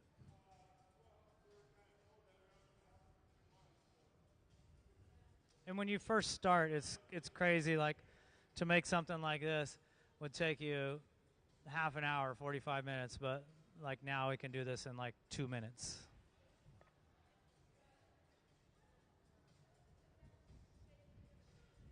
The shape, he's going to make what we'd refer to as like a cooling tower. It's a pretty traditional vase shape. I'll draw it.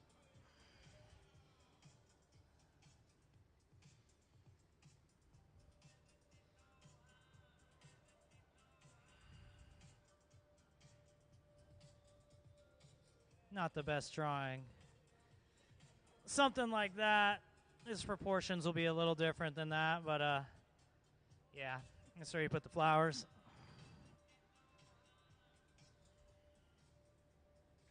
So right now it's still on a blowpipe, so we're connected to the pipe right here. At some point when we get the bottom kind of 2/3 shaped, we'll have to connect a rod to the bottom to open up the top.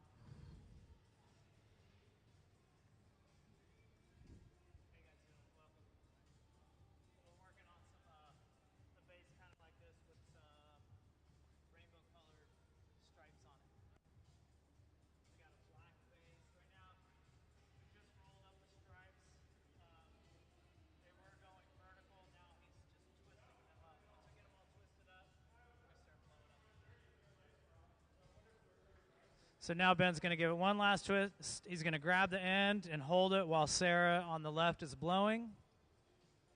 And he's just twisting it up a little bit more.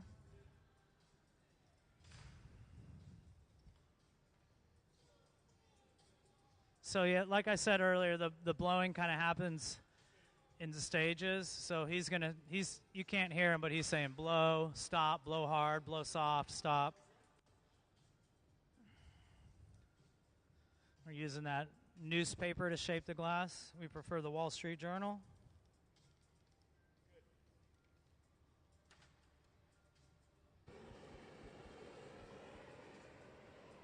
So oftentimes we'll use these torches. They just give us a little extra heat where we need them. That torch puts out about as much thermal energy as the glory hole, about 2,300 degrees. The glory hole is where we reheat the glass. Nobody really knows why it's called that, but that's what it's called. So in order to get this off of the pipe later, we're going to put a constriction in the glass, a nice tight line. It's called the jack line. We'll do that in a moment. First of all, he's going to use those jacks to kind of initiate this waste. And then the line up top at the end of the pipe, that will be where later we'll break that piece off.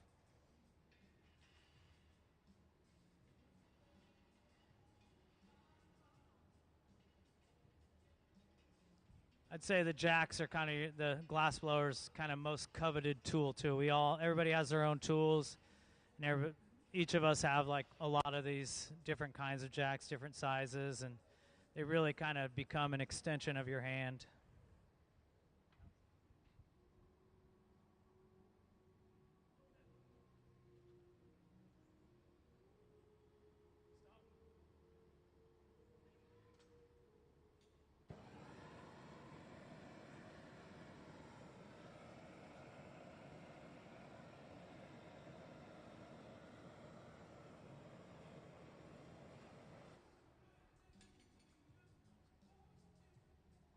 So all of us here, we've all been blowing glass a long time, and this is kind of our day job.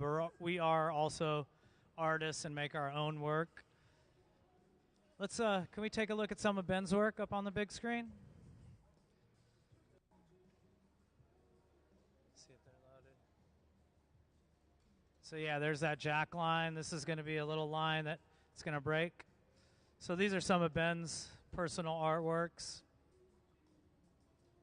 Sometimes people come in here and they think they're watching students, but I promise you guys, we've been doing this a long time and we're certified pros. Ben started blowing glass when he was about 14 years old, kind of as a summer job, and has kept with it ever since.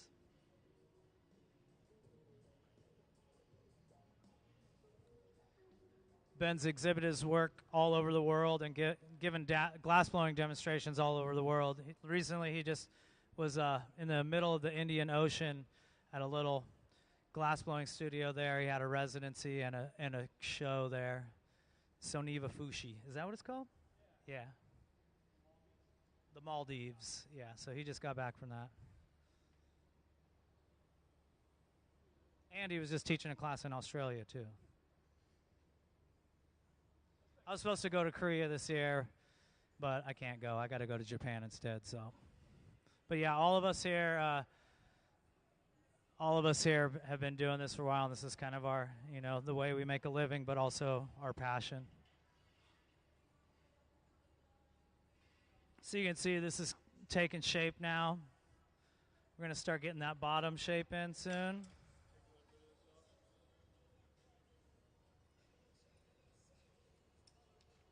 We use these wooden paddles also to shield the gaffer's hands from the heat.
So now we've got that bottom all set. It's time to turn this piece around and shape the top of the vase up.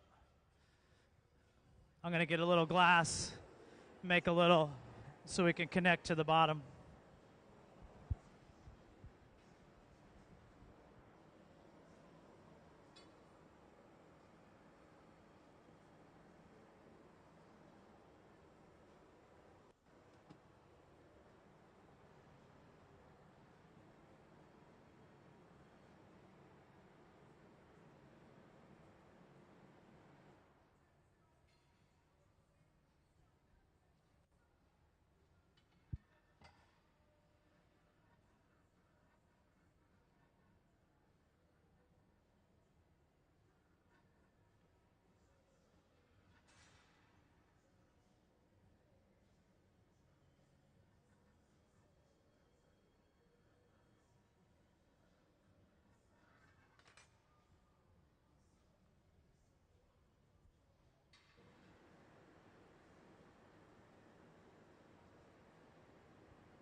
So now we've got that vase connected to the bottom.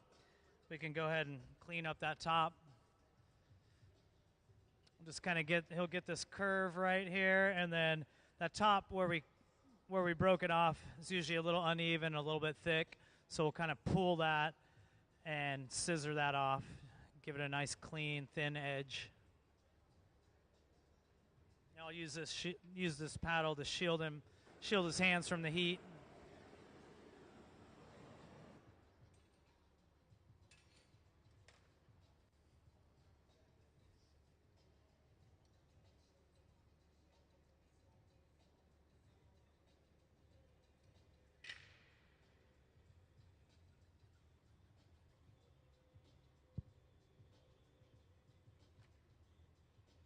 So when you're working with vessels like this, one of the important things is center. So when we put that punty, it's called, when we put the punty on the bottom, really making sure everything's center.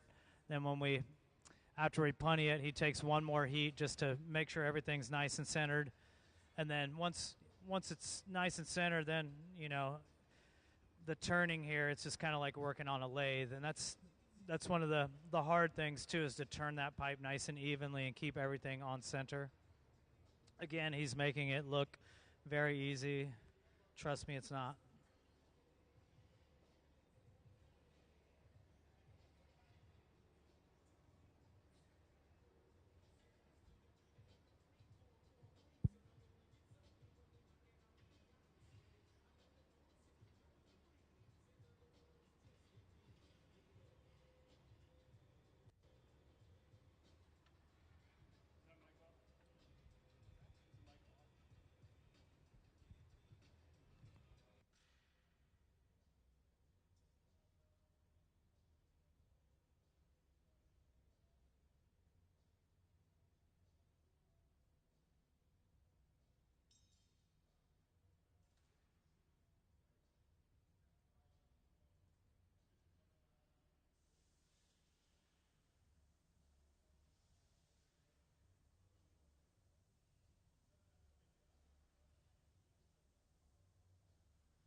So we're just about there, just putting kind of the final touches on there.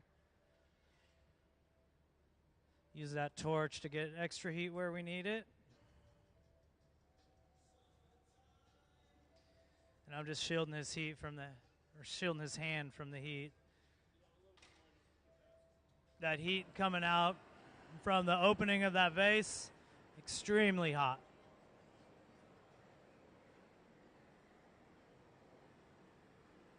Usually on this size stuff, we're not going to wear gloves, but there's things that we make sometimes where we put gloves on, long sleeves. We have heat shields that we wear on our arms.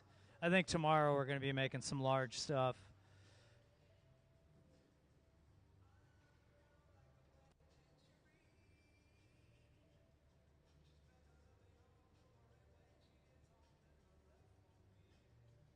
And glass is very much a team effort, especially the way we do it here.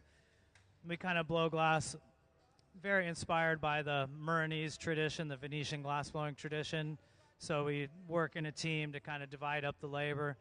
There's always one person that's kind of the head of the team. That's called the gaffer. So today Ben is the gaffer. And on this size stuff, it's the gaffer will usually just do all the turning and the shaping. But like tomorrow when we make some bigger things, someone will be turning the pipe while the gaffer is shaping. And sometimes the gaffer will even work outside the bench.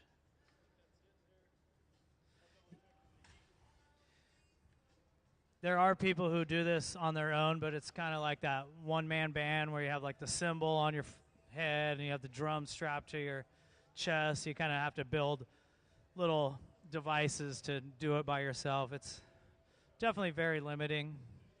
So glassblowers are usually good-natured people who play well with others.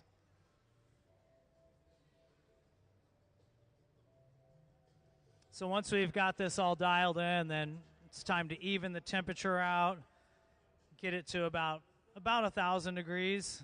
We're going to place it into an oven to cool slowly overnight. If we were to just break this off onto the floor, it would probably crack within a couple minutes. If he was to let this get too cold while we're working on it, it will crack too. So what we're going to do right now is make sure that temperature is not too hot, not too cold. And that's all just comes to experience too. A lot of times when you're first starting, you put things away either too cold, they crack. You put them away too hot, they slump in the oven. So we're going to put this away just at the right temperature.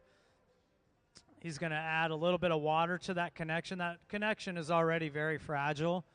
He's going to add a little bit of water to that, which is going to thermally shock that glass.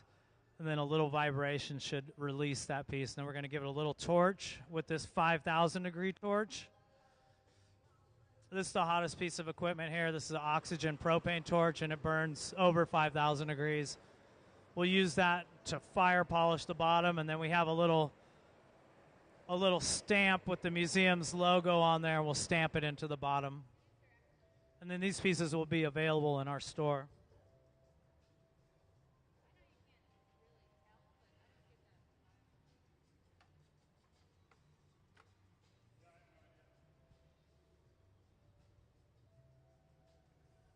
So it looks like the temperature is nice and even. He's going to add a little bit of water to that puntee.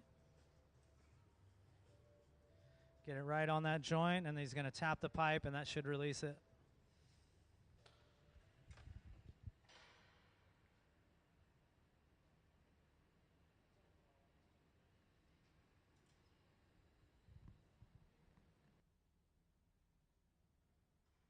Then we'll put it in this annealing oven that's sitting at 890 degrees. The glass will cool down overnight. Once we're done for the day, we'll put it into a program that'll cool it very slowly overnight. Can we give these guys a hand for making that vase? So the glass has to cool according to its thickness. Something like this, a vase, a drinking glass, cools overnight. There are things we make here, sometimes they cool for days, sometimes even weeks. Something like a really large telescope lens, it's going to cool for about 6 months. Palomar Space Observatory. That lens on that telescope, cool for about 6 months. Any questions? Well, thanks for joining us. We're going to make another one.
So we've got all the glass we need now to make the vase that we're going to make.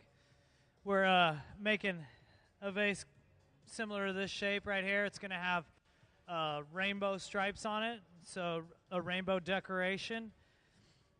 They've gathered up enough glass over there. They have what started with like a black color and then put clear over that, and then we're going to shape it so that we can roll up this whole pattern. He's going to shape it so that the diameter is 3.14 of the length of that pattern, so pi of that pattern, and then we can pick up that whole pattern. Once we get these stripes on there, they're going to be running vertically. We're going to melt it into the glass, and we're going to twist those stripes so that we get a nice tight twist. Look kind of like this.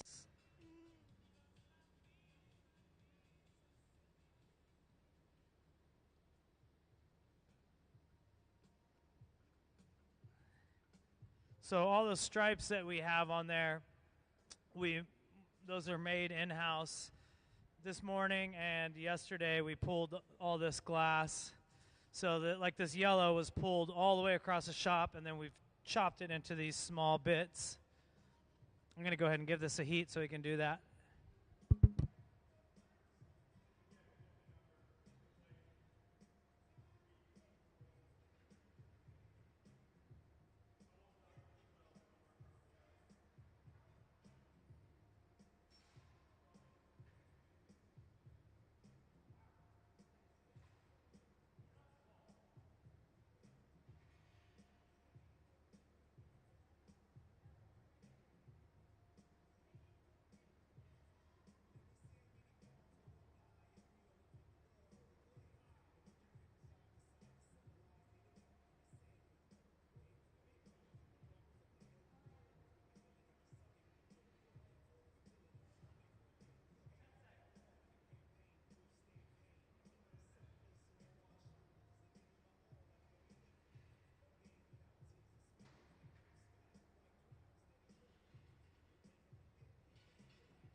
So now we've got those stripes on there.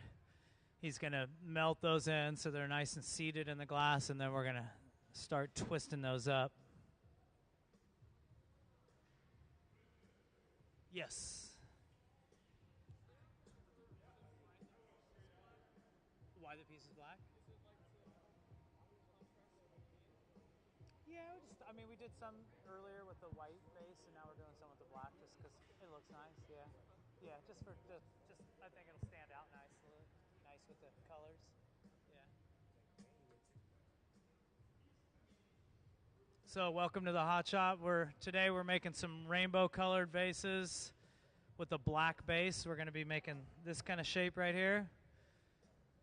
Right now we're just working on getting the decoration for the vase. So we've got this hollow bubble with black glass and then rainbow colored canes on the outside. So right now you can see those canes are going vertically on the piece. He's going to drag them across this marver, this steel table, and spiral them up. So right now we're connected to the pipe right here. So when we blow a vessel like this, we're going to blow it, and then we're going to break it off of the blowpipe and put it onto what's called a punty so that we can shape the other side. So the three of us right here, we are the hot shop team. Myself, Ben Cobb, Sarah Gilbert. We've all been blowing glass for quite some time. Myself, 29 years. Ben, over 30, I think like 32 years. Sarah, like 26 years. So we've been doing this a very long time. He's going to make this look very easy, but I assure you it is not easy. And we also have Nick Davis over there. He's our technician. He keeps all the furnaces running, builds special tools. He builds a lot of these. makes these hand tools.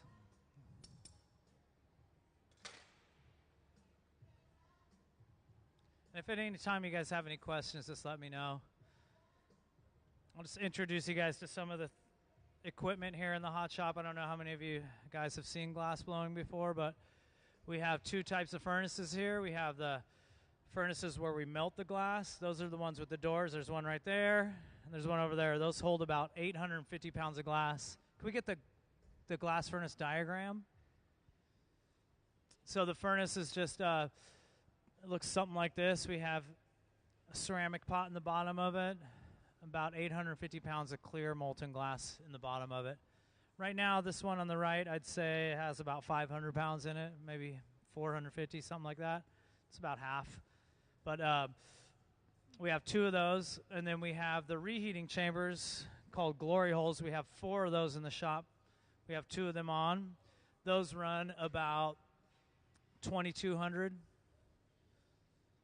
So about the same temperature as the glass furnace. The glass furnaces run about 21, 25. So when the glass comes out, it's kind of a warm honey consistency.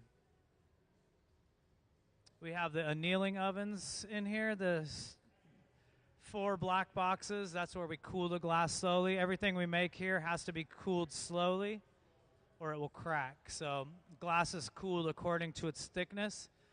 Something like this vase will cool overnight.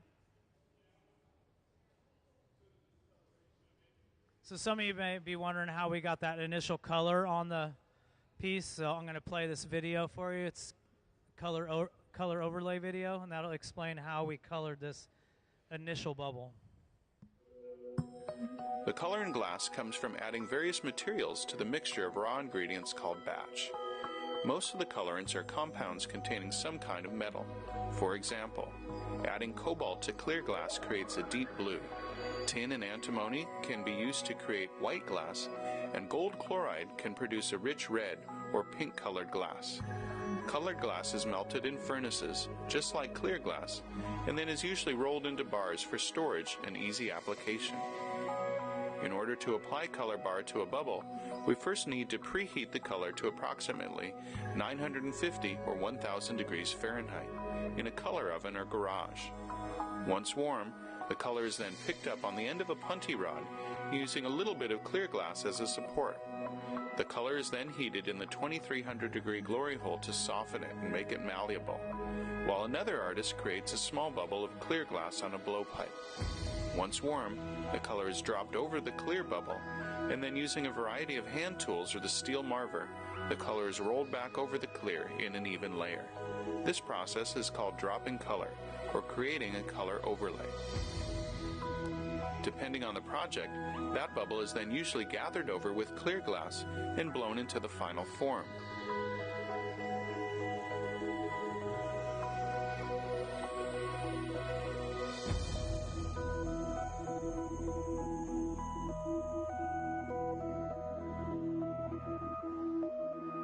The finished product may appear to be all made from colored glass, but when viewed in cross-section, we can see that there is only a thin layer of color sandwiched between many layers of clear glass.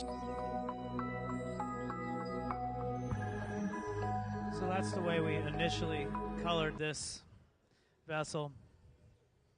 So you can see Ben has got the canes nice and twisted on there. Sarah's on the other side blowing it while Ben's shaping it. He's telling her blow hard, blow soft, and when to stop. The blowing is actually a small part of the overall process. Most of it is heating the glass and shaping it. A lot of the shaping we do is with this tool right here. This is about 14 sheets of the Wall Street Journal.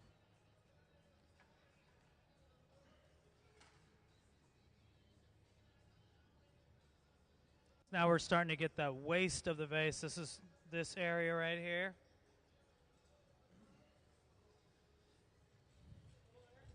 And he's just starting to put a line at the top of the vase too, and that's going to be where we disconnect this and open up the top. So right here is where we're going to put that constriction. That's called the jack line.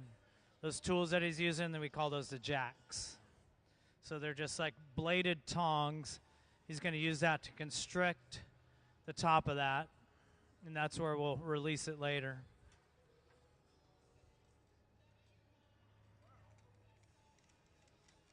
And I'm just using this paddle to shield his arm from the heat.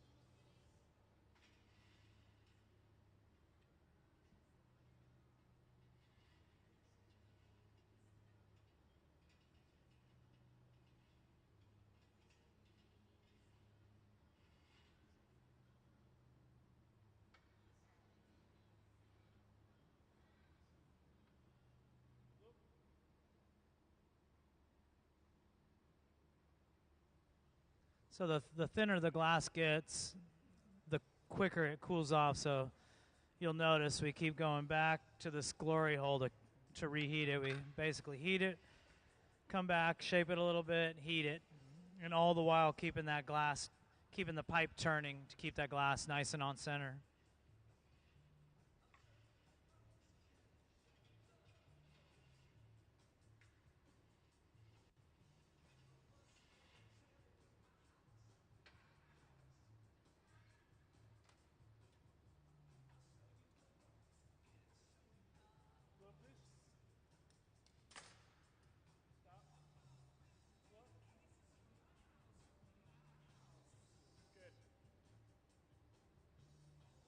So you can see it's really starting to take shape now. We got this nice waist. We have a round bottom right now, but now he's going to heat just that bottom. And I'm going to use this wooden paddle. And he's going to use these jacks. And we're going to kind of create a little, almost like a mold. Sarah's going to cap the pipe to keep that air, keep a little pressure in there.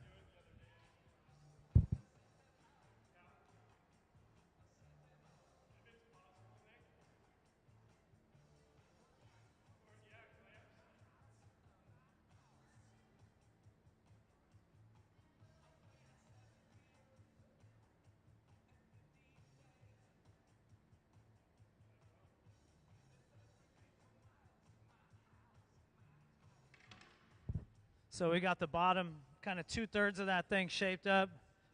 I'm going to get another rod over here, a solid rod, so we can connect it to the bottom. We call this the punty.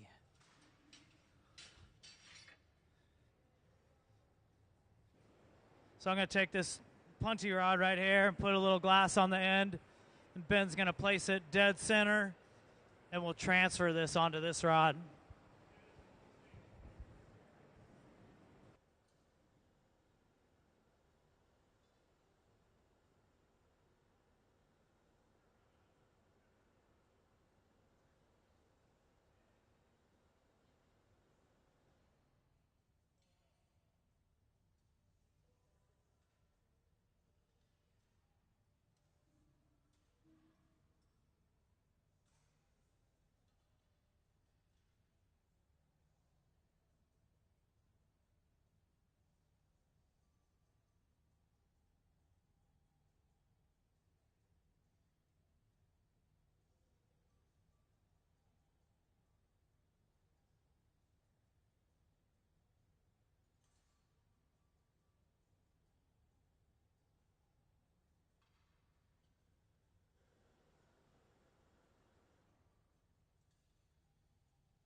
So now we've got that piece transferred on the puntee, we can start to open up the mouth right here.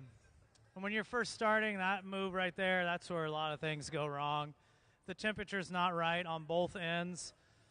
Piece either ends up on the floor or it explodes when it goes back into the reheating chamber. If the glass is allowed to get too cold, it cracks. If it gets too hot, it just crumbles on itself. So if I would have brought him that puntee and it was just a little too cold, just wouldn't stick right. And that's kind of a temporary weld there. So it's at a temperature where it's not fused. Like if he was to set the rod down really hard right now, it would fall off. So at this point, it's a little more fragile. We're going to be a little more careful with it.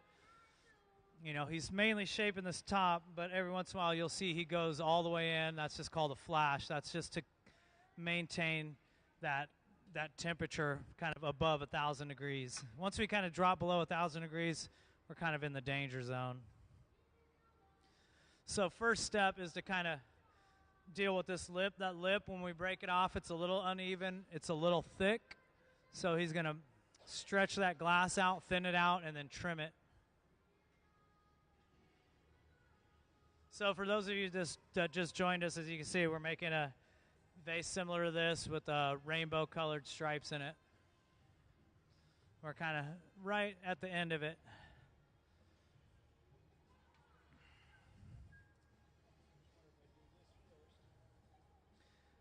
You'll see me using this paddle. All I'm doing is just shielding his hand from the heat. When he gets his hand close to that glass, there's a lot of radiant heat coming off that glass. So if I put a piece of wood between his hand and the heat source, the wood will get hot and not his hand. There are times when we wear gloves. On this kind of stuff, we usually are not wearing gloves. Just kind of you need the dexterity for this kind of size work.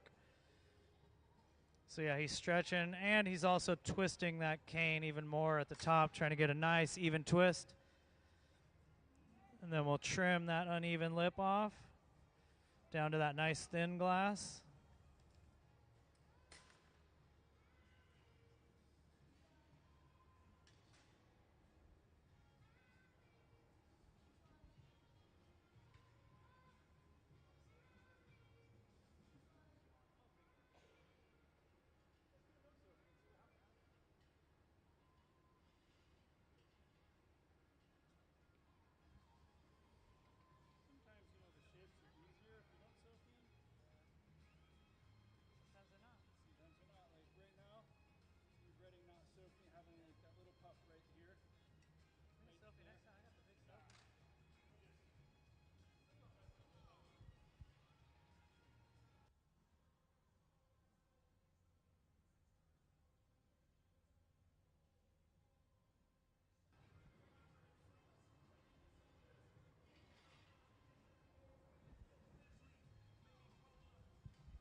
So today we're just working on products for the store. A lot of times we're in here working with visiting artists. Sometimes we're working on commissions.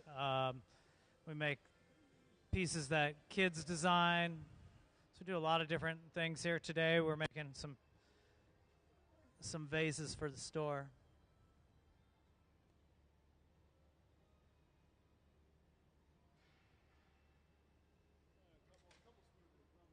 And Ben's just putting those kind of finishing touches on there, getting a nice clean line.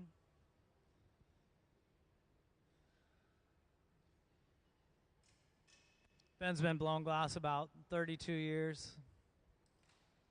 So he's got a really keen eye for this too. So if there's any kind of weird line in there, he's going to see that and fix it.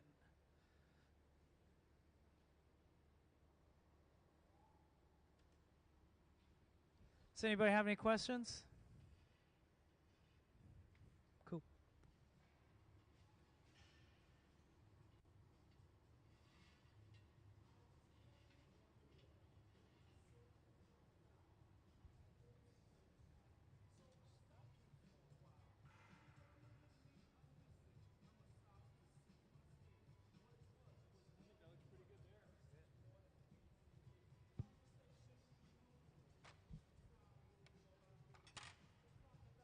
So once we got that shape all dialed in, we just need to equalize the temperature of the piece. It's going to be a little hotter up top because that's where we've been working, so we're going to torch that back a little bit, let that top cool down. It's also torching that connection point right now. We want to get that connection point a little warm so that when we add water to it, it's going to shock it. So next step is to even out the temperature, and then he's going to add a little water to that punty and tap the pipe, and then it's going to disengage from the pipe. I'll use this little oxygen propane torch. It burns about 5,200 degrees Fahrenheit. We'll use that to melt that little scar that's going to be on the bottom, and then we'll stamp it with the MOG stamp.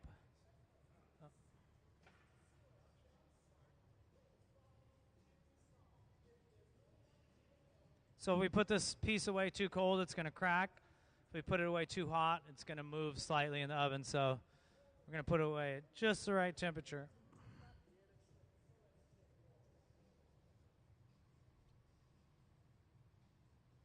So there's those drops of water. Then a little tap. It should release. And I'll just torch that with this 5,000 degree flame, and we'll stamp it with the Museum of Glass stamp. Then we're going to put it in an oven that's at 890 degrees to cool overnight. I'll go right side.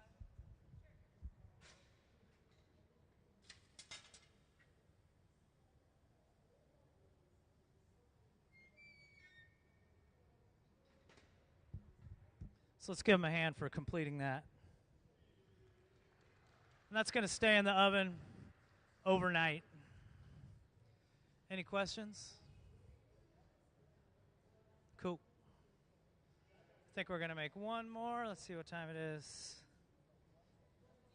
Probably have time for one more.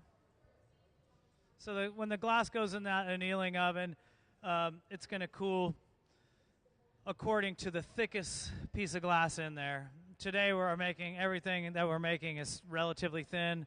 So everything will just cool overnight. There are times where we make some things that are really thick. Those need to cool sometimes days, sometimes weeks. I think the longest thing we've cooled here was about a month of cooling. That's, again, according to the thickness. The glass just has to cool very slowly. If it doesn't cool slowly, it's going to break. You'll see some of these things on the ground, these little like cutoffs on the end. There's some of them are whole, but some of them have crumbled into like 50 pieces, and that's just because they haven't been cooled slowly. So some of those, they'll actually kind of blow up quite violently sometimes. That's why we all have eye protection on. And sometimes people don't, they think we need like more safety gear. Really, all you need eye protection, you need cotton clothing. We don't want to wear our finest silk or polyester in here because that stuff goes up really quick. So if anybody has any questions. No? I'm going to show you guys a video. It's the Kids Design Glass video. This is one of our favorite programs to do. Actually, there's nobody up there right now, so I'll wait. But yeah, we do a lot of different things here. I'll show you guys what the glass looks like coming out of the furnace and kind of how viscous it is.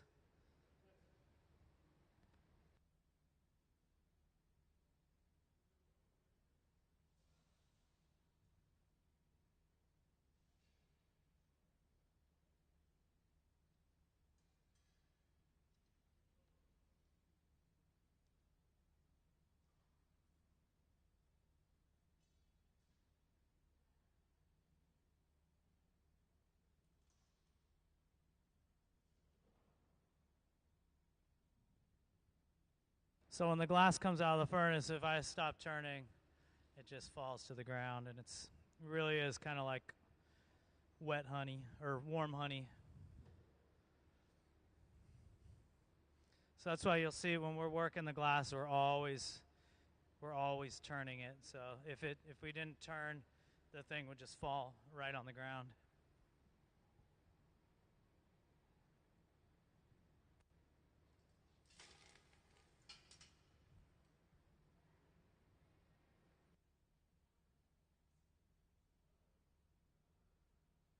We have a big project in here tomorrow. We're going to be making some really large stuff, and I think we have to get some of these molds ready for that.